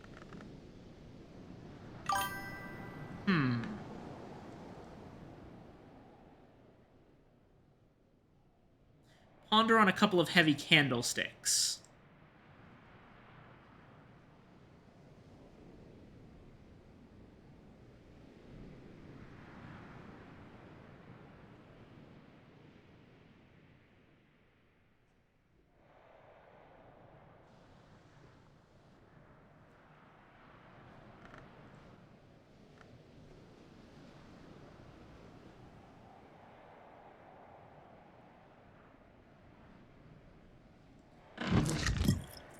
Okay.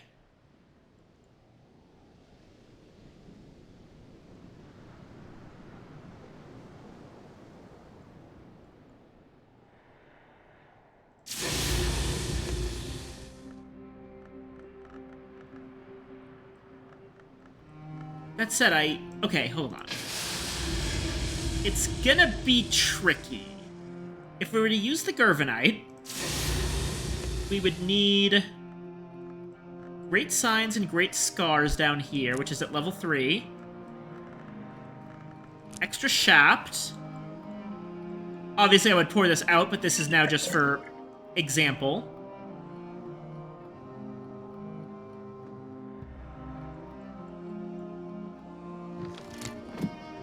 Plus Gervanite. And we would still need, no matter what we do, we're gonna need 4 more, 4 more knock in a memory.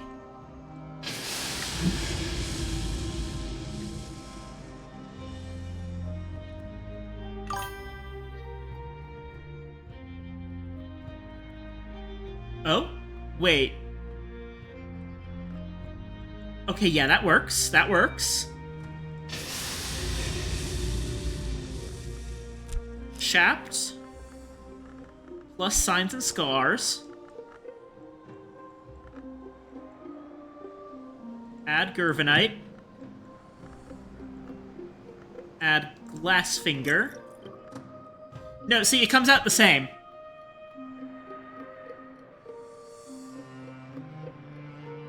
We still need 4 knock from a memory. Which is what I need for my plan as well. So it comes out to the same thing. But I think... Okay. So, let's say... Oh!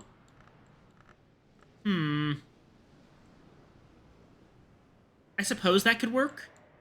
You are right. Like, that would bring it down to a memory that only requires 2.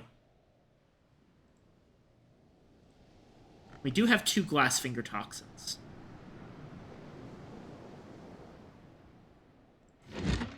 How the heck did we make that Glassfinger Toxin again? I want to make sure I can remake it. Signs and Scars. With Shapt. No, it wasn't Shapt.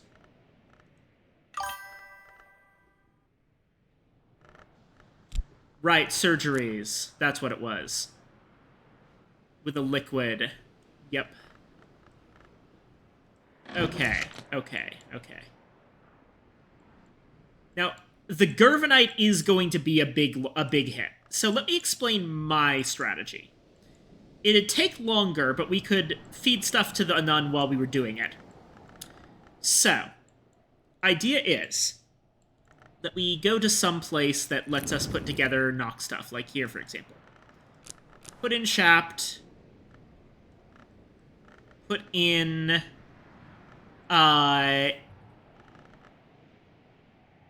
Great Signs and Great Scars. And what we want to do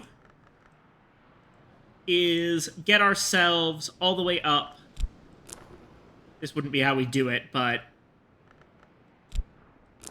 to 10.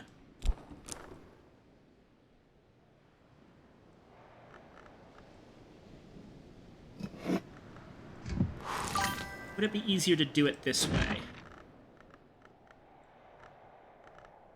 Yeah, sure, go ahead and mention whatever.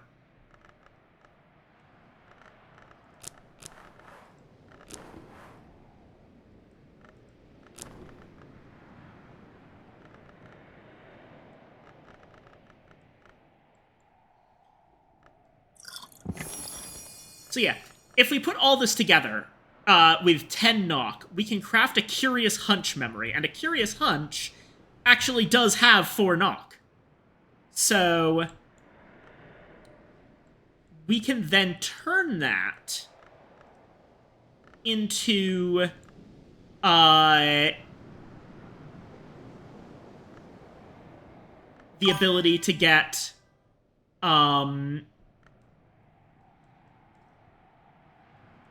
Sacrament Askite.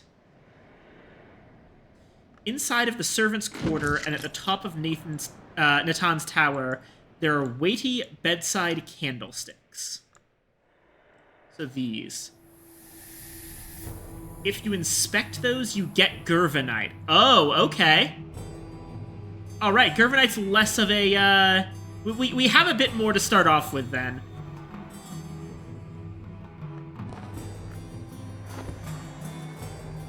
That is something. That is definitely something. My strategy takes a little bit longer. Let's... Okay. Let's see.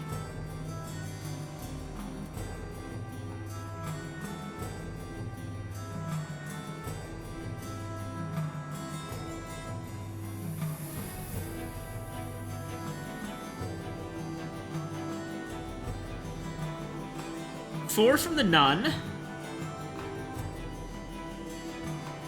The Cronsicord would give us another 6. So that goes straight to 10. And then we can use the Omen and another thing.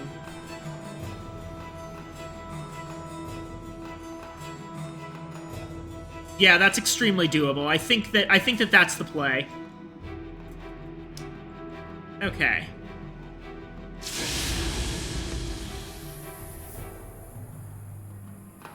We're finally using this Gervanite. No, don't worry, don't worry. This is the kind of engagement I really like with this game, and the more I know about the game, the more I can do this kind of thing.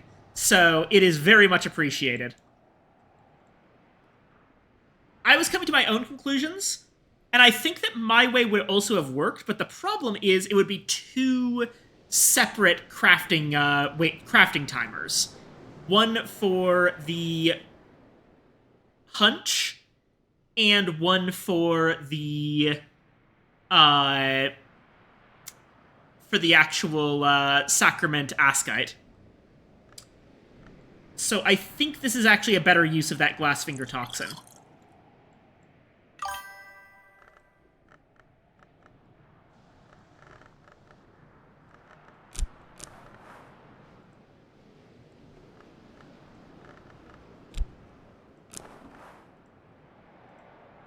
Now, I don't want to use the Occult Scrap for this.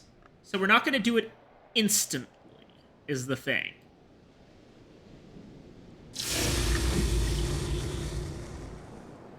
Here we go. Okay, so here's the plan. We're going to need to effectively do this twice.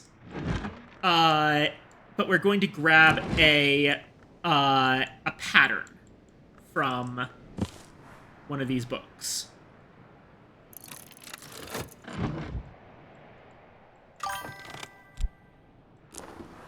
A yellowed newspaper, not yet.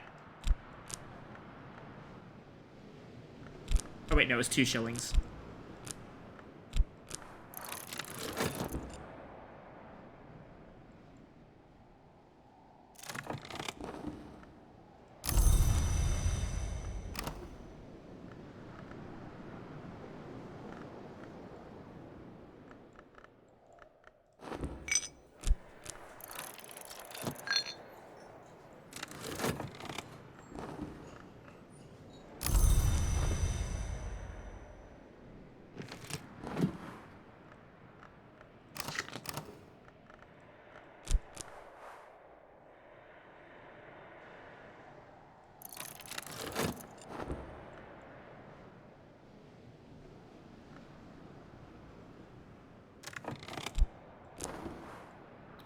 Right, so we're going to start things off.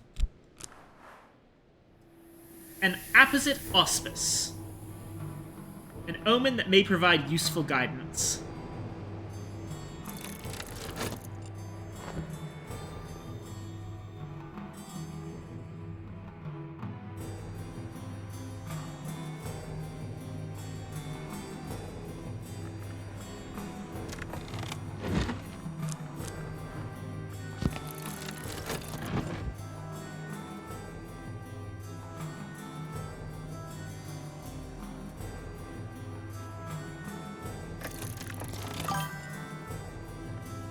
Clear and gentle light. The candle is much heavier than it should be. Something has been sealed into the wax. Gervanite.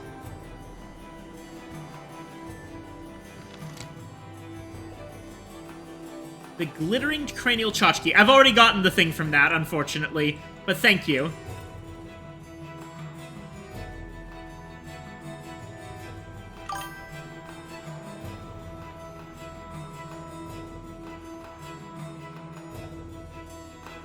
You're both wrong. There's no Y on it.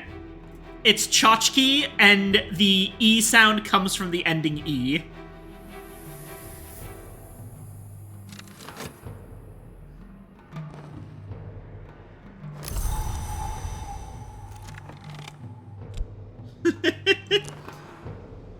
Tchotchke.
Strathcoin whiskey and a pheasant. Wonderful.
What to make.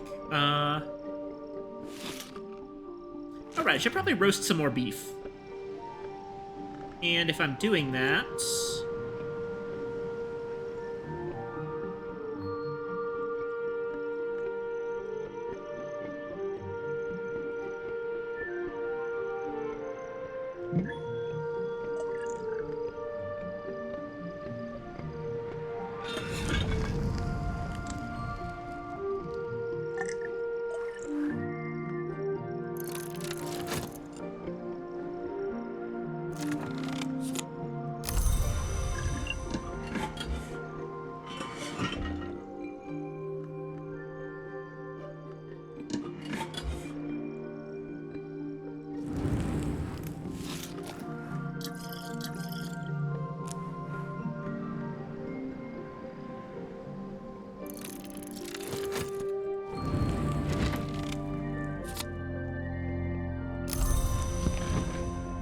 There we go. And now... Or no, we were doing it down in the forge. pattern are shapped. The great signs and the great scars. Gervinite and a glassfinger toxin.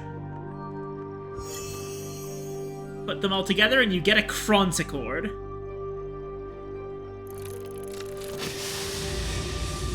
Which is gonna take a full 2 minutes, so I hope this works.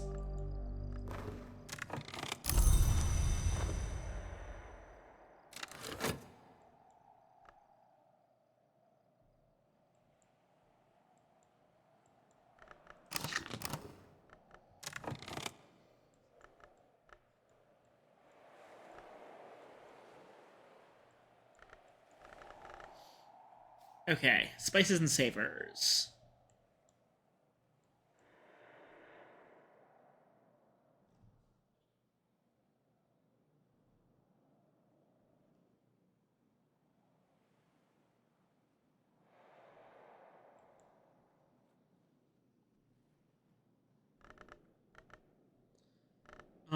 Okay.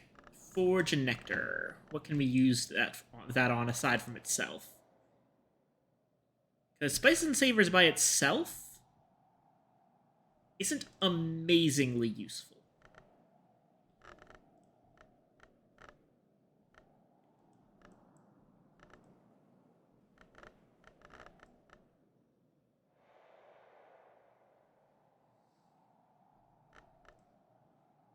I could use it on Disciplines of the Hammer. That's something.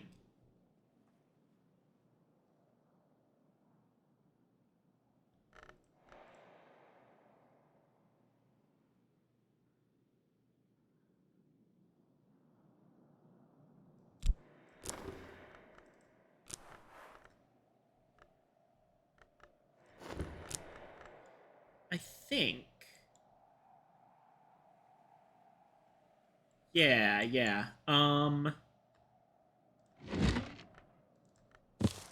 Encircling Tantra. Use...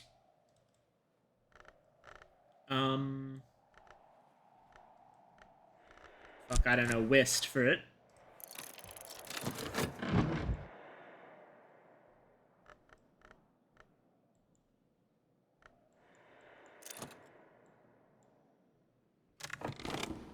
Ah, we got the book. The Orchid Transfigurations, a feast. We can actually read this right away.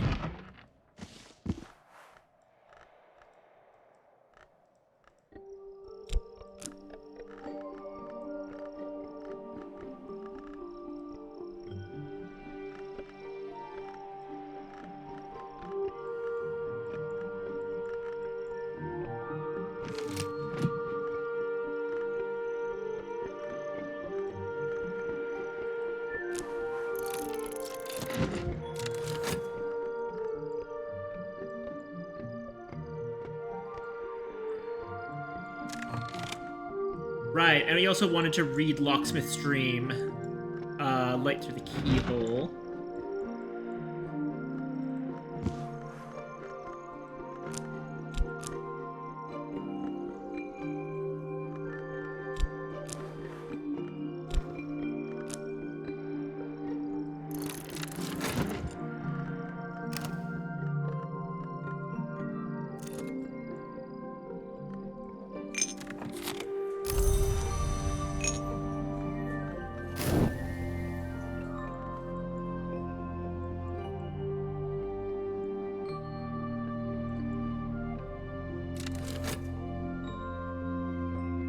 Forging process is a little bit concerning. I really, really hope I have time.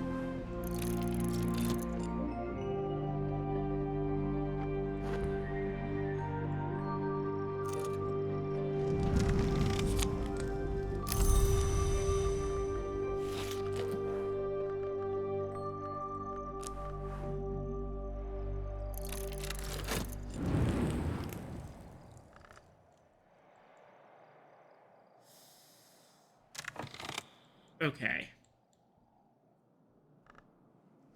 Normally I wouldn't do this. But, like, just in case, I'm gonna collaborate Shapt. I know I don't really need to.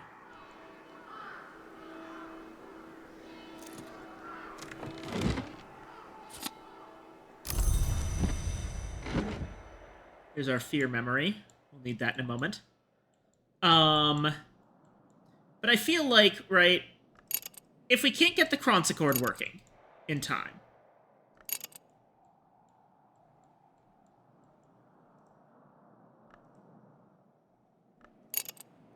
then at the very least, we can probably scrape together a way to get her to, 12.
Oh, okay.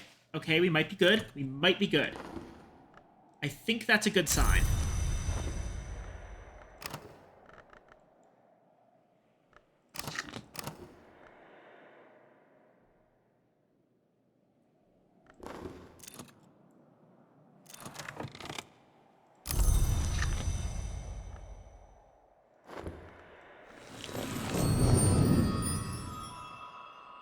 Oh, I'm an idiot. There was no point in doing this. We had already committed. I like to put languages very early on in the Tree of Wisdoms when I can, because they're not as useful upgraded. And I had forgotten that I had already committed Henneveck.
Alright, we got our marinated roast beef and a free dripping.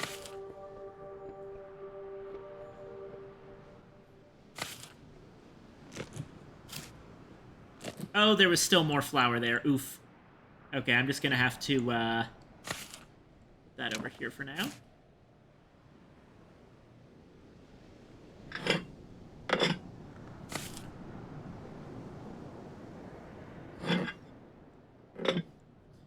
Huh. The beef fit there, but not the marinated roast beef. Hmm.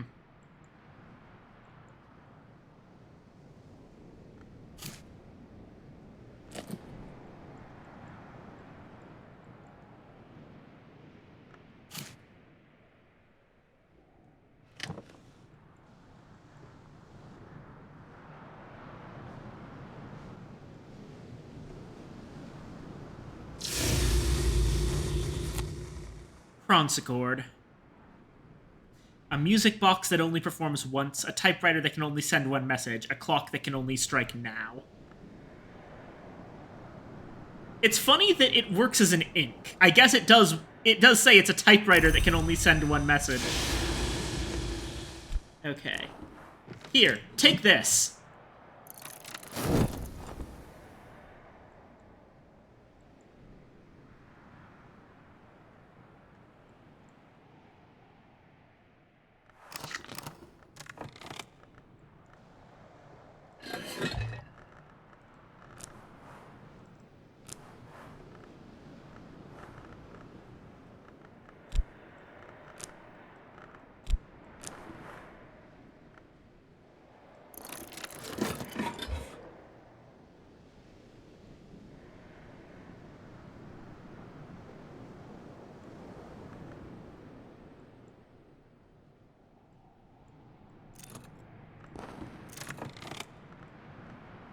The Admonitory Automata Project. Footage of experimental devices under development, the Cucurbit under Governor Collar's supervision. Hey, Lockworks and Clockworks! We actually want that one. That lets us make Gervinite. Okay, we should probably, try to watch that soon. It's gonna be two from metal. 4 from transformations and liberations. And then between 2 memories, we just need to make 4 forge. That's incredibly doable.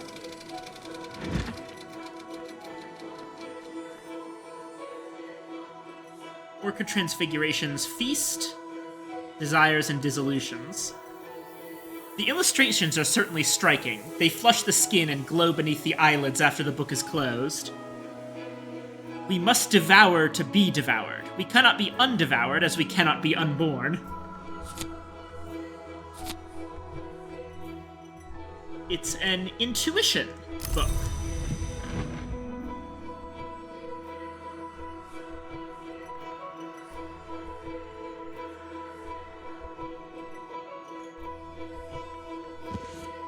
That goes over here.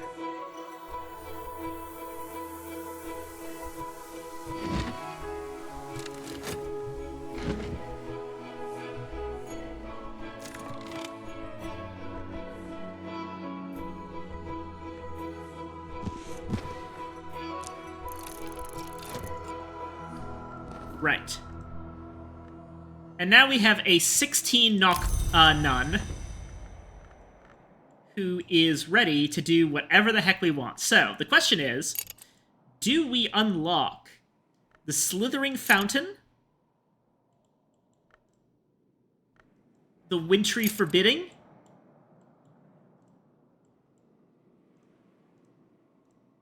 Or the Charred Chamber?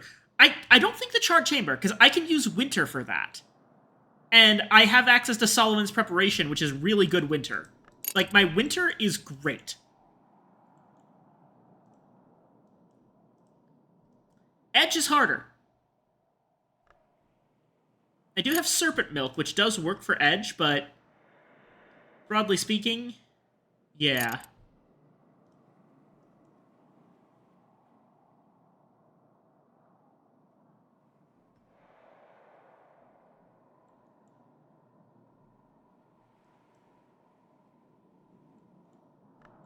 You know what?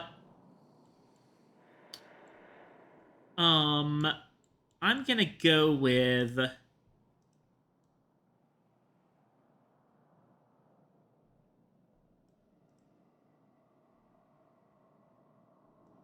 gonna go with the Wintry Forbidding, because there's just fewer options for it.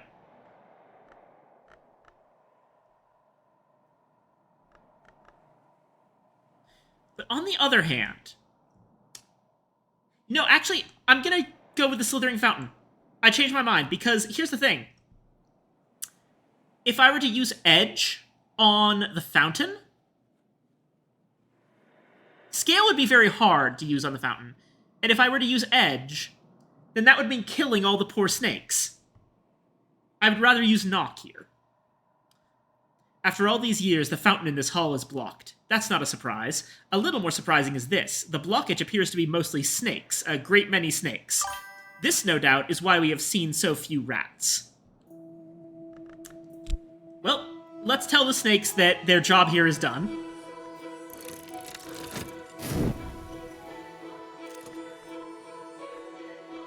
Welcome back, Shadow.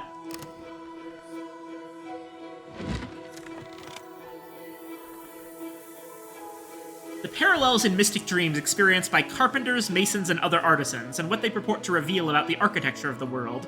Surprisingly more daunting and even funny. No one has ever explained why Galmir devoted herself to this quixotic exploration of artisans' dreams. Time and again we hear of the wood, which rises from the world's foundation. All trees reach for light. What does the wood reach for? Is there a difference between light and light? I think the key to dreams of the wood might be one of these. The one that isn't exactly real. Alright, Revelation Book. And Purification's Exaltations.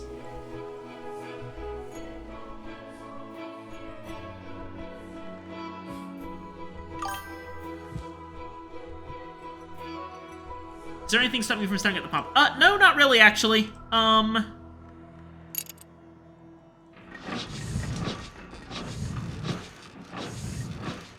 Apprentice level Forge. Apprentice was actually the really,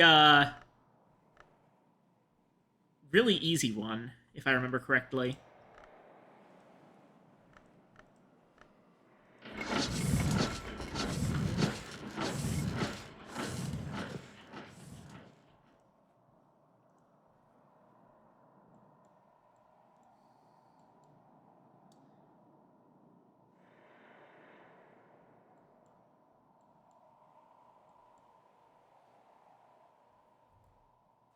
Yeah.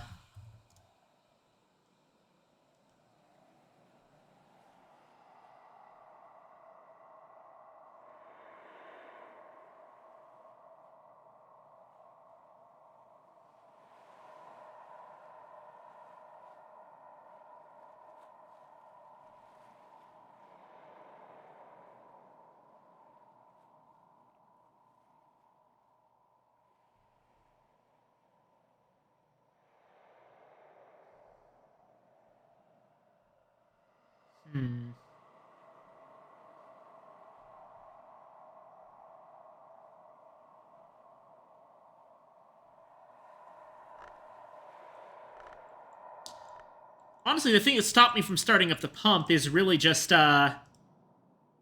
wire. But I have an aversion to getting rid of any material that it's not easy to get more of. And so the steel wire up here has annoyed me. I'm willing to use one of them, but the other one I think I'm just going to order copper wire from Cater and Hero. Let me actually take care of that right now.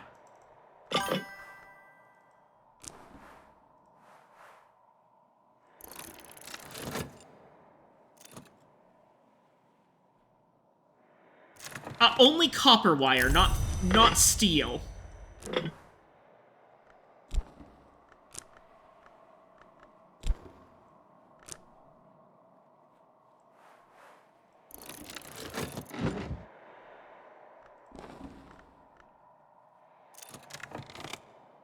Oh, another locksmith's dream.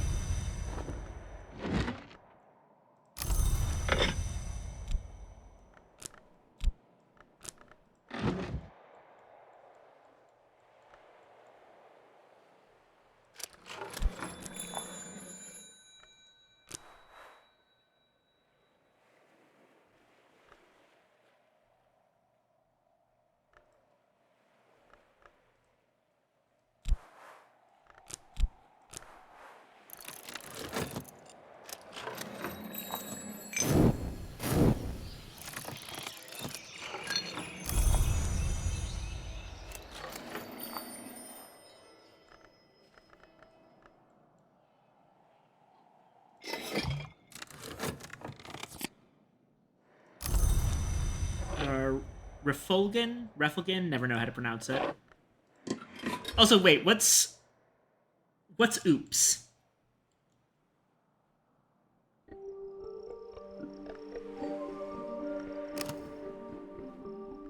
Oh, I did just spend a lot of money. That's... I see.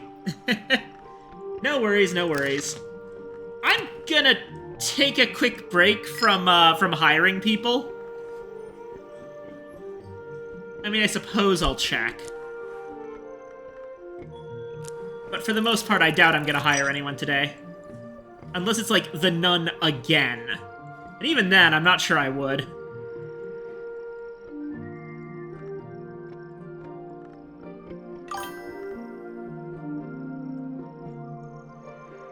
Does Black Sapphire Wash make Painter a suitable moon person? And Shadow was oopsing themselves.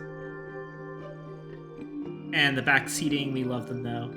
It's fine, it's fine. No need to worry about back seating. I know that some people are really weird about back seating, and get annoyed by it. I'm the one who chooses what I do.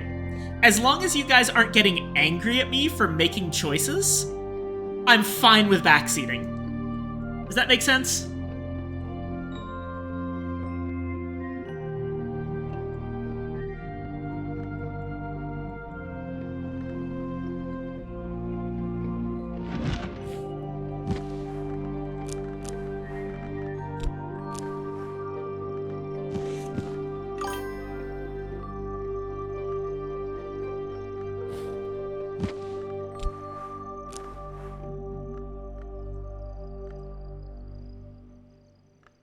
Oh, wait.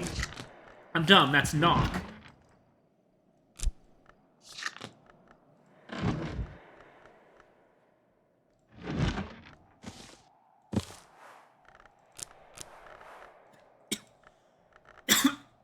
Sorry.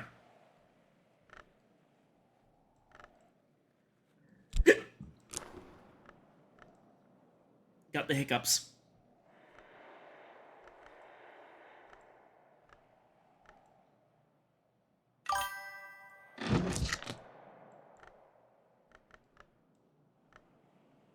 Painter with Black Sapphire is good for Moon, but the superior option is a nun with a Wormwood Dream.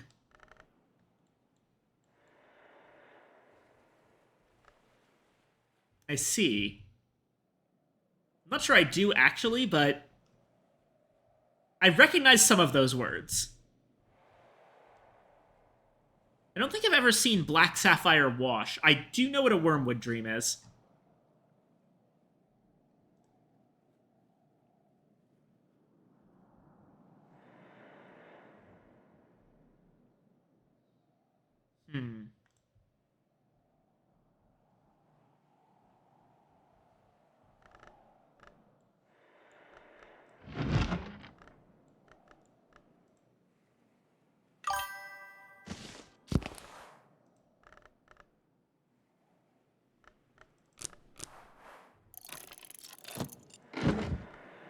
Moon 6 paint, I see.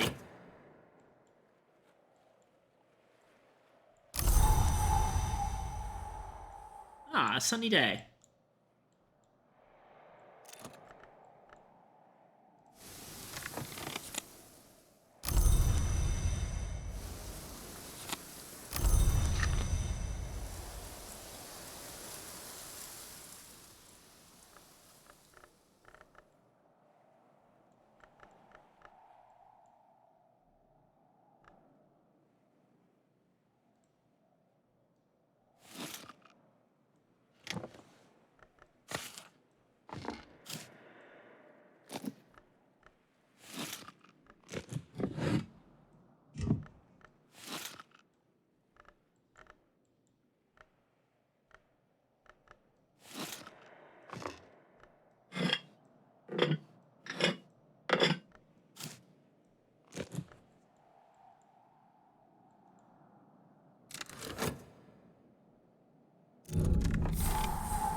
Narthex.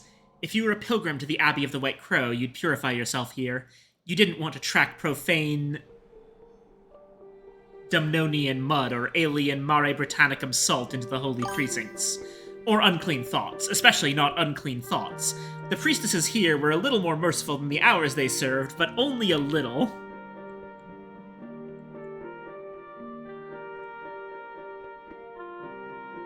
Well, okay.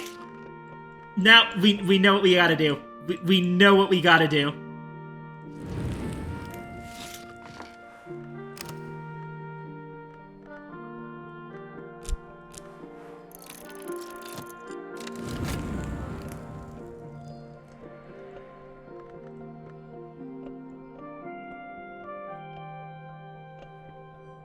Oh, wait, what? Oh.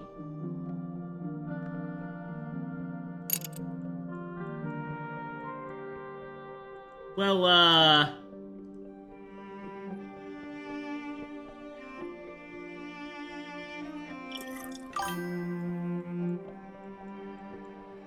oh, Lethe is good for this? I found a backseat, I swear to god I'ma do it.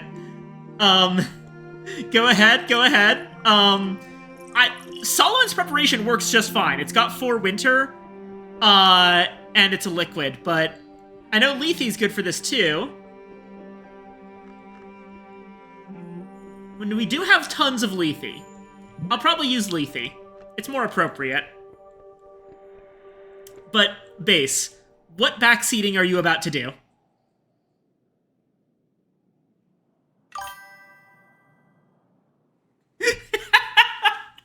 What are you about to do, Base? I invite you to backseat. Once you unlock the... Oh, once I unlock the room. Okay.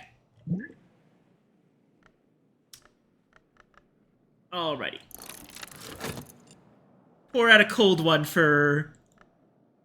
I'd say the boys, but in this case, the girls. Pouring out a cold one for the girls. Or, I guess a mothy one for the girls, not a cold one. Pouring out a bunch of moths for the girls. That doesn't sound anywhere near as established of an idea.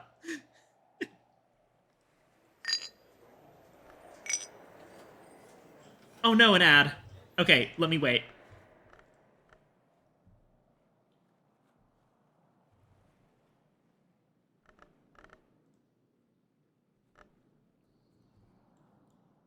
I'll take this time to take care of some other stuff elsewhere.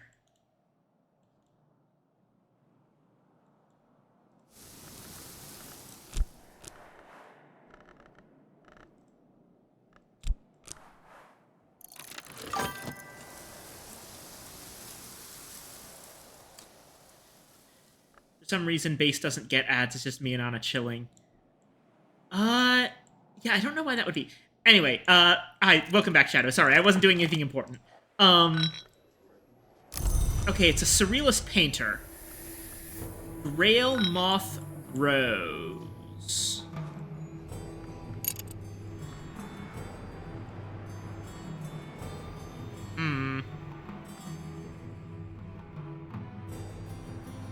I admit I do kind of want this.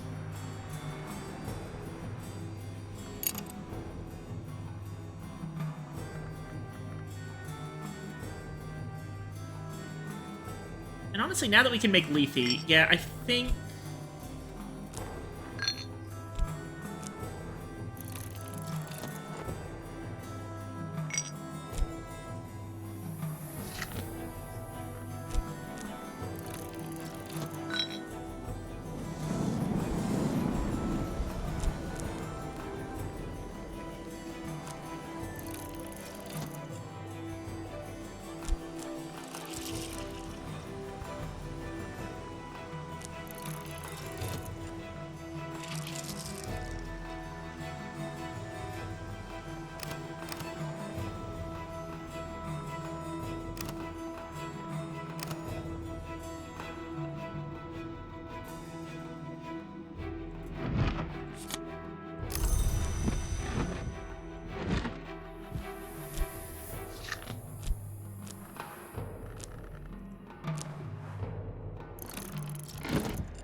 right, a surrealist painter. Wonderful. Here, drink this.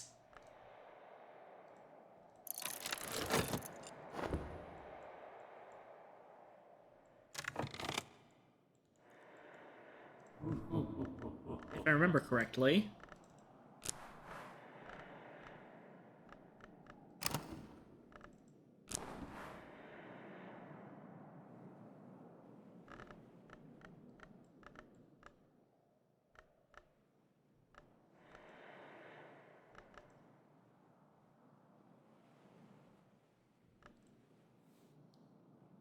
Four more from 3 slots. That's very doable.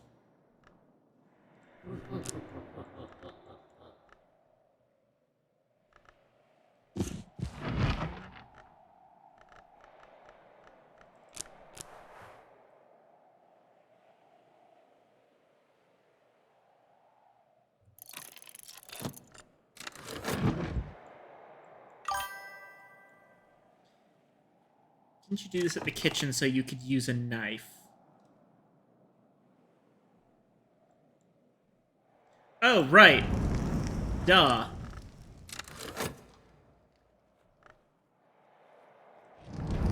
Well, that will actually make it more resource efficient, for a different reason. Hold on a moment.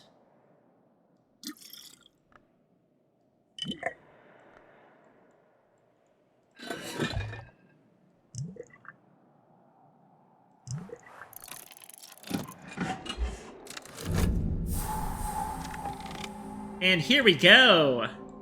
This room's always great. Who is Our Lady? The red grail which gives life, which takes life, which is not sated? The horned axe, who bears 2 blades, who waits at the threshold, who sunders that which should not be joined? The ringyu, who is succulent, who is renewed, who encompasseth? Or a fourth, who is always signified but never named? A librarian might phrase the question differently. Who was first? Okay. Tridesma Hiera.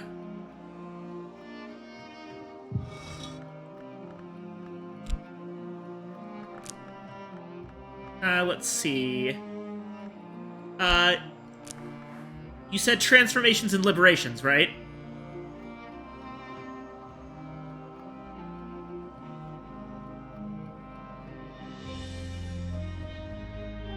No. Okay. You meant the Watchman's Paradox. Well, that doesn't fit in at all. Maybe weaving and not working?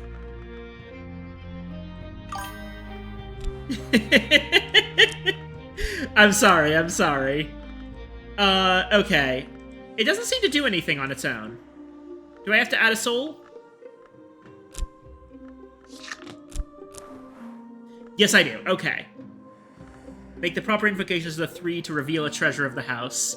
Yep, the rites of the triple knot being used in the altar of the triple knot.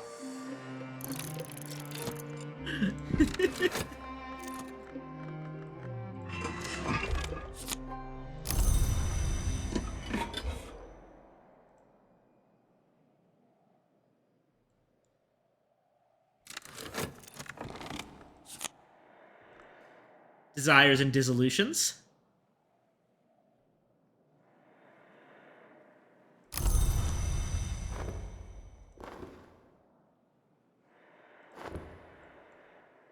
Oh, right, and we were going to, hold on a moment.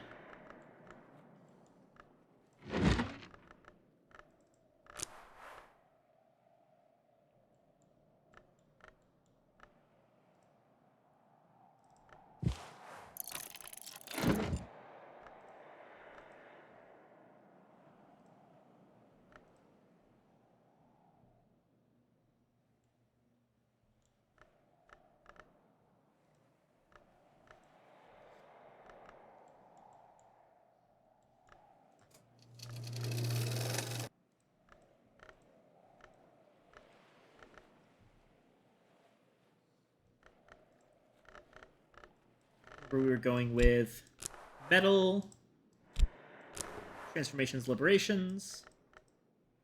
So we need one more memory that has 2 forge.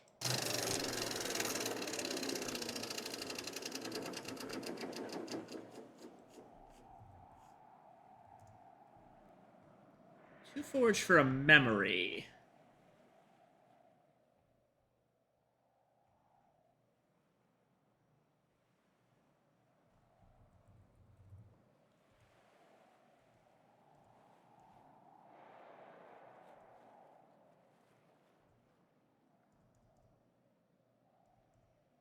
No, that's actually a little bit harder than it seems.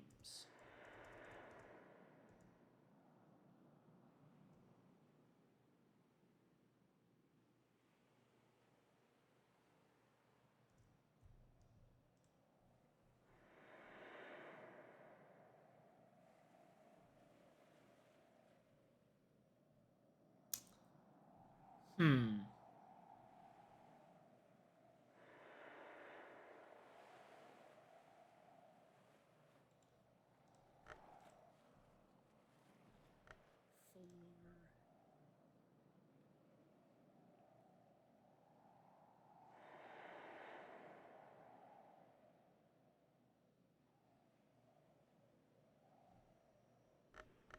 Oh, this is actually kind of tricky. What to do here?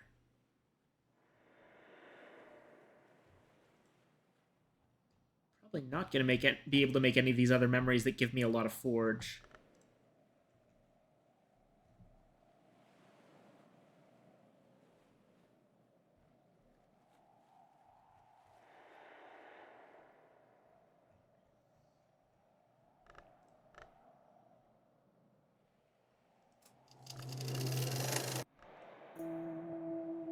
Okay, yeah, this might not be as doable as I first thought.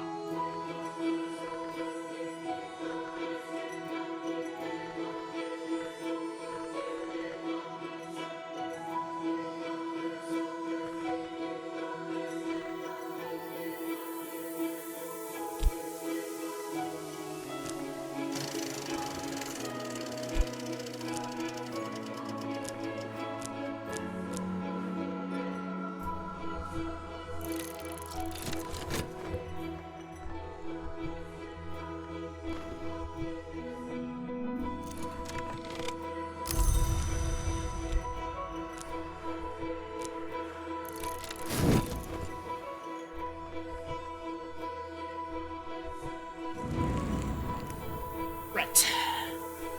Okay.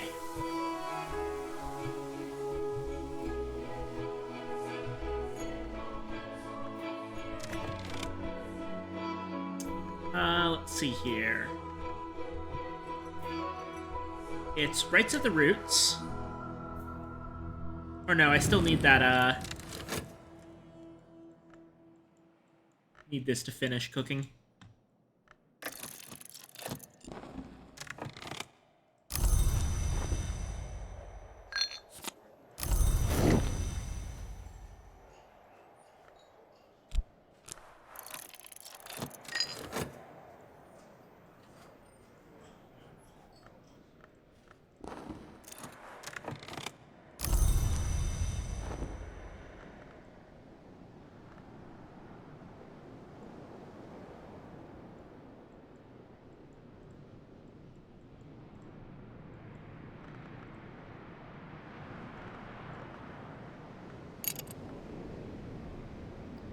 Beverage, collaboration.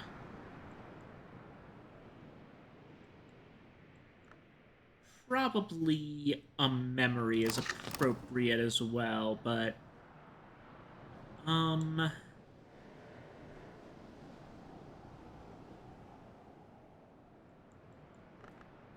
wait.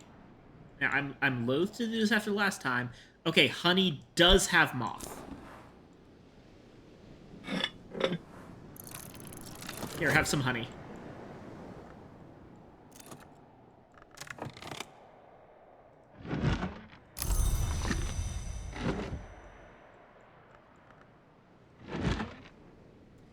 In this volume, notoriously, Galmir's prose begins to disintegrate, and it's not clear which dreams are in fact her own.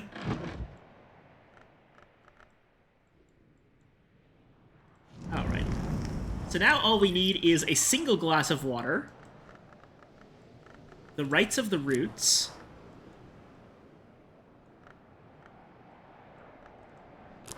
One nectar, which probably would have been our Western Guided Arab. Let's see if we can do without. 7.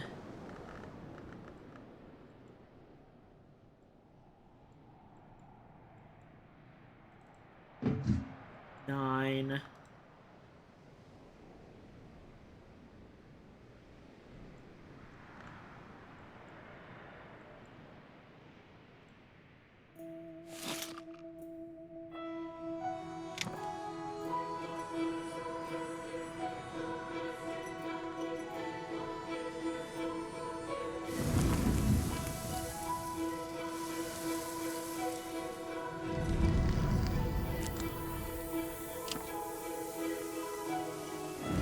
Yeah, no, I'm gonna wait till this is done. Another 17 seconds won't hurt.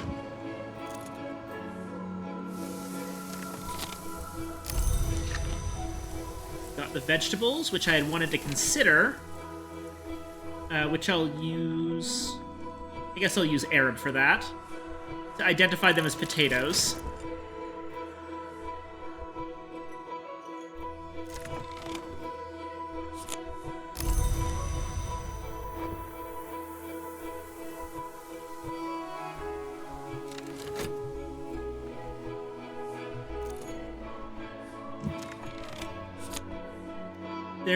There in a smooth hollow at the altar's foot, something coiled like a serpent, but stiller by far. A serpent root! A mass of rootstock, shiny with age but still somehow viable. Tiny spidery scratchings marked with embedded eggshell shards encode a cryptic message. And that's a Newman. Incredible. Requires crack track, which we have, and 10 nectar, which isn't all that hard for us.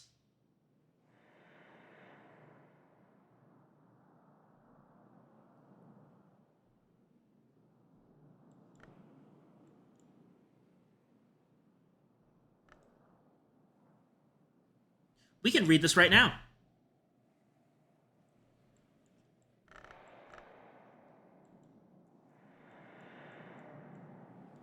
For the time being, I'm gonna put it... Oh, it went outside. Oh no. Ack! Okay, glass of water outside.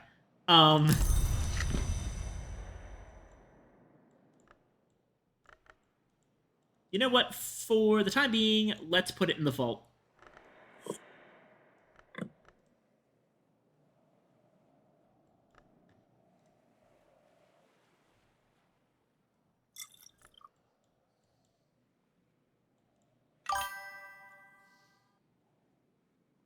Whoops, accidentally dropped world rewriting ideas. Yeah.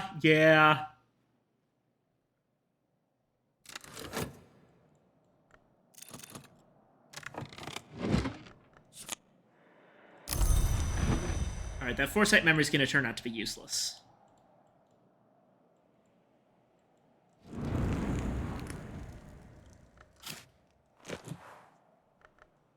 Now, I wanted to make, with an earth sign, Rites of the Roots,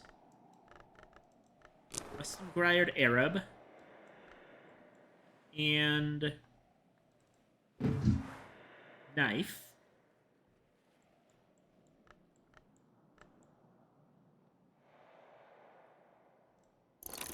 And make leafy.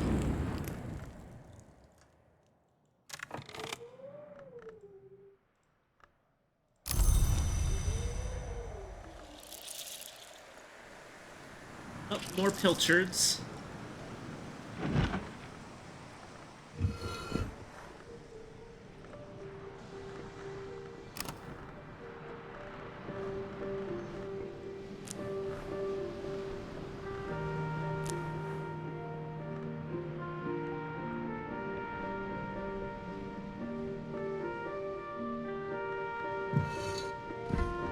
Or no, hold on. I was making something else with these.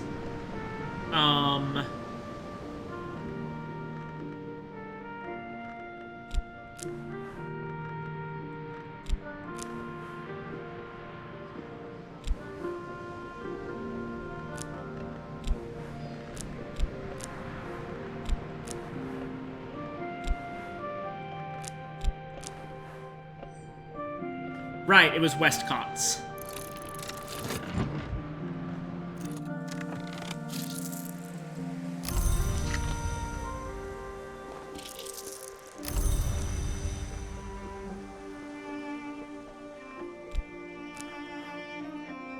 Alright.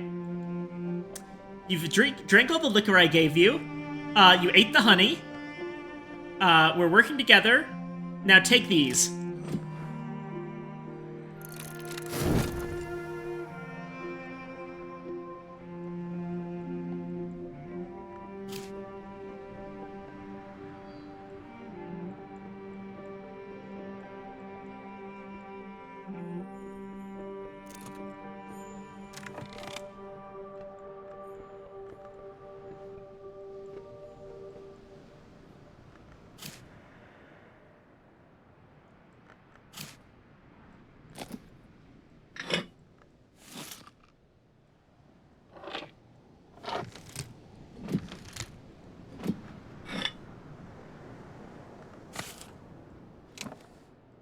Honestly, this Cinnabar probably shouldn't be here.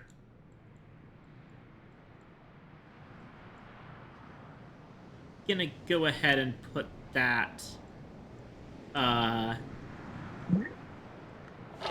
Put that right there. Storage. And move the pitcher of water back up here. And the honey can live...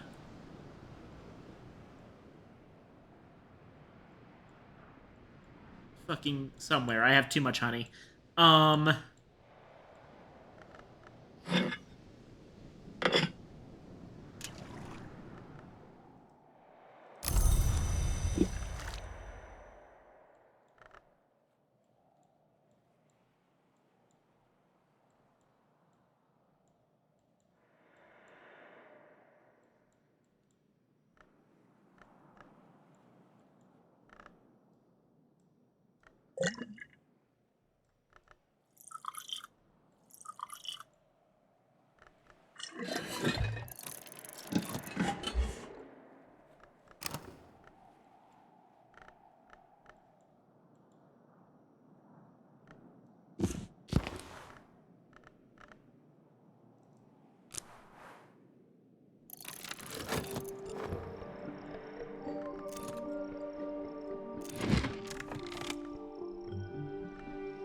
The woman in the sand-colored robe has told me the stairways of the manses go ever up.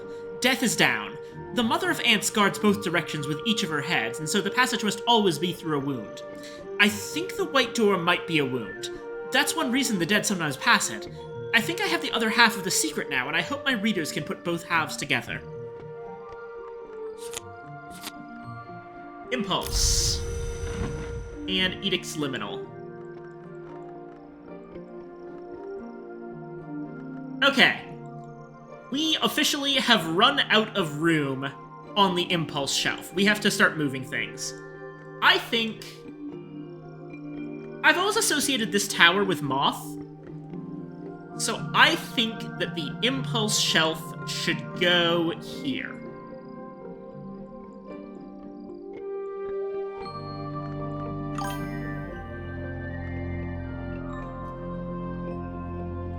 She's asking what the opposite of death is with that book. Ooh, yeah.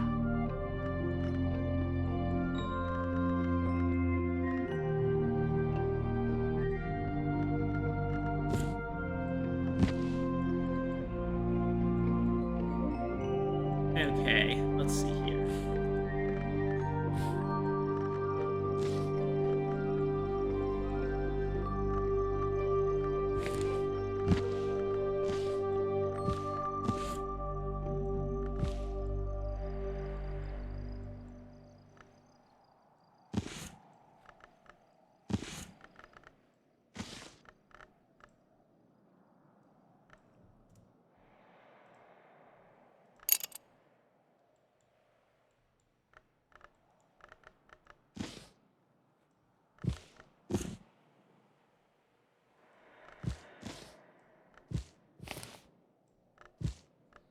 And there we go. The new impulse shelf.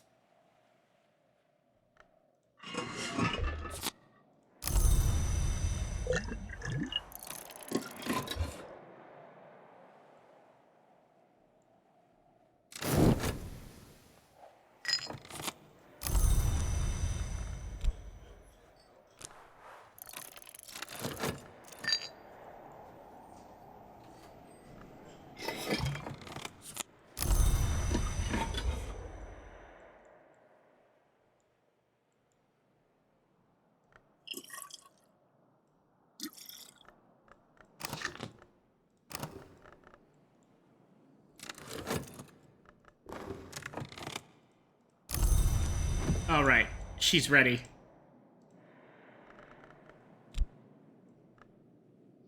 Thunder prowls the entrance to this cave, a dying curse or a capricious storm spirit. It must be dealt with carefully.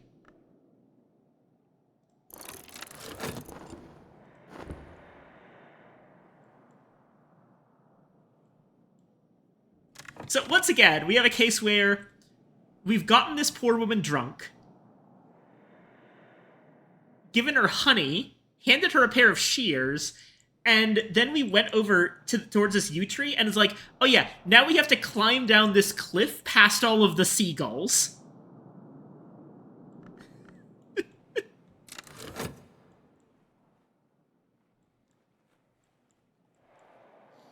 Why is the librarian like this? Locksmith's Dream again. Wish I had all of these earlier in the game. Ah, well.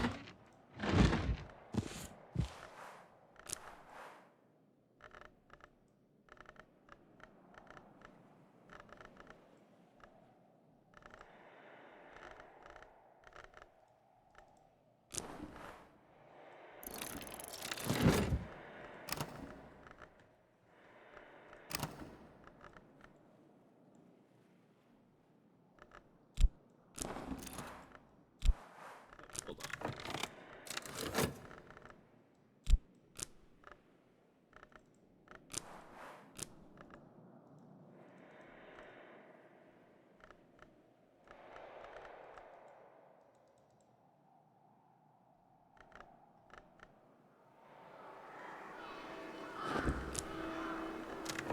Tomorrow.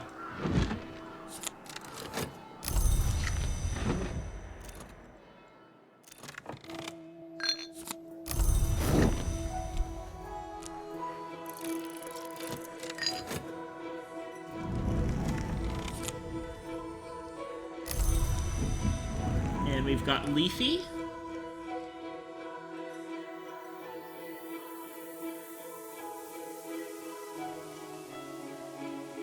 What am I doing over there? Leafy goes here.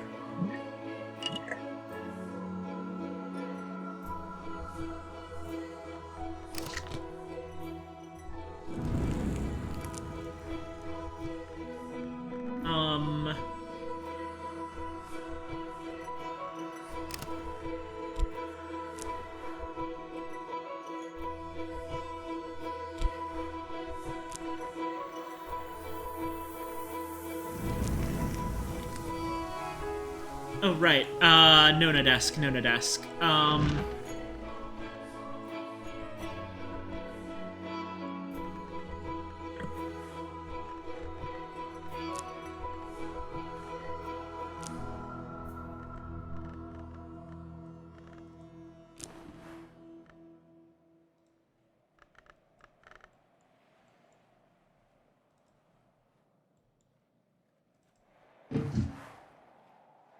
We can read a Newman book. Holy shit.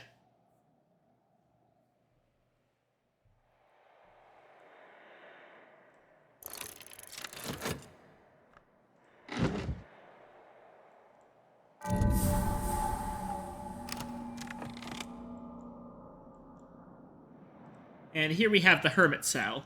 The words Red William are scratched into the wall by the bed nook.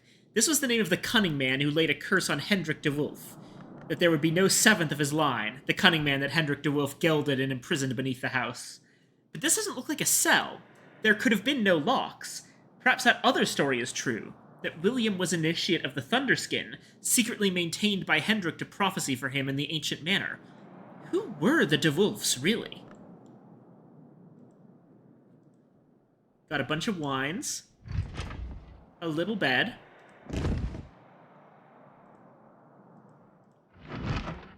A hermit's workbench, which does take stone. A little stove. All sorts of lovely little things. And then the perilous path continues to wind down here, and we start meeting Moon and Rose.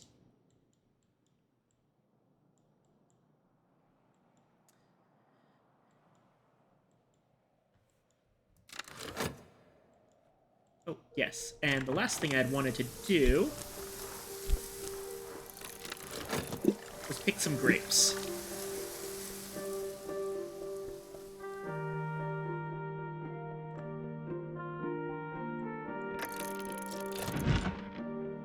In this volume, Galmir records fewer dreams and explicates more of her own elaborate theories. We see this again and again. What is below can't escape what is above.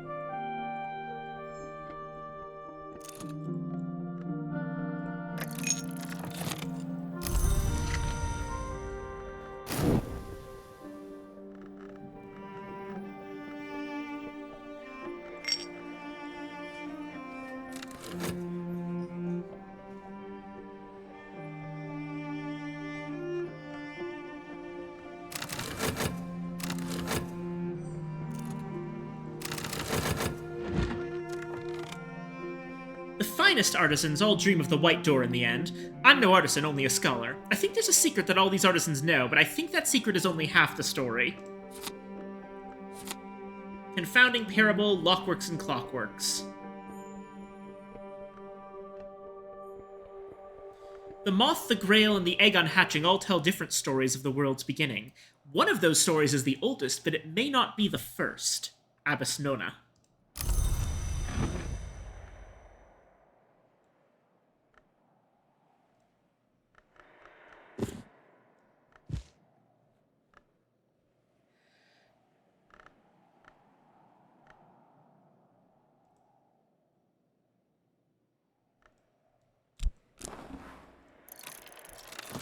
Well, now we have lockworks and clockworks. That's fun.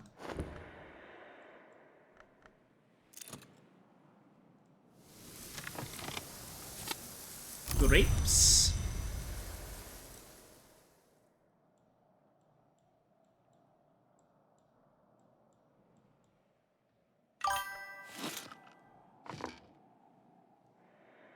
I'm gonna start spelling it Abbess Nona, and you can't stop me.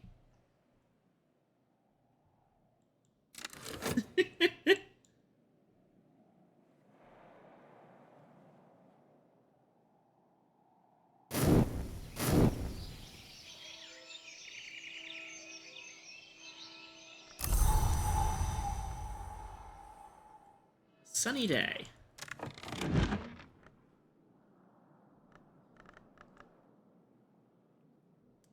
Seaborn, tide-drawn, Menascate sister, witch lover. The House of the Moon will always have its messenger, though its messenger is different each time, in eye and flesh and heart.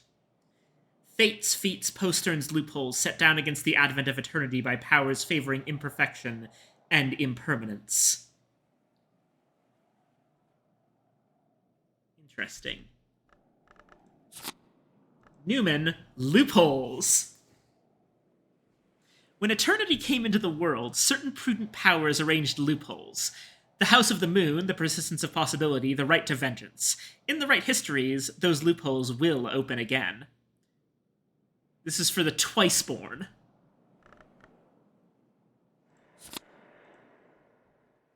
Lessons, Rights of the Roots. Ooh, 2 of them.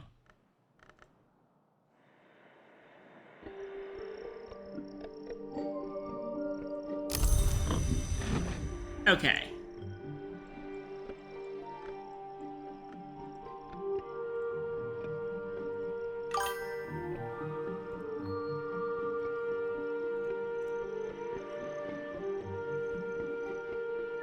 They say the wheel still turns in the House of the Moon.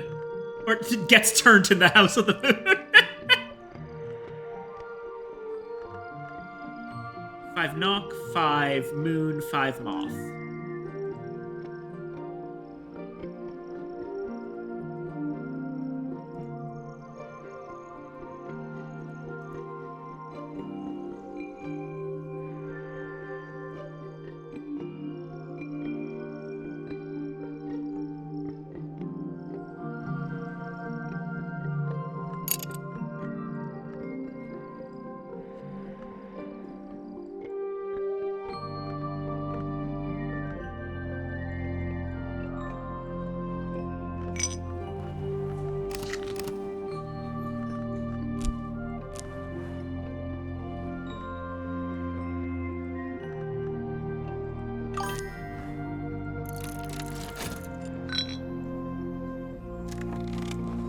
Maybe I'm a House of the Moon fanboy.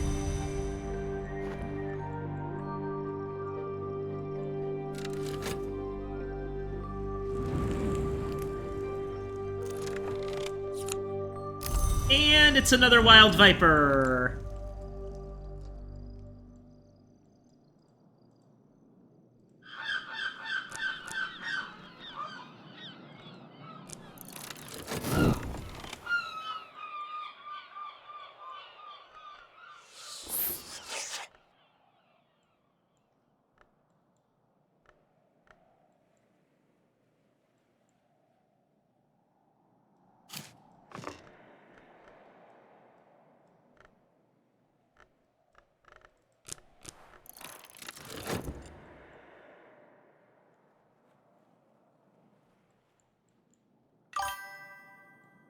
Sneg. Yep, another one.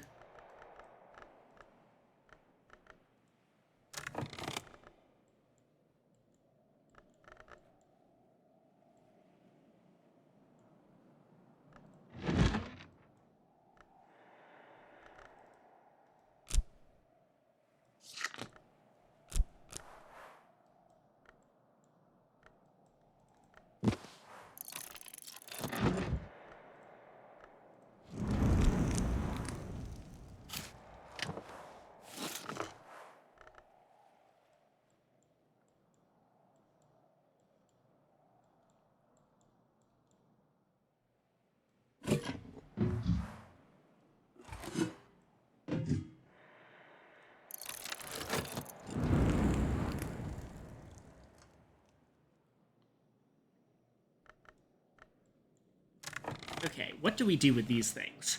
Well,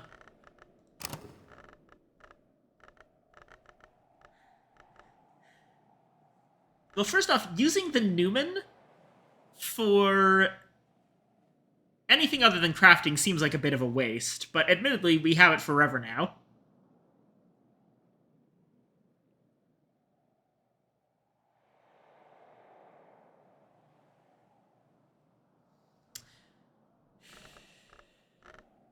For those watching who might... I don't think there's anyone currently watching who doesn't know Book of Hours, but there might be in the future when I put this on YouTube. Newman are how you win the game.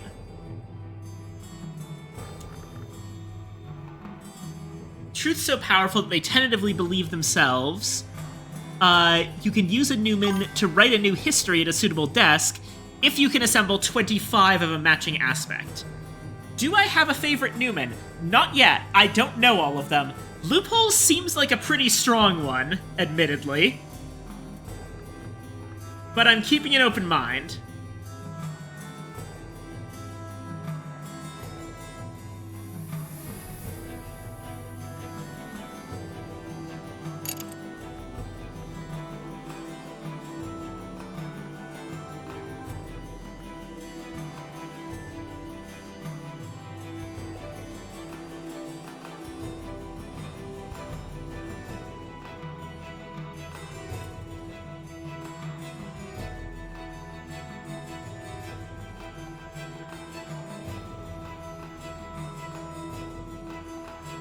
Let me check something.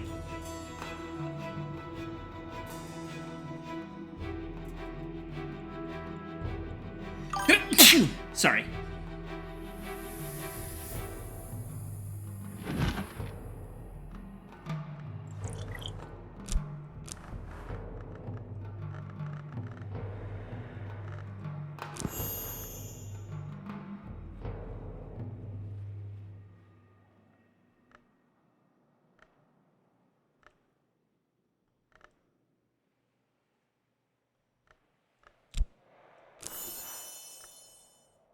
Let's make some Gervanite.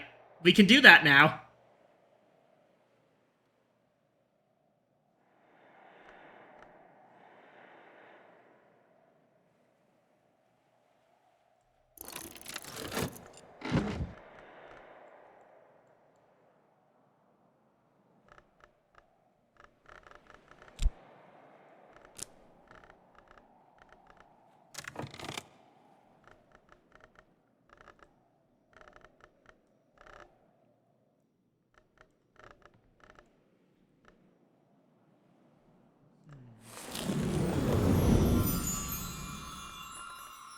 Did use Edict's Liminal over here. Maybe. Maybe...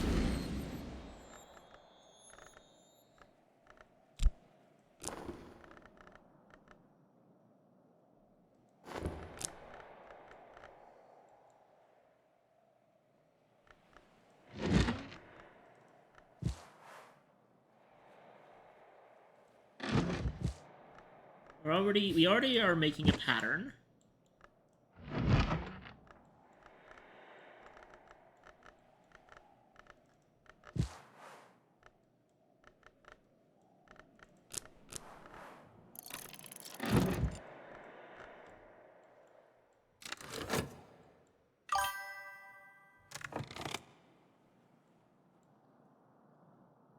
One of those final understanding demons is knock. You gotta be able to get that now. Probably, yeah.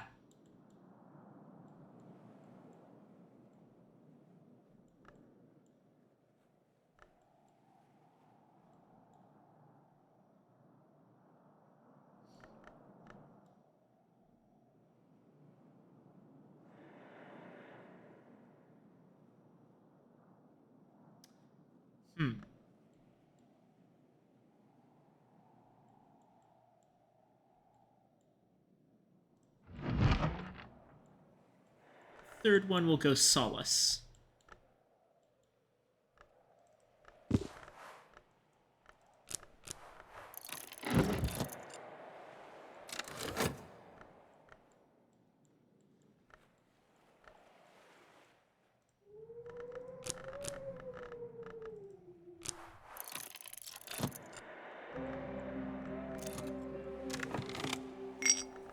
A poet. Winter Moth Sky.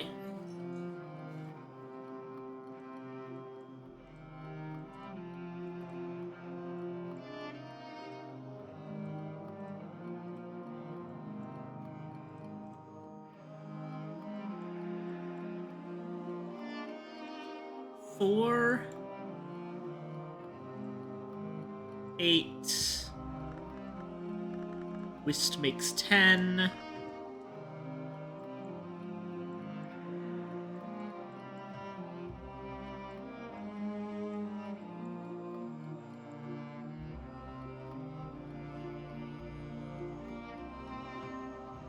I don't think there's a winter tool.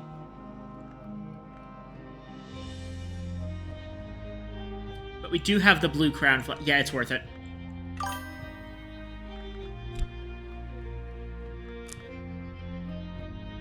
You can moth that fella up real good, write some poetry about this nerd, presents unnoble truth. I'm actually gonna winter him up.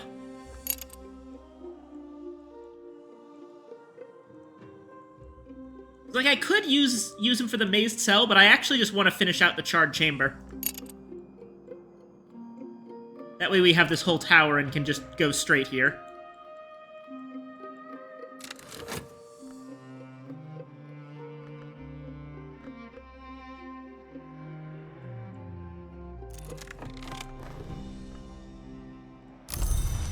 Alright, another snack. This one...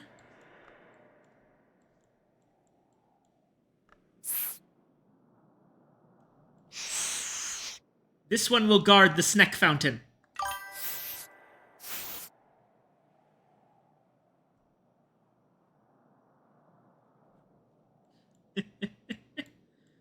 Something funny in one of these rooms?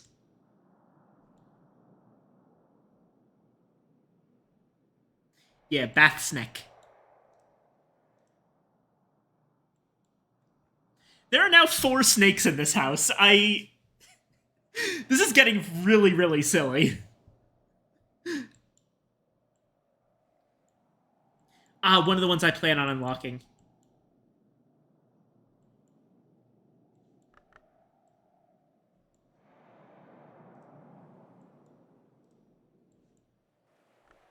But yeah.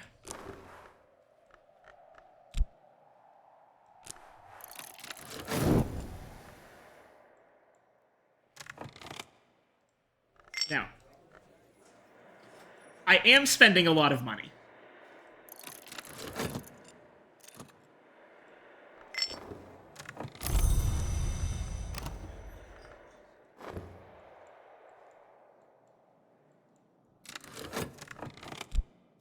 Okay. But yeah, I think our best option is actually to get to 14 winter right here.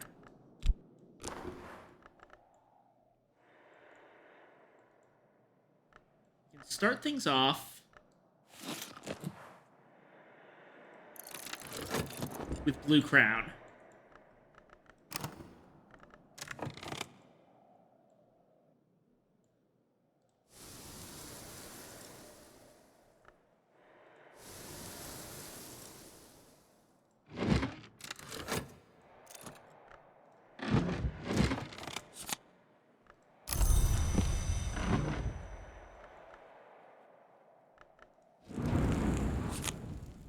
Magnificent roast potatoes.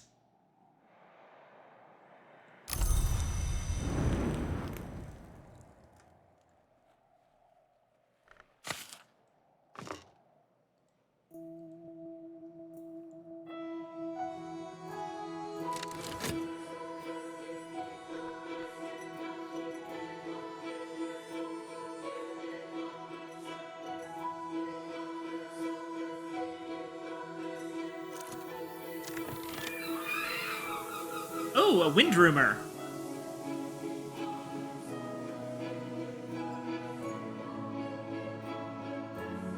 If the cloud were a canvas, who spread it? If the sky were a sheet, who knotted it? A wind rumor is an auspice found in the sky by those who look too long, interpretable only by the wise.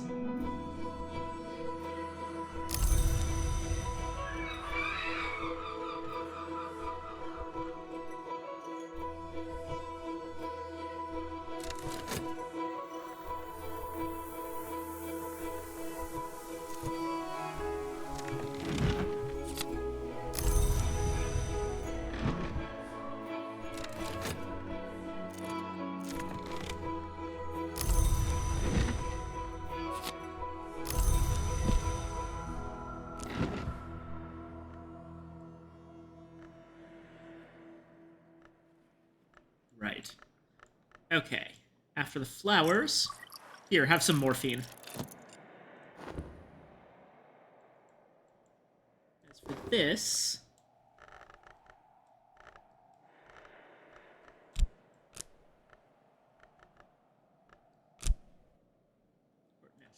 Edict's Liminal.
There we go, 6 pence. Tossed right in.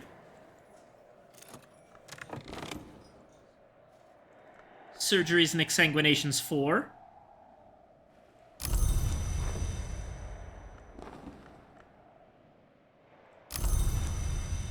The poet has drunk the morphine.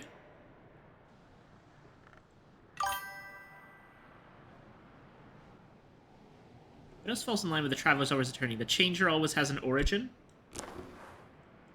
I'm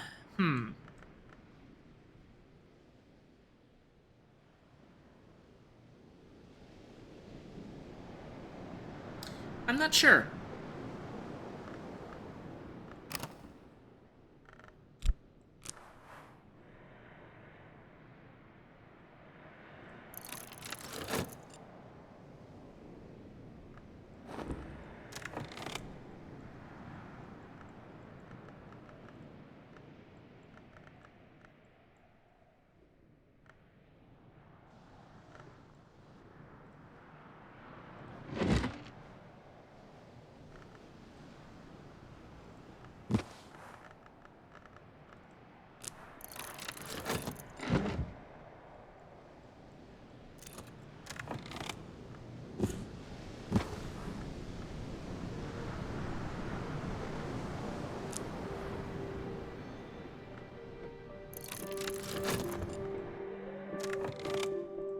Oh, more granite.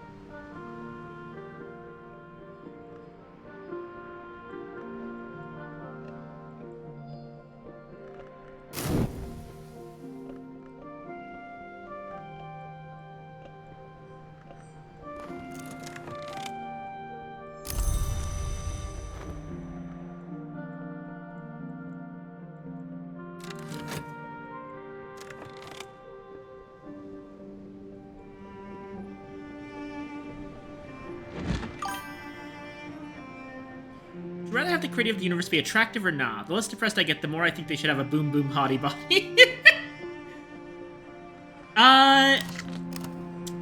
I'd prefer they be unattractive because, I've said in the past that if there is anything that fancies itself a god, it's my solemn duty to kill it.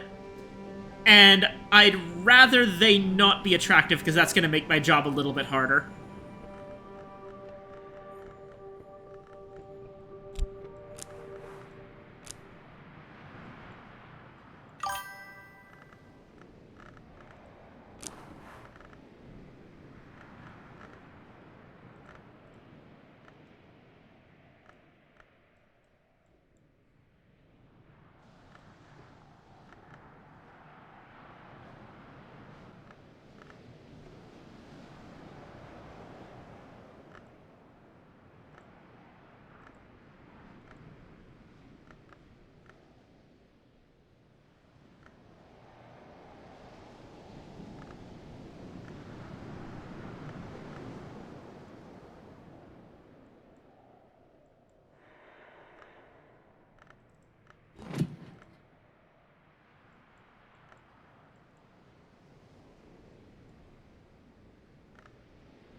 Eight. Okay. That's what we'll do.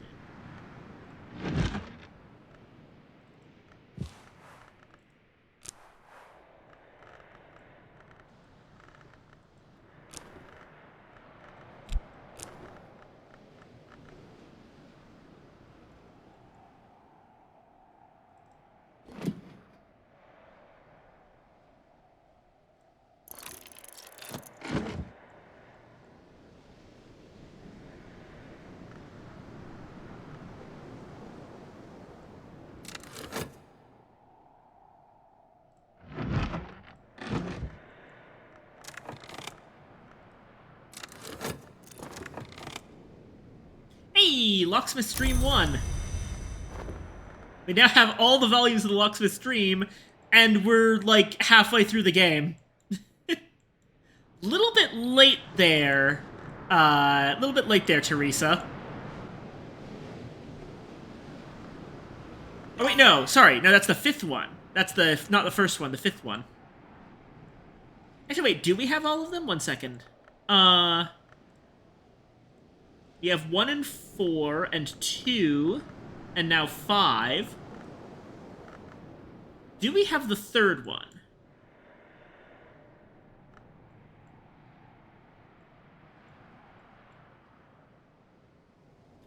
Hold on a moment.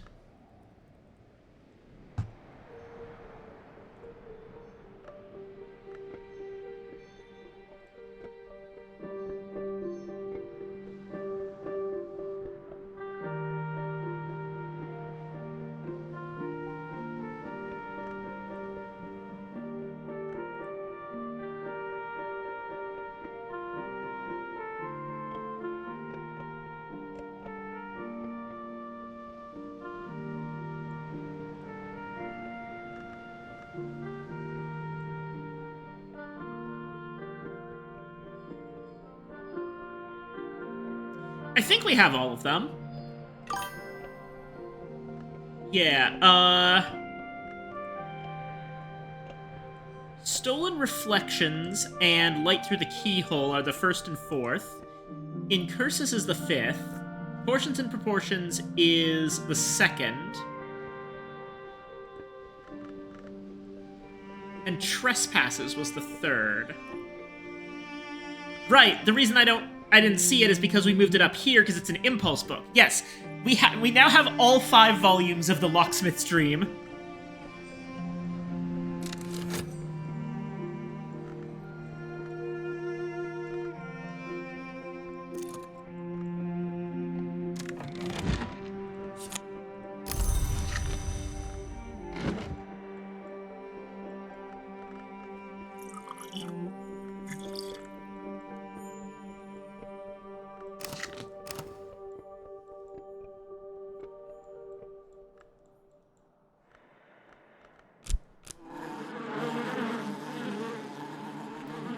How long have I been going at this point?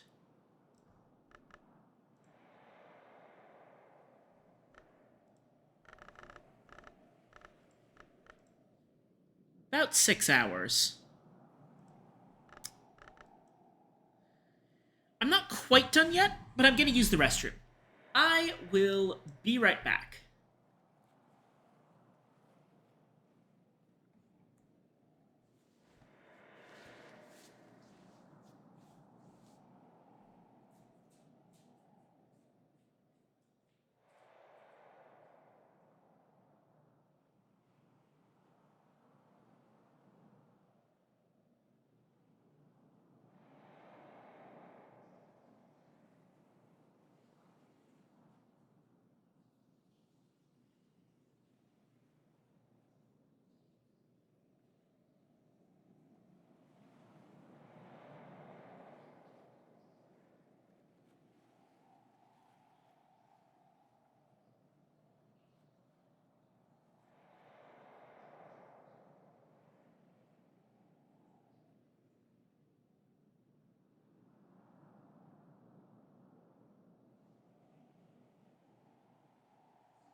Alright, I'm back. Hello. Okay.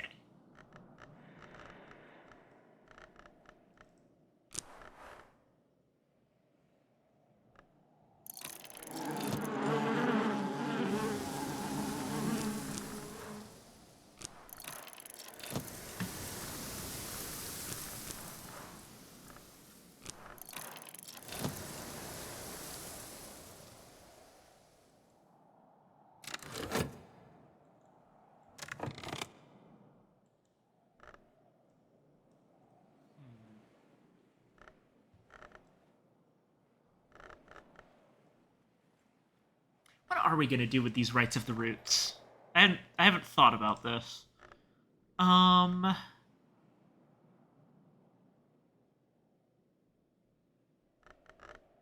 something we were... Right, Resurgences and Emergences. That was something we were doing. Not for a particular reason.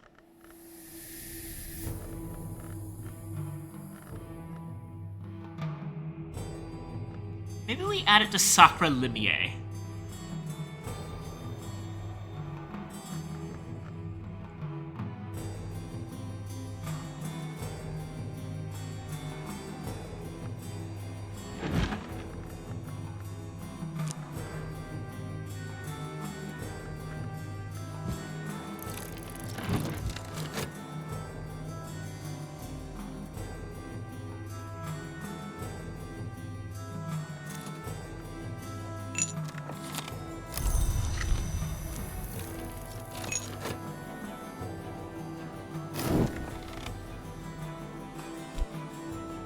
Oh, right, I need to,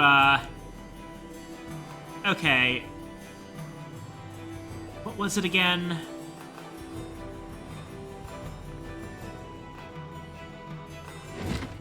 I know I was doing something for this. Right. Here it is. Regret memory. And that is gonna go straight to the poet.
And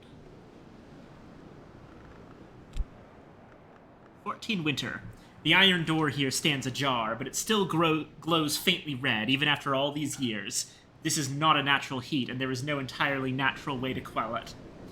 We have loaded this poet up with enough winter to kill a lesser man.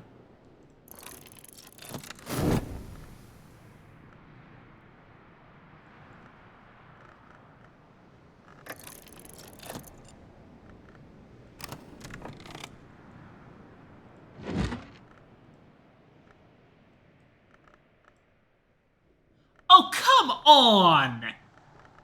3 extra effort soul? Okay.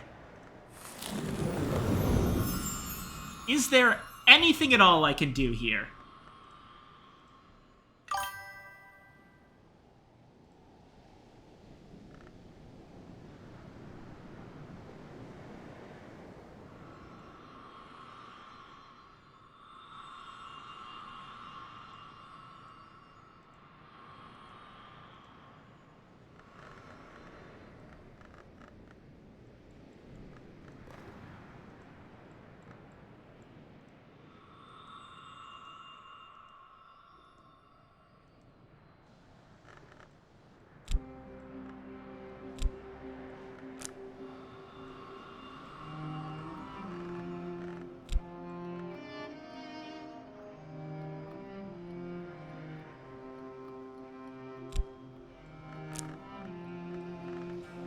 It's not worth it. It's not worth it. Or wait. No, wait, that's not even correct. It's Faust that I want.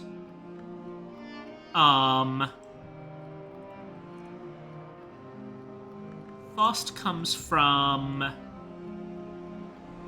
Illumination and Ithistry.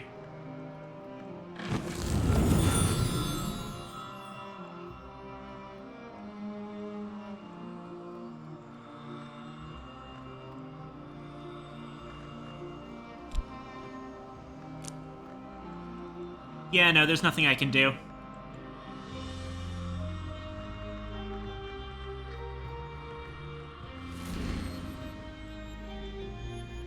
This is tragically unlucky.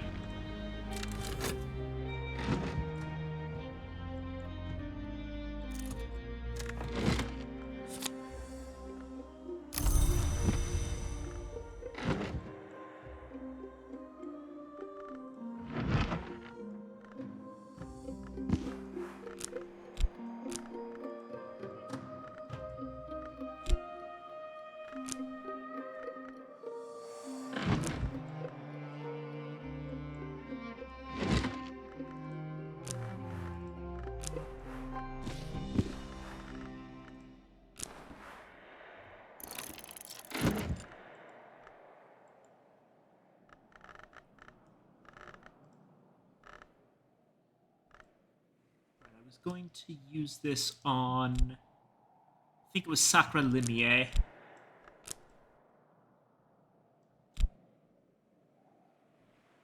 No.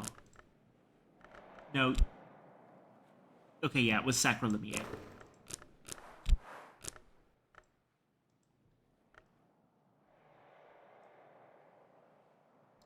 I don't have the soul parts for it.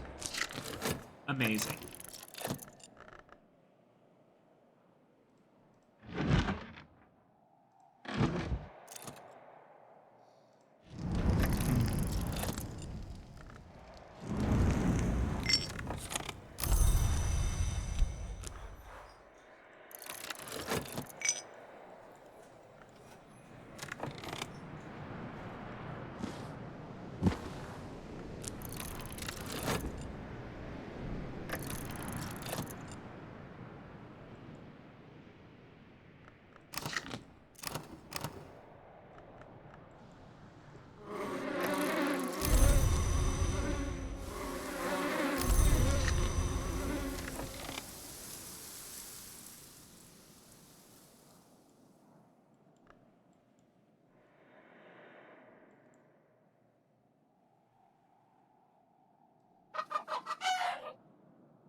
Okay, I'm not putting books in here.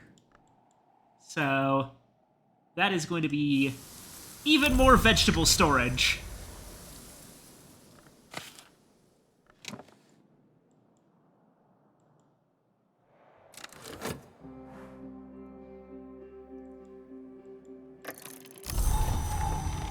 Governor Collars didn't want me storing vegetables in Cucurbit Prison, then he should have had the good sense to stay alive.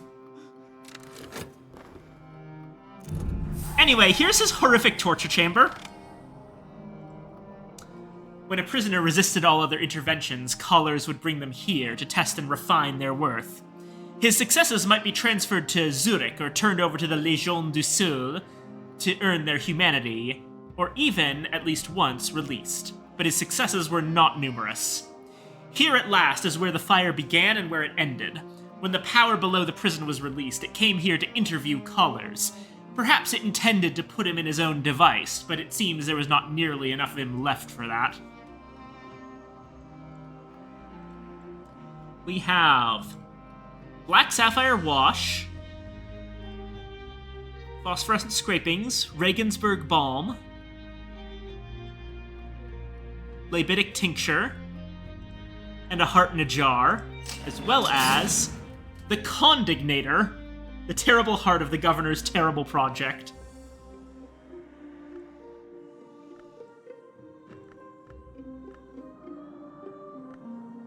Element of the soul, cooperative, fuel, memory, remains, or tool. And both of them have that, I see.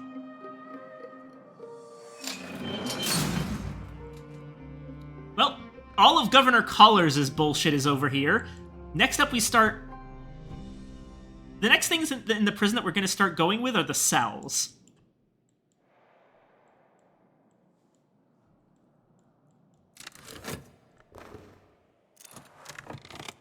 Against the Sisterhood of the Knot and the foulness of their depraved customs! Good old Hieronymus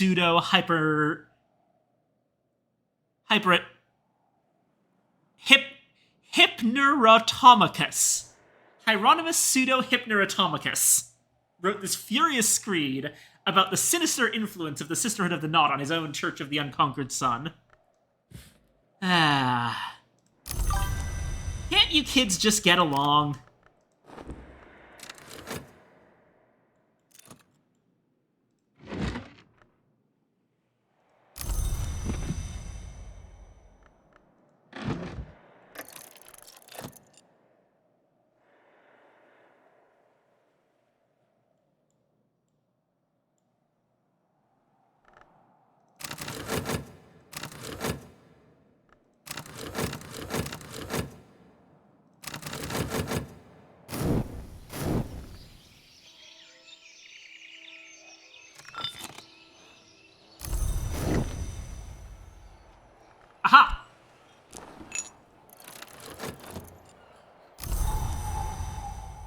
Clouds. Oh, but this time clouds are actually somewhat helpful because Sacrolimier, upgrade with Rites of the Roots, and we're gold.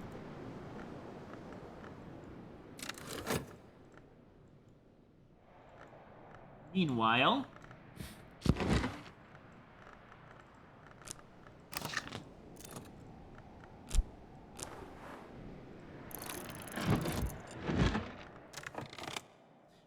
the law goes back all the way to stone. The keys cannot be held or owned.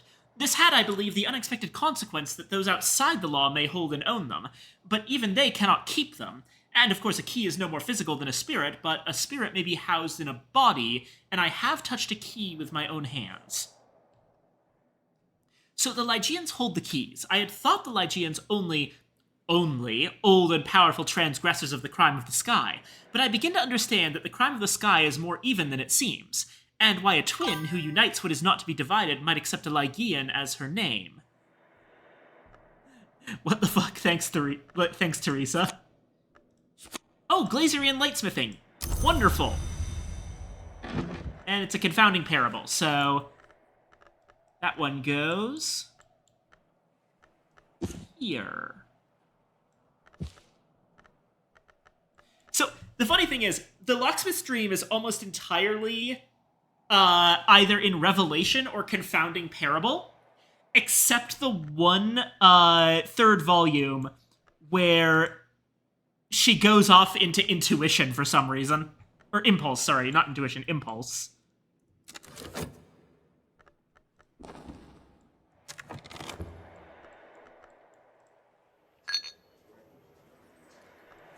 Alright. I am not even going to... I'm going to start right away with just making money off of the Sweet Bones today. I don't plan to have another room open because we're actually already taking care of that. We'll get a room opened a different way.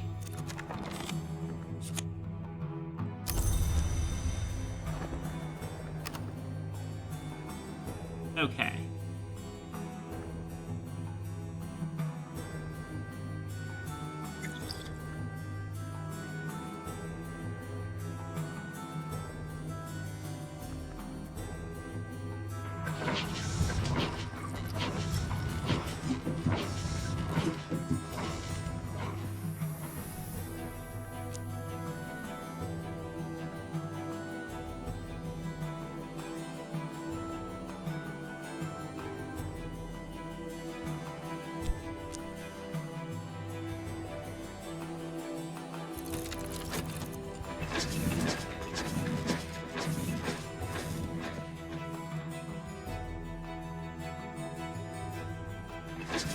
Oh, I shouldn't have used the Weston Griard Arab for this. It takes 6 whole minutes. We don't have it for the whole day. Oh well.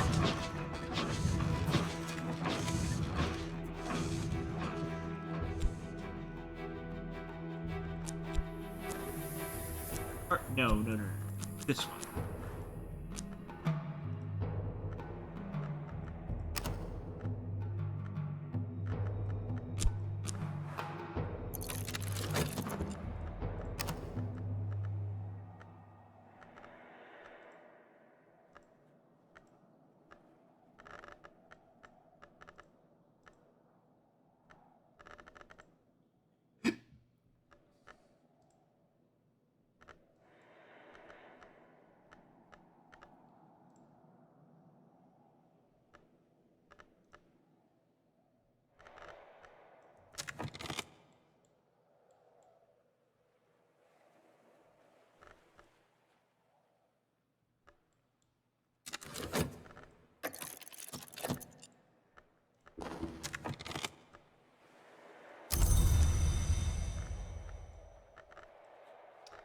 Actually,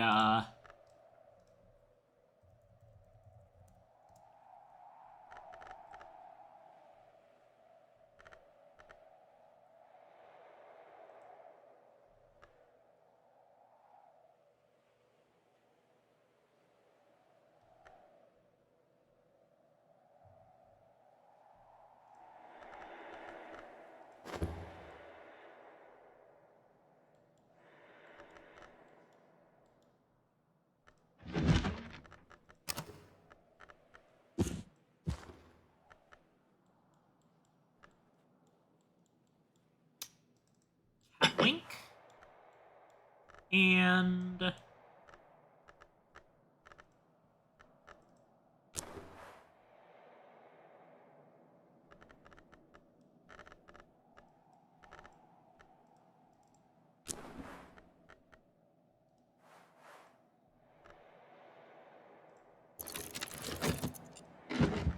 gonna invite Morgan over.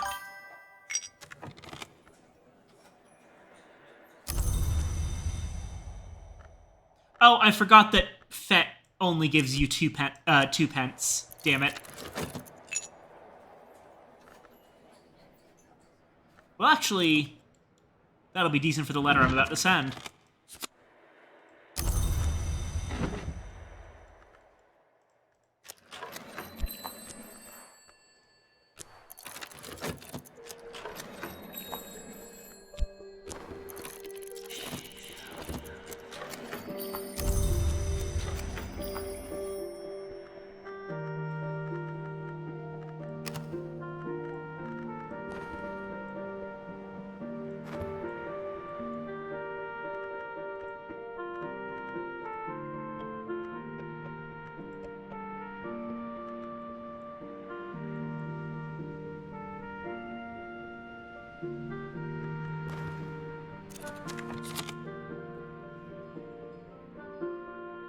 Break a window. What have you made? A way? A new light?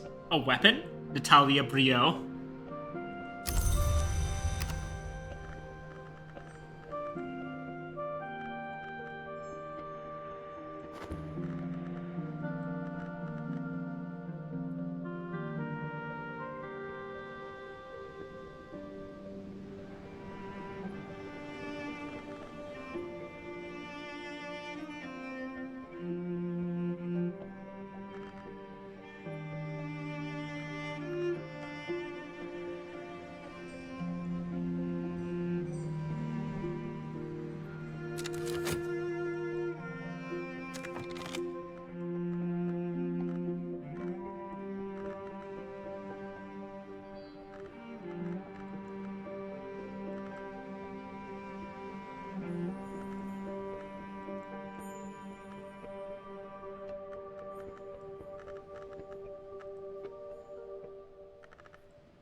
Alright, let's not make the same mistake again. Have I already put down... No, I have not already put down Crack Track.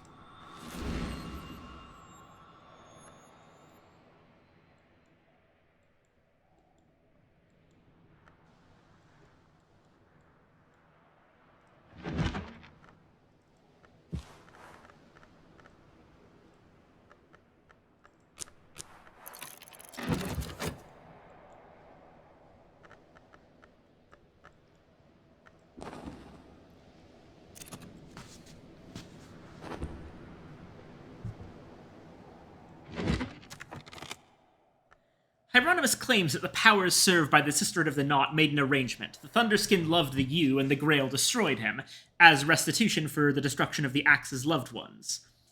Hieronymus' writing becomes incoherent with rage at this point. This is honestly one of my favorite bits of writing, because, like,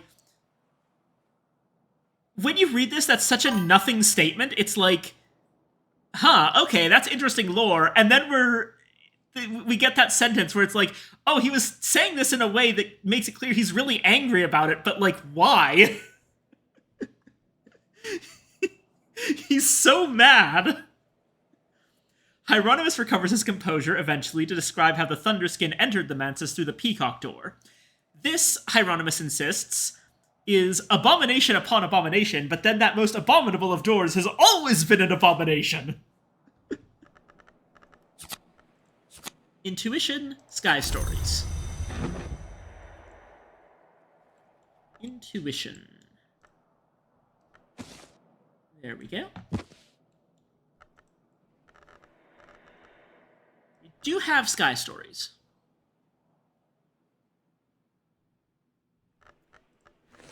Is it on... did not put it on the thing, so we can probably just straight up...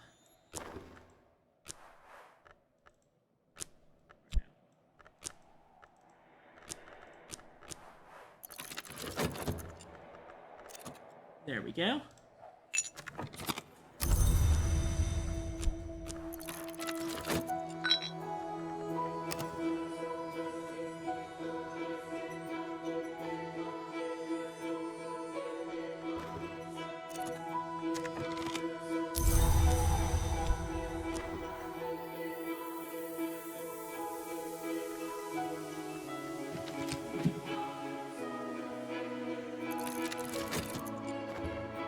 And we are going to learn Kilasimi.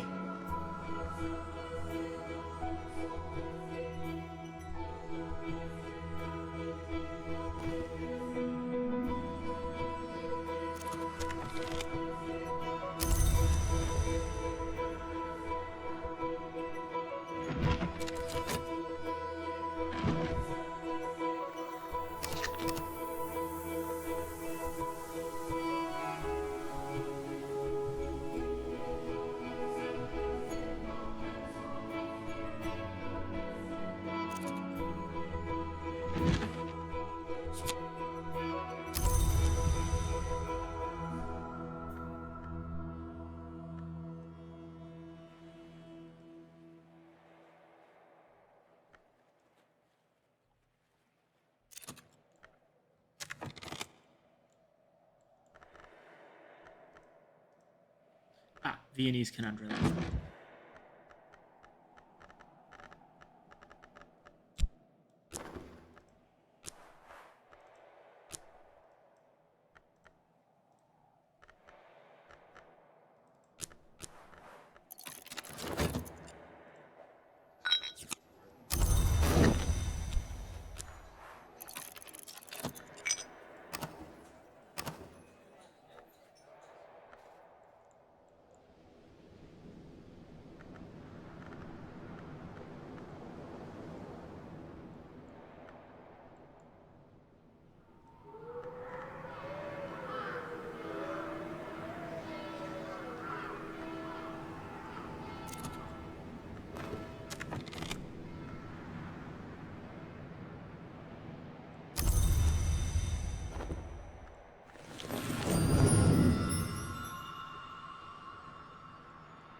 Else at this point? Oh god, it's almost the end of the day. I have so many things left.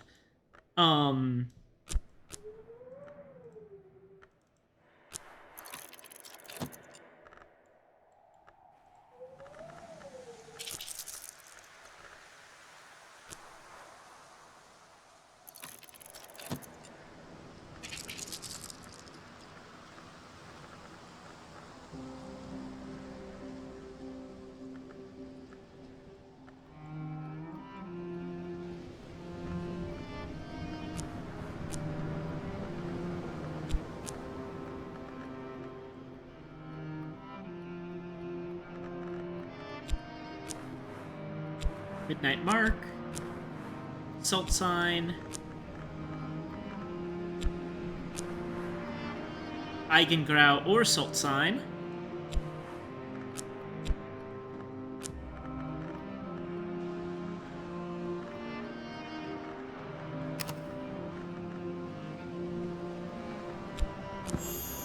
Salt Sign, Catwink,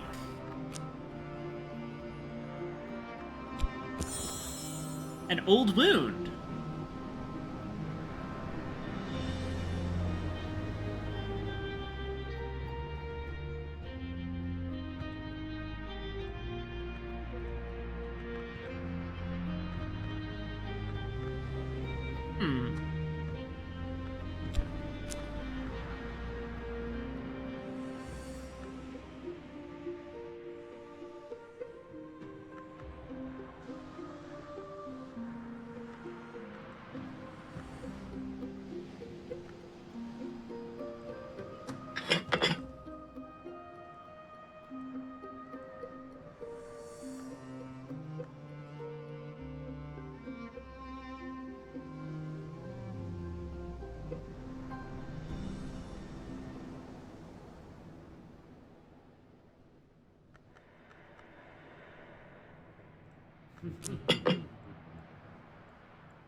Could be what we need.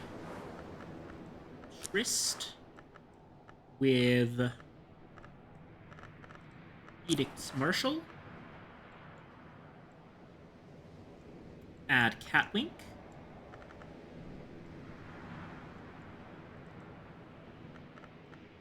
Oh no, we can't add Catwink. No liquids.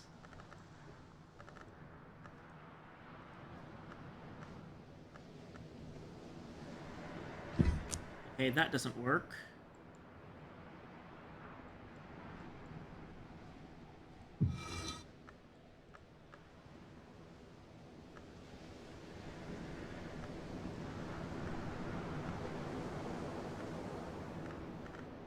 On the other hand, hold on.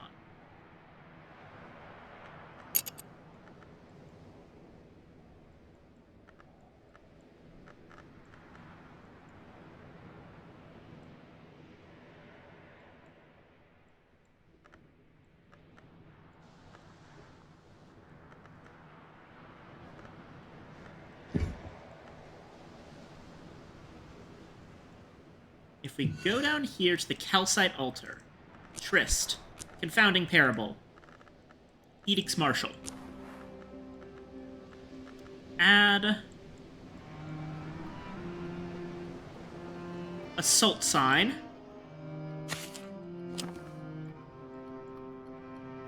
and add a simple glass of water. We make a Wormwood Dream.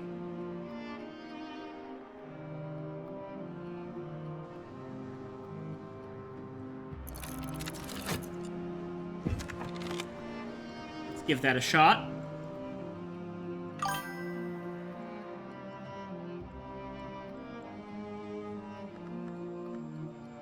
Meanwhile, over here, Whist.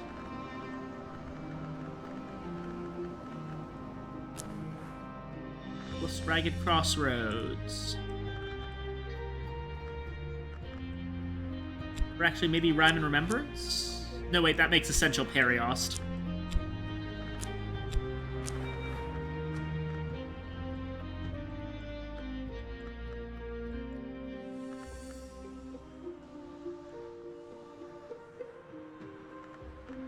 No, that doesn't make it. Okay. What to do with all this whist that we've got? Okay. Well, we can use one of them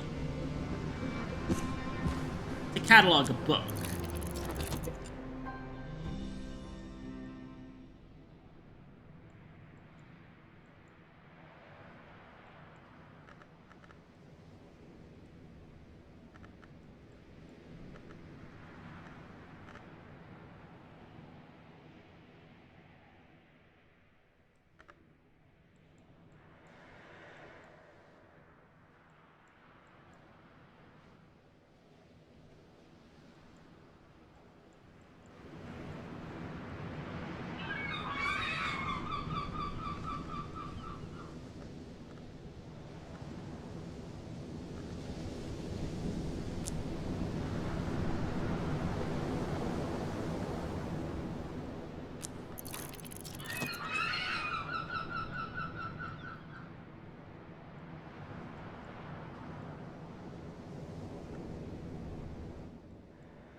They're all complicated books. Oh yeah, we haven't checked over here in a while.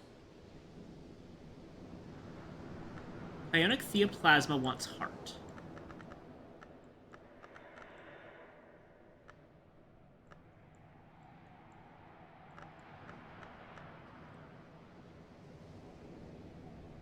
Bloodlines wants moth.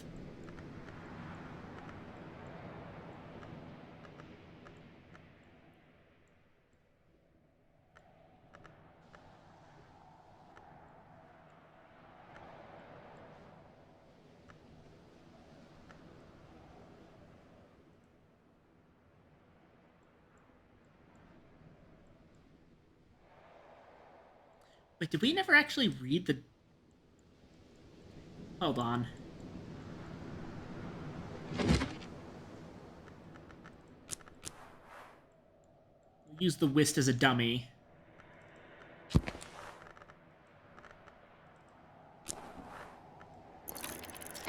That's the Journal of Thomas.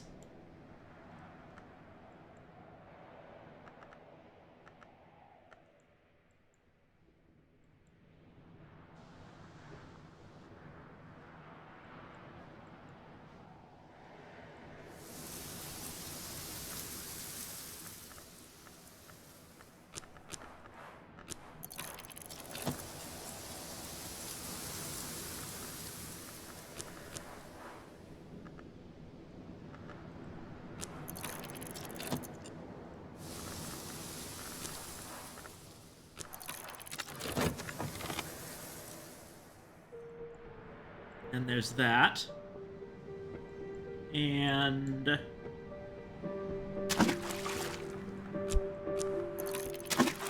drop water.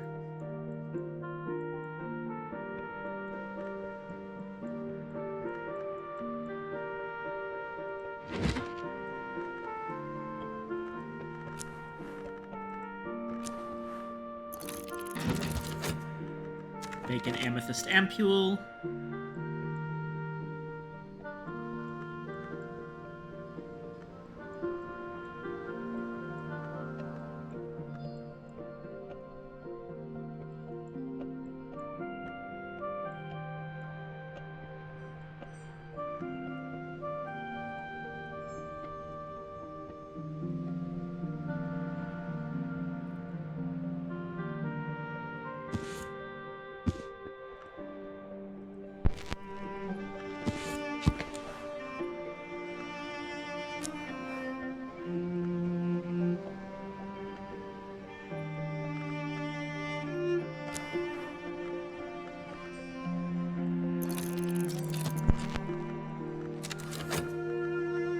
Alright, everything now has a use.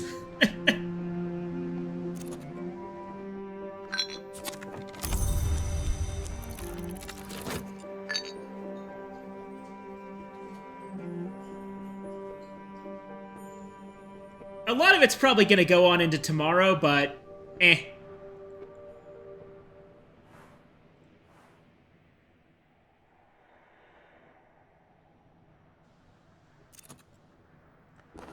Oh god, what if tomorrow's Numa? I didn't think about that. 12 letters on consequence.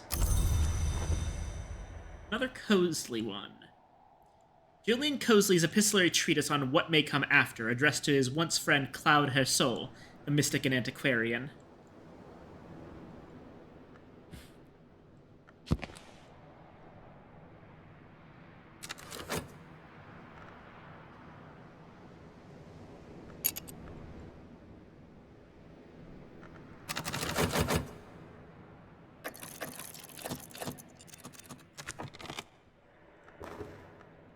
There goes Morgan, but we have learned Kilasimi.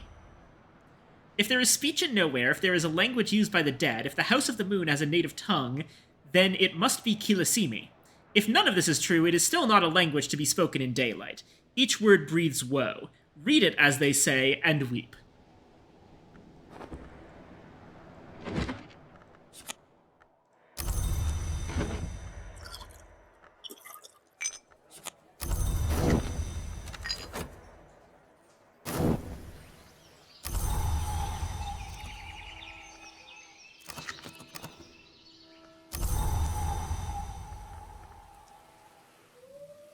Alright, lots of stuff going on. Quartz chunk. Base of rushes. I do not need this.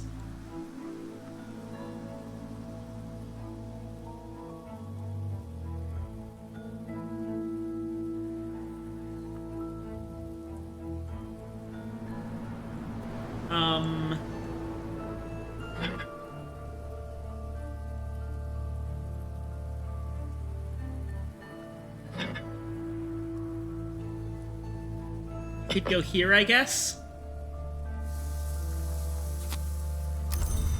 Fragrant chalice.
Another gull's egg. Okay, we're not going to be hatching every gull we find. I'm going to use this one as food.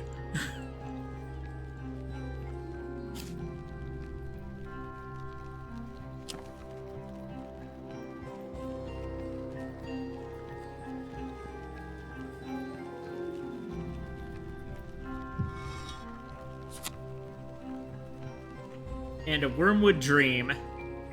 If there are laws which apply only in Dream, then it must also be that there are crimes which can only be committed there. Ooh, this is a powerful one.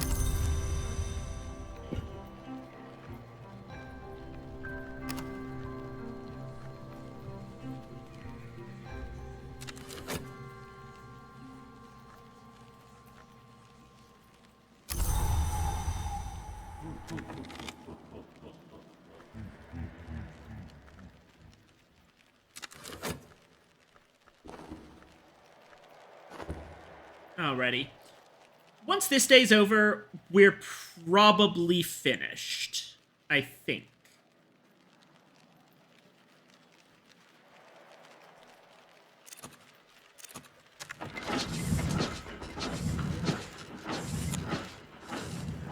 The pumps sputter and die, but they've done their work. We now have a circumstance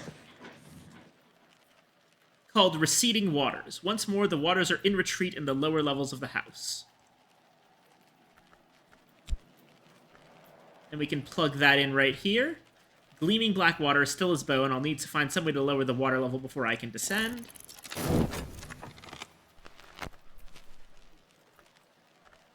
Interrogation of a man named Lacombe, a former Nocturnal Branch Inspector now identified as terminally robogoid. Lacombe is not especially lucid, and the state called robogoia evidently includes a malady of the lungs, which causes coughing fits. He weakens audibly over the course of the interrogation. He is questioned about the disposition of various unsanctioned items recovered from a Nocturnal Branch raid on a castle at Ortruccio, in the region of the Fucine Marshes. He is, however, defiant as well as incoherent. Lacombe insists the items have been put to good use. He derides Nocturnal Branch as the lackeys of Calyptra. Alarmingly, during the last few minutes of the interrogation, he begins to insist that his interrogator should burn the library. He waxes enthusiastic about the fire he wants to see, leading to a final coughing fit, after which the interview abruptly ends. A stolen secret. An edicts inviolable.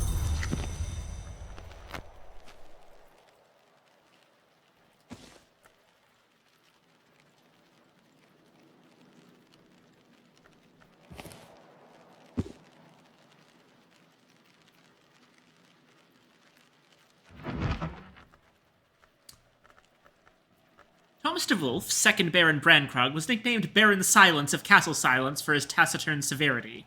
Most likely the origin, eventually, of the name Hush House. There are very few personal details here. Thomas, a talented astronomer and orionoscopist, dispassionately details his observations in the building of the observatory atop the Watchman's Tower. As he records the passing of the Great Comet in 1577, the tone finally becomes more animated but also more obscure. Thomas cites his Dawn period namesake, Abbot Thomas, as an authority on wind, moon, and shell in the heavens inferior. He observes, "My predecessor knew this truth. 3 blossomed hath the watchman's tree, paper, ink, and flame. The great comet, I now aver, is that flame."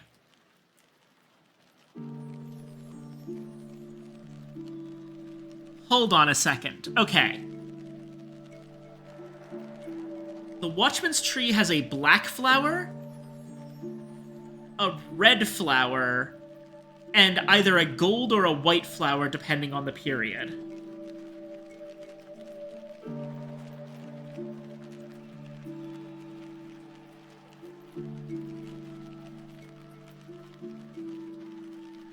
Huh.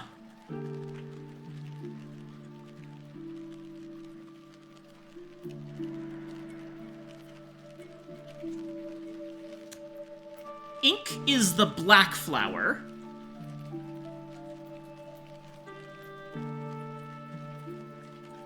Flame must be the red flower, right?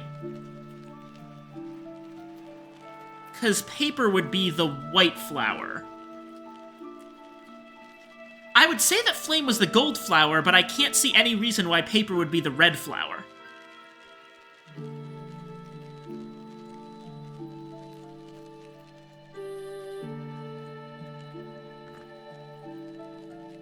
So does that mean the comet... Okay, the black flower was the velvet. The...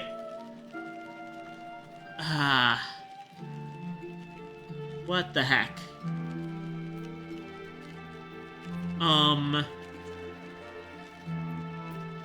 Trying to remember anything at all here.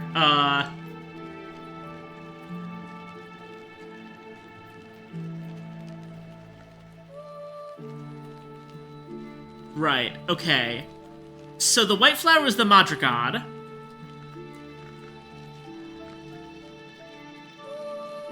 And...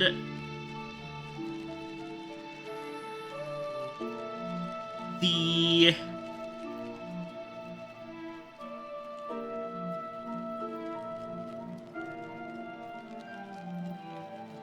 the red flower was the mare in the tree.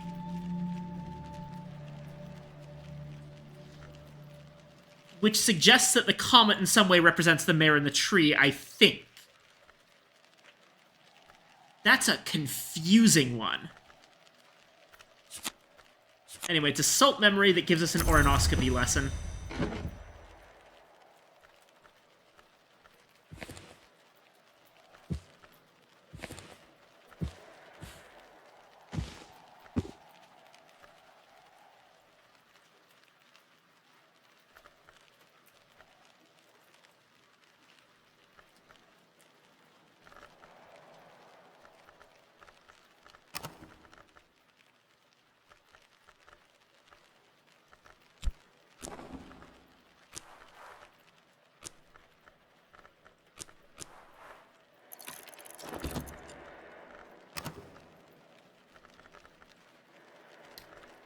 Right,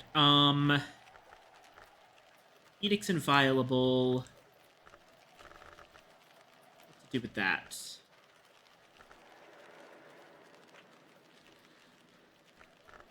We can probably crank that up a notch.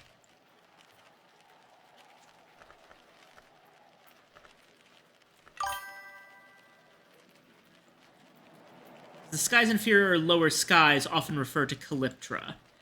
No, see, I think that... Okay. So the 3 things by Abbot Thomas that he's talking about are the moon's egg, the wind's ruin, And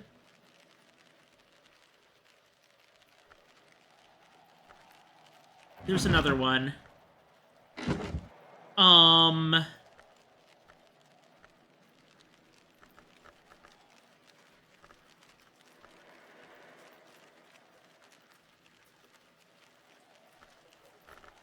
Hold on.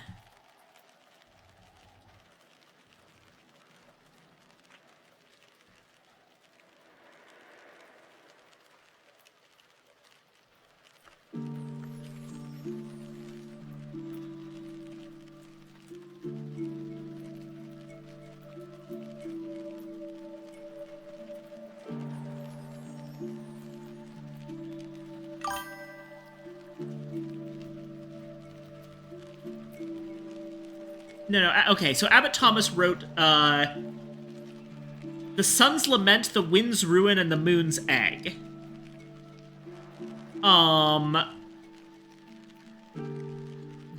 So, here's the thing.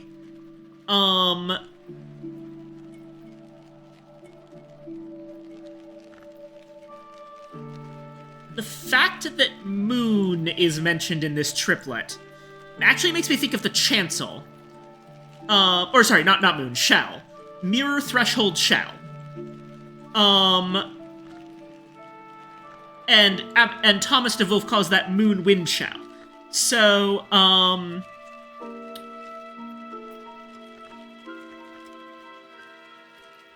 where did I see Threshold, Mirror, Shell?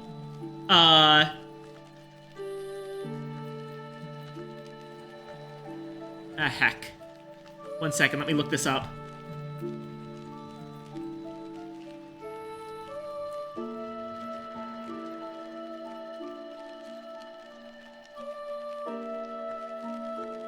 Okay, it's the 3 and 3 Karasham manuscript, which, calls the, oh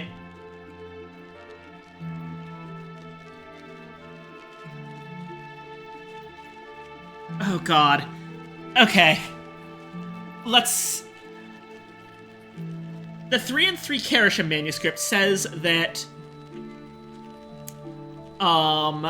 the 3 flowers on the Watchman's tree, the Calyptra, are referred to as blood, soot, and snow. So that's, again, red, black, and white. Calyptra may be known as night, dawn, eclipse. Again, that's gonna be, night is the black flower. Dawn would be the... Probably that's the white flower. And if we're talking about a lunar eclipse, then that's the red flower. That's when the moon turns red. Either way, again, it's the 3 colors. It says the chancel may be known as Threshold, Mirror, Shell. So there's a lot of these names. I think that Wind, Moon, Shell, and Threshold, Mirror, Shell are both references to the chancel, not necessarily to Calyptra. Let me see that Lower Skies thing, because that is... The Dream of the Conspiracy of the Lower Skies. That's not by Abbot Thomas. That's actually a book from... all the way back from Cultist Simulator. And... it's mostly talking about,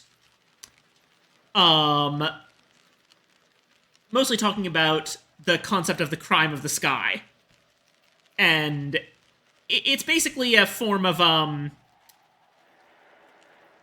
it's someone putting together a bunch of Greek interpretations of the hours. That's a whole thing. But Threshold, Mirror, Shell, Moon, Wind, Shell.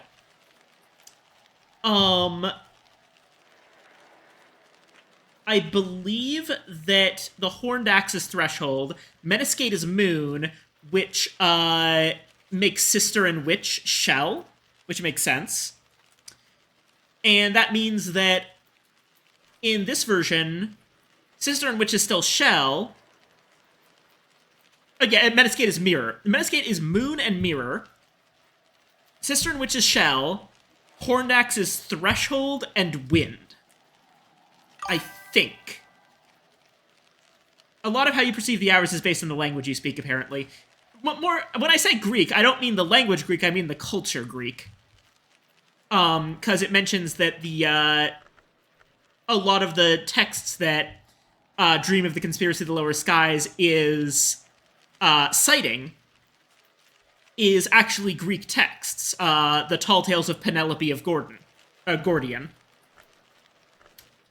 But yeah. So, okay. I think if I'm getting all of this right, what Abbot Thomas is saying... First off, what Thomas de Wolf is saying is Abbot Thomas was an expert on the chancel, which makes a certain amount of sense. Abbot Thomas was the abbot of the Church of the Unconquered Sun, and the church did acknowledge the chancel.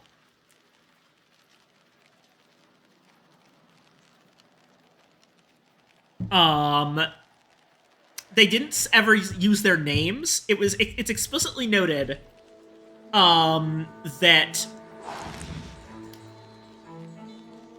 all three of the hours of the chancel were to be venerated, but none of them were to be named.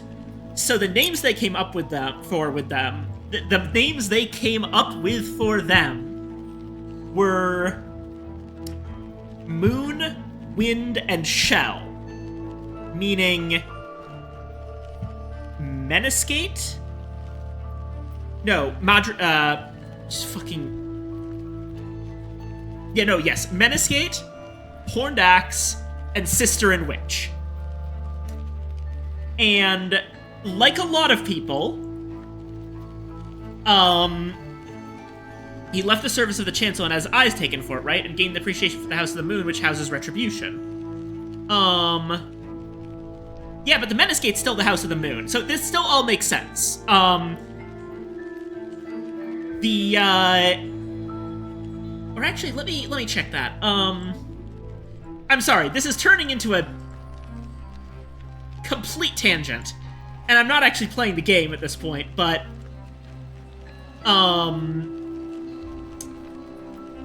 so in The Sun's Lament, which he doesn't ever actually make a book that is named for Shell. Yeah, okay, he was kicked out of the Abbey. Not me purposely distracting again. You little...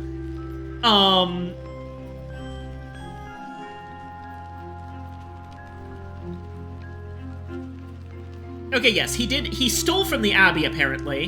He looted the Abbey.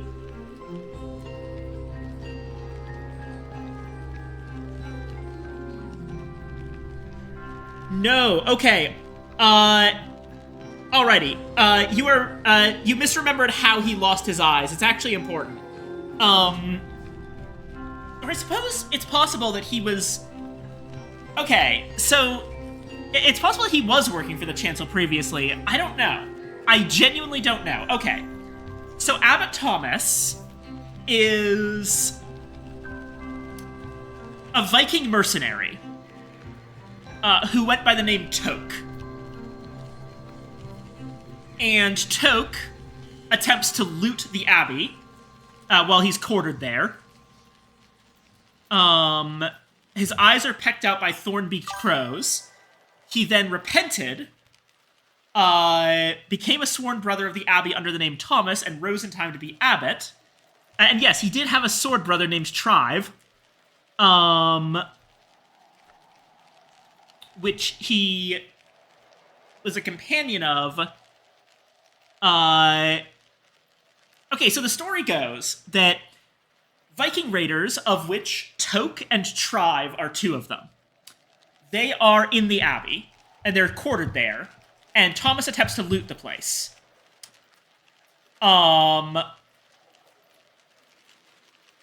He breaks his oaths to his sword brother Trive and to the colonel to become a monk of the Abbey. So he's actually, at this point, serving not the Chancel, but the co-rivality, or more specifically, the colonel, who is part of the co-rivality.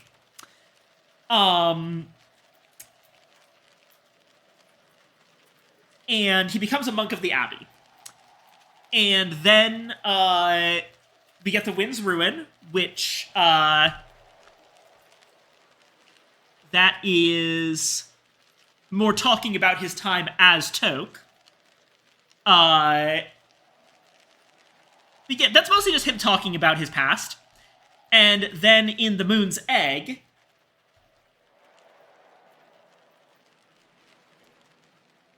when Thomas's old sword brother Trive returned to raid the abbey, Thomas had broken his monastic oaths and taken up arms to defend the abbey. The two had been mortally wounded. Thomas's last words are, "The wheel turns, the moon sleeps." So, the guy who was originally a Viking raider that had his eyes pecked out raiding the abbey joins the abbey, becomes abbot, and then when his sword brother and rival of the co-rivality, Trive, comes back to loot the place, Abbot Thomas breaks his pacifistic oaths to defend the abbey that's become his home, and fights Trive for the same place that he once raided. They kill each other, and that's the story of Abbot Thomas. And so he used to serve the Colonel, and then he served the Church of the Unconquered Sun, which included the Chancel, who he was apparently an expert on. I think that's everything. Okay, we're done with Abbot Thomas. We know who the Chancel is, and we know the two names they go by. That being either Threshold Mirror Shell or Moon Wind Shell. But now we're talking about Thomas de Wolf, who sees the Great Comet, the comet of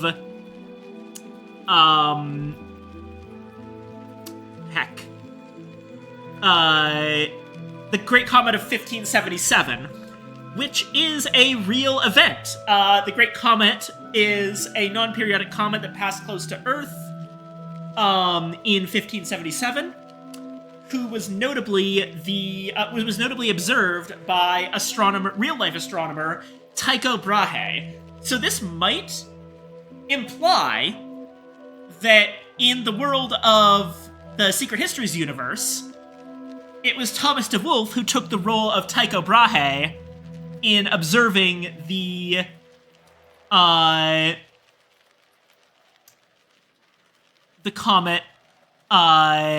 of 1577. Brahe's observations of the comet, he made a ton of measurements about it, led him to believe the comet was outside of the orbit of the sun and moon, and that was a really big thing in astronomy.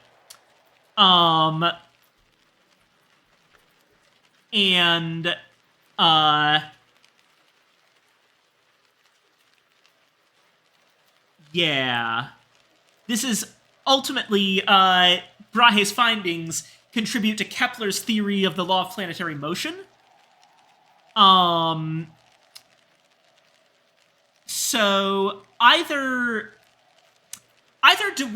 Thomas de Wolf is taking the role of Tycho Brahe, or he's just another one of the observers of the comet. We don't know if Tycho Brahe exists in this universe. We can probably assume he mostly does, but I don't know. And in the case of Thomas de Wolf, he identifies the comet as either being itself the mare in the tree, or representing the mare in the tree in some way as an omen. And the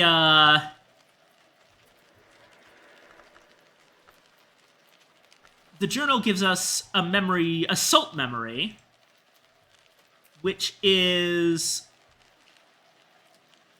Knock Moon Winter. Is there anything notable about that memory? I don't know why it gives a salt memory of all things. I assume something to do with Calyptra. I think salt has something to do with Calyptra. Knock, Moon, and Winter. Well, definitely the Meniscate is a representation of winter. But I don't think Knock and Moon actually fit. It could be... Knock and Moon represent parts of the chancel, with the horned axe and the Madrigad. Or sorry, Winter is Madrigad, Moon is Calyptra, Nock is Mare. Okay. Right. Okay, heck. Yeah, Moon is Madrigad, or Winter is Madrigad. Nock is Mare, and the Moon would be Velvet. Of course it's Velvet! God damn it! Yeah, Moon is Velvet. So, okay. It gives the salt, which represents Calyptra. So we are talking about Calyptra, and yeah, it's the flowers of the Watchman's tree. That's Calyptra. And again, the terms that he uses, the terms we know for Calyptra are 1, dawn, night, eclipse. 2, the white flower, the red flower, and the black flower. But also, in De Wolf's thing, he calls them paper, ink, and flame. Which I think... Okay. Let me think about this again. Paper, ink, and flame. These are weird ones for the Madrigad, the Mare, and the Velvet. I still think ink is Velvet, paper is Madrigad, and that leaves flame to be the Mare.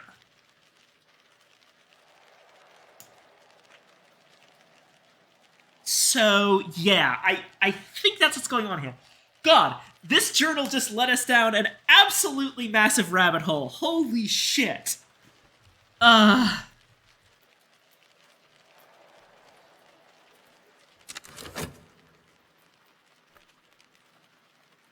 Copper's still at the very beginning of the day.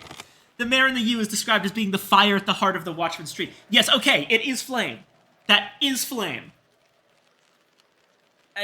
We're figuring it out. we connected the dots. We didn't connect shit. We've connected them.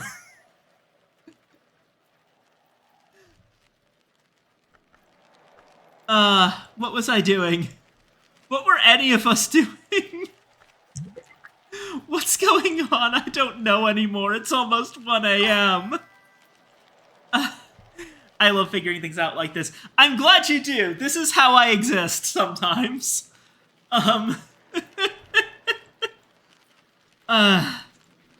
What were we even up to? Stop laughing at me, Nocturnery.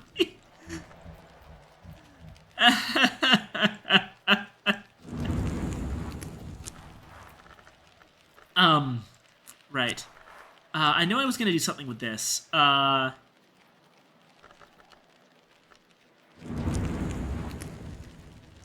know what? I'm just gonna make more Pyrus Orichalcunus.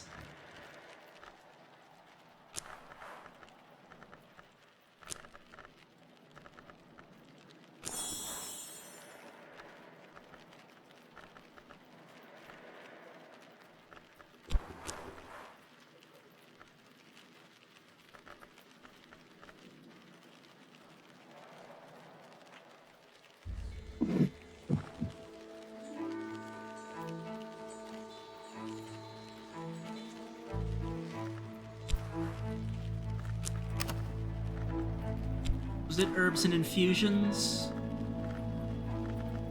Or no, leaves and thorns, maybe? Yes, it was leaves and thorns. And then we just add... Here's as cordials. And it makes Pyrus Orichalcunus.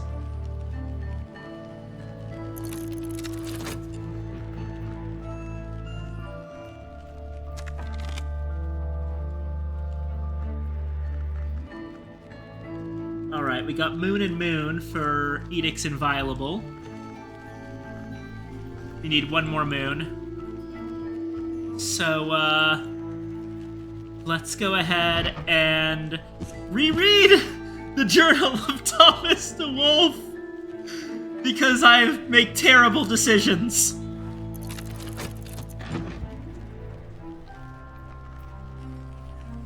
Ugh. I'm glad that your cats are getting the good food. Face.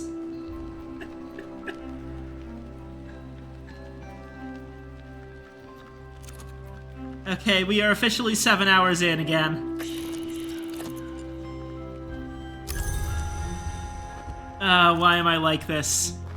Why am I like this about this game?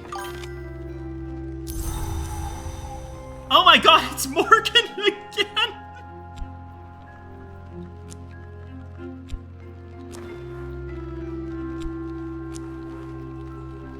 Again, some imbecile attempts to revive L'Opéra Invisible. So much the worse for him.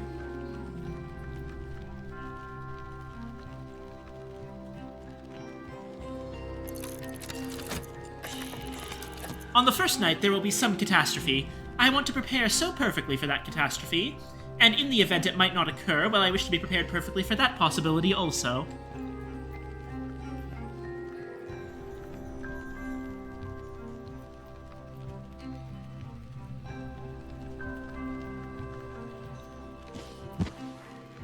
Earth is thicker than blood. Isn't that what our little Therese says? Or Therese says? Well, my librarian, we shall see. A bientôt. I imagine Aaron Peel attended, others monitored from a distance.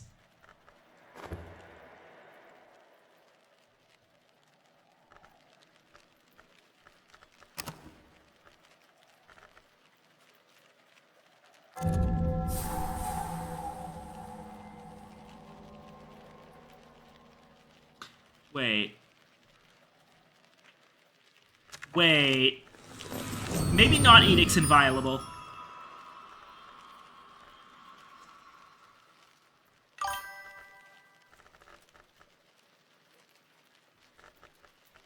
Maybe not Edict's inviolable. Maybe, instead...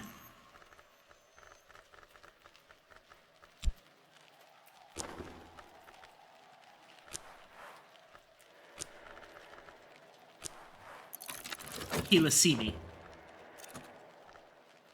Arun wants to give Fraser F a piece of his mind, though. Right.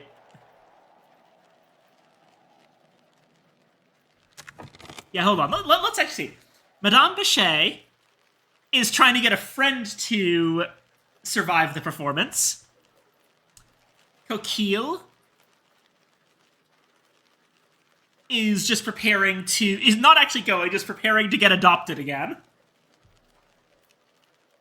Corso is paying someone else to sit in. Peel is actually going.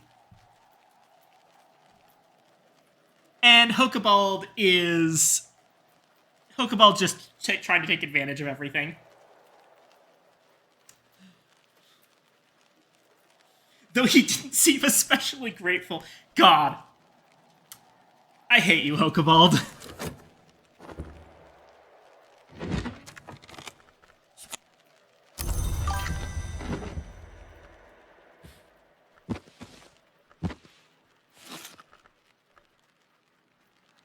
Hokebald thinks Venice will burn. No, he thinks it'll specifically burn less than any other city, which... I've been to Venice. That's a fair assessment.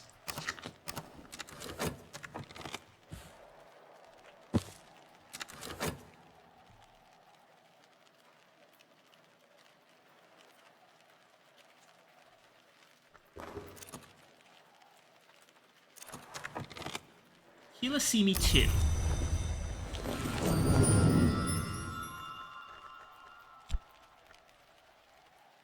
Here we go.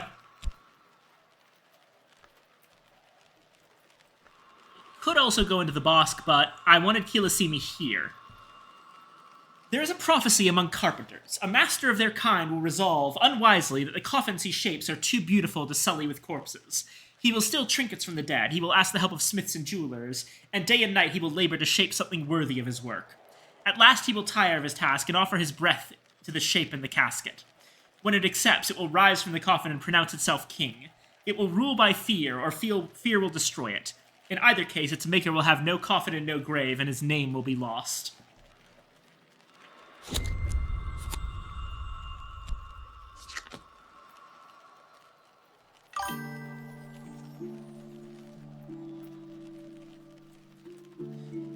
Elagabalus, that you?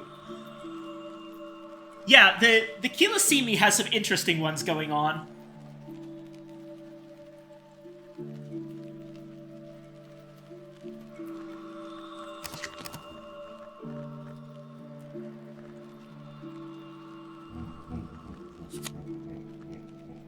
There's our Pyrus Orichalconus.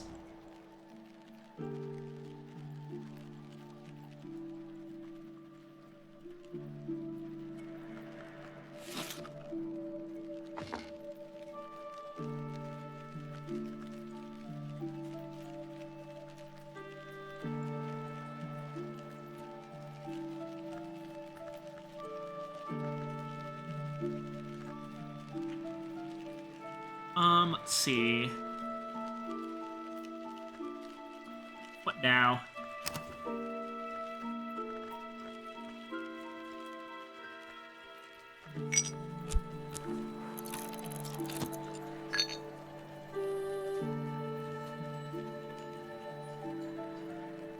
Chapped there. And let's go ahead and make another ampule.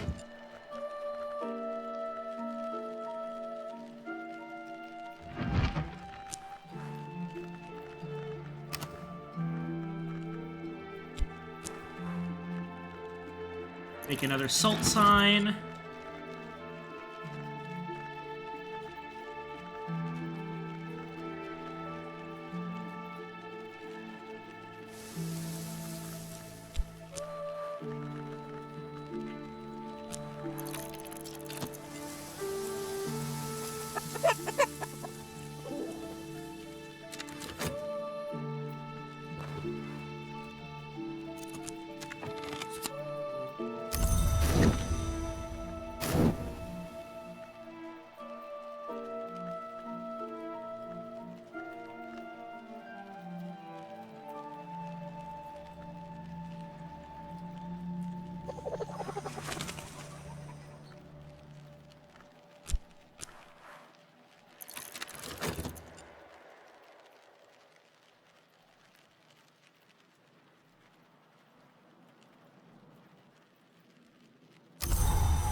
Oh, right, this genealogical chart. This is actually a huge lore thing. I just remembered.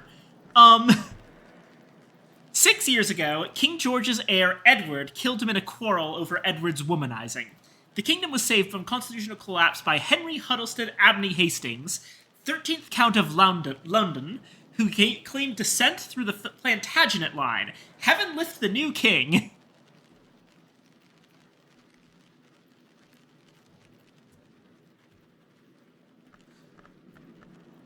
That's a fun historical bit.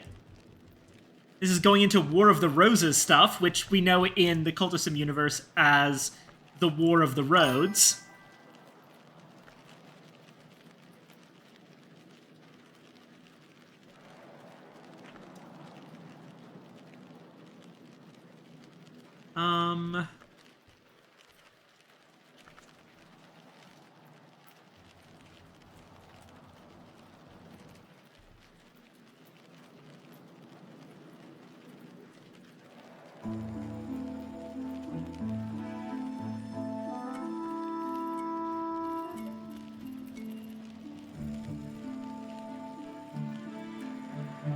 So King George V is the one who was killed in the whole thing.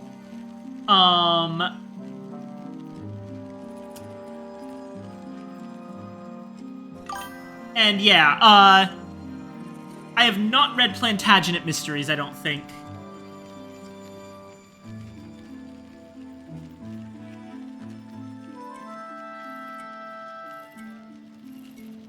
Right, it's one of the multitudinous books.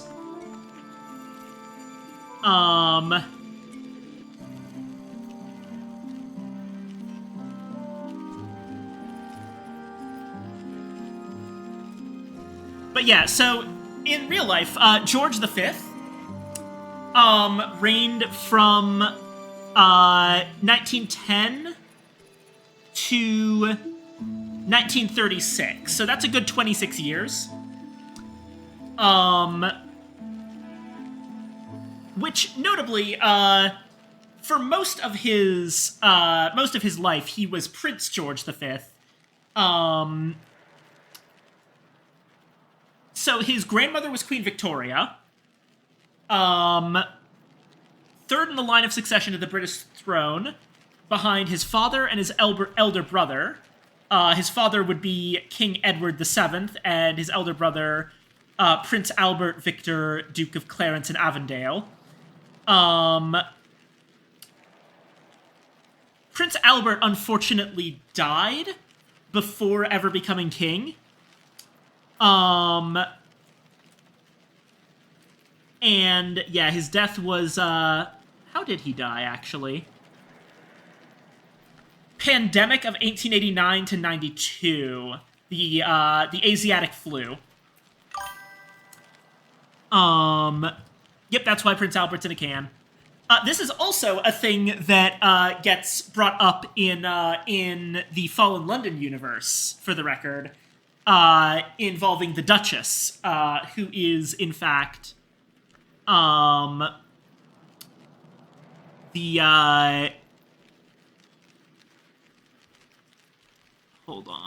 on.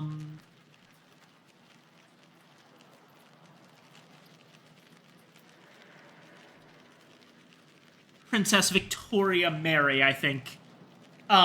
Basically, in the Fallen London universe, I believe it is Prince Albert that is being kept alive via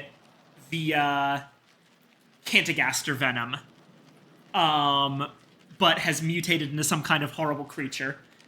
Alexis Kennedy loves doing things to the line of Queen Victoria, huh?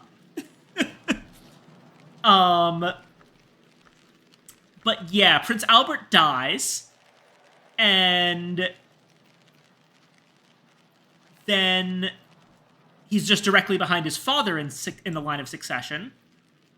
Now, his father does become king, but then dies in 1910, and that's when George V comes in. But here, it looks like George V is killed by his own son, Edward VIII.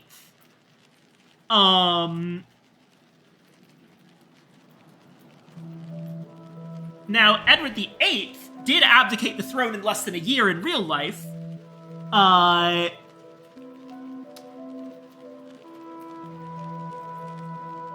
Why did he abdicate the throne?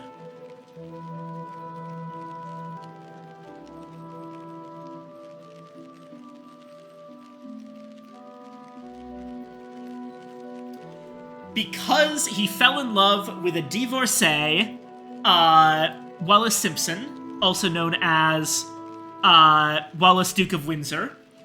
And him marrying a divorcee would have been a massive scandal if he was king, so he abdicated the throne to be with her. And yeah, it was one of the shortest reigning British monarchs ever. Less than a year, and he was succeeded by George VI. And yeah, at this point we go into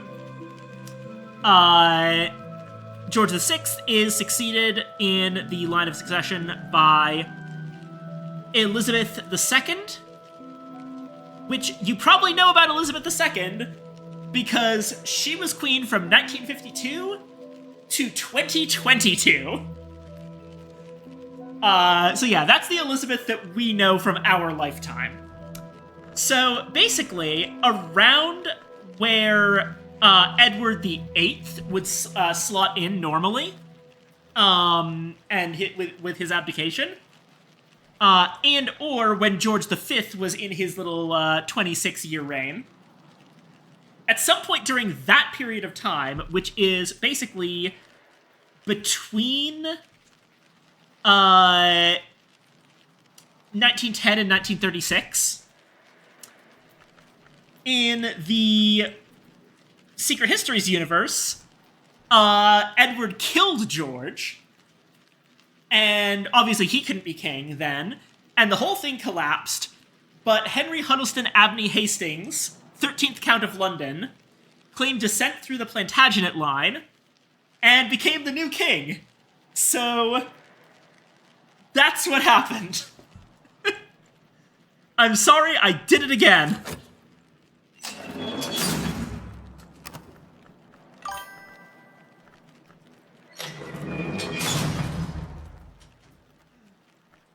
Put me in the fucking Cucurbit prison. I clearly need it. I need to cool my damn head. I have once again forgotten what I was actually doing.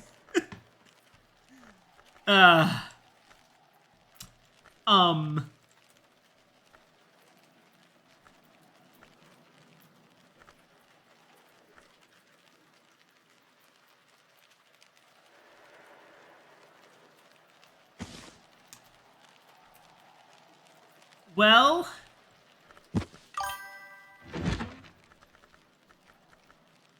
Oh, I don't have that set up yet. Hold on. I'll do that manually. 1 second. There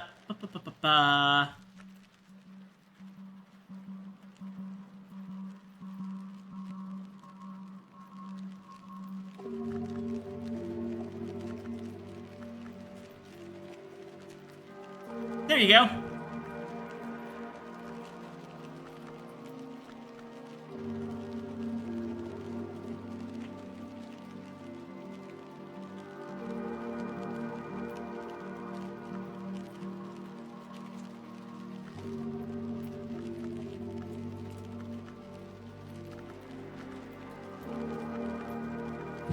Old copper nose and the softer metal. Add transformations and liberations.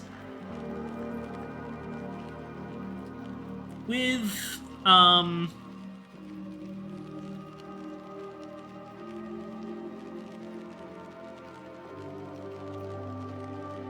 where's my spanner? Here it is.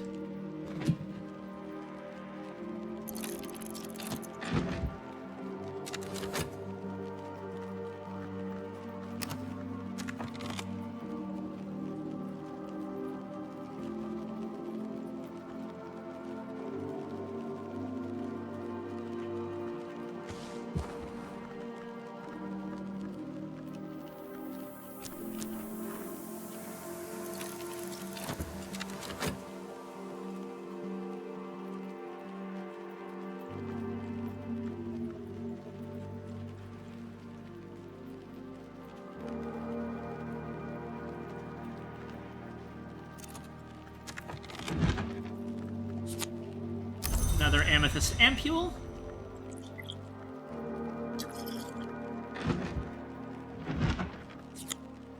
Another salt sign. Replace the one we used. This desk, for some reason, is incredibly janky, I've noticed. And 6 pence, which we whisked right back.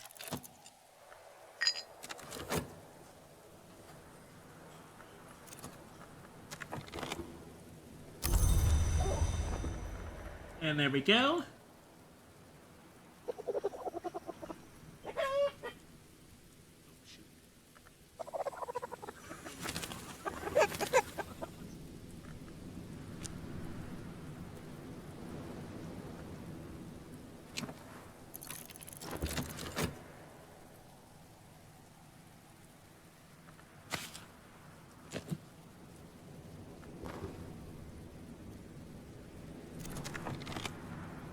Oh, hey! Look what it is! We actually got the dream of the conspiracy of the lower skies! I am losing it. No! No, we're not doing this again. We already did the rant on the dream of the conspiracy of the lower skies, and I've already covered in a previous episode, or previous stream, how this book is, or how the Crime of the Sky is a broad reference to the myth of, Saturn devouring his children in Greek mythology. We're not doing this again.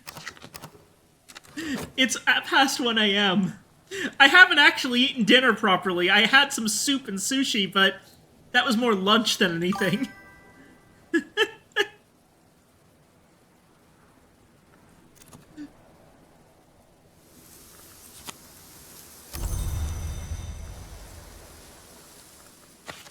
Oh, hold on.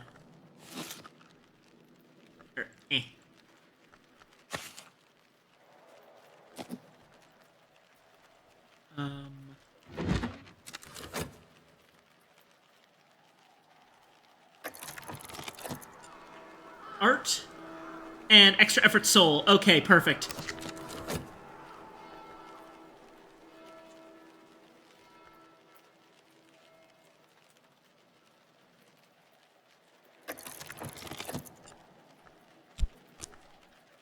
Fuck it, metal. I don't even care to wait for the art.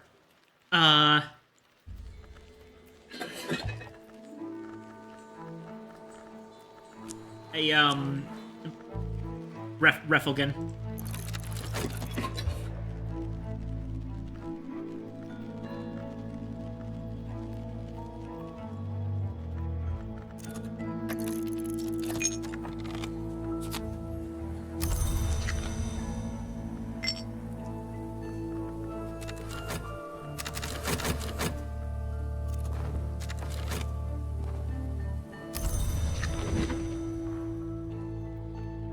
Right. Old copper nose and the softer metal. Henry's... this is a disgraceful compendium of ribald poetry about the habits and corruptions of Henry VIII. Henry's great misfortune, his crushing injury as a jousting bout, has left him unable to stand any straighter than a splintered withy. Oh my god. The most savage mockery is reserved for Henry's great debasement, where the corruption of his softer metal is supposed to have crept into the coin of the realm. The last and most serious lampoon makes seditious references to the Crucible Revolution. What do you want me to rant about? These are dick jokes! Get it? Entering a jousting bout. Unable to stand straighter than a splintered withy. They're not talking about him standing on his feet. They're talking about a different kind of standing. And the great debasement is the corruption of his softer metal. Here's the rant. It's his penis.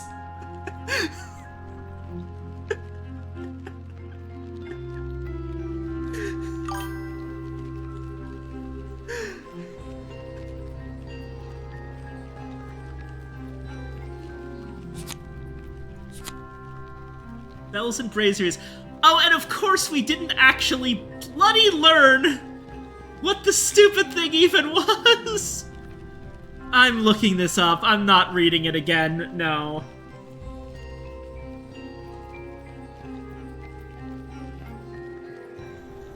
Yeah, it's foresight. You're right.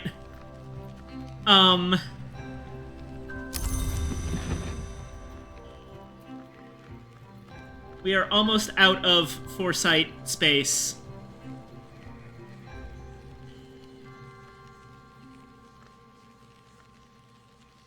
Okay, can this one fit?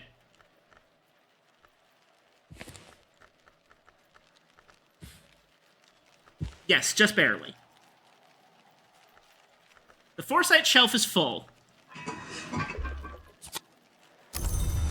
Got more Reffelgen.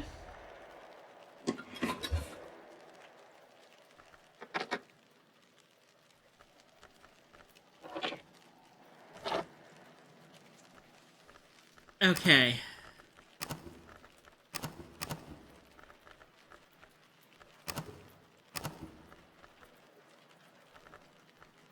I think... I think we're good for the night. I want to eat. And have these headphones off of my head. So...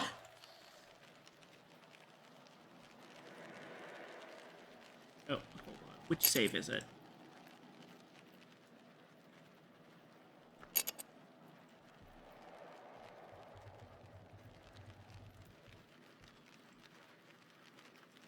Stream save 6.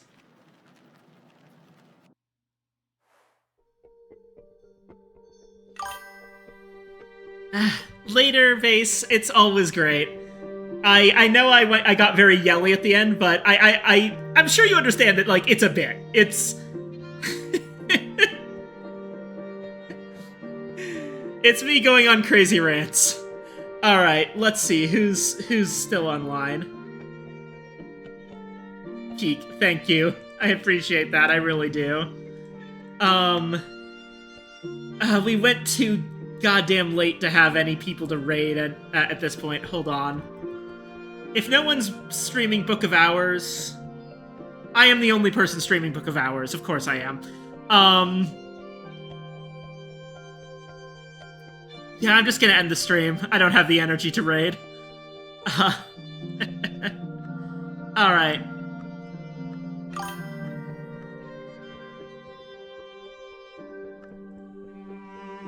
Thank you all so much for coming, everybody. It's been great. I really appreciate people showing up for these. There were a lot of people today. I had a ton of fun. God, this has been almost 8 hours. I need to go. Thank you so much for coming. Love you all. Bye-bye.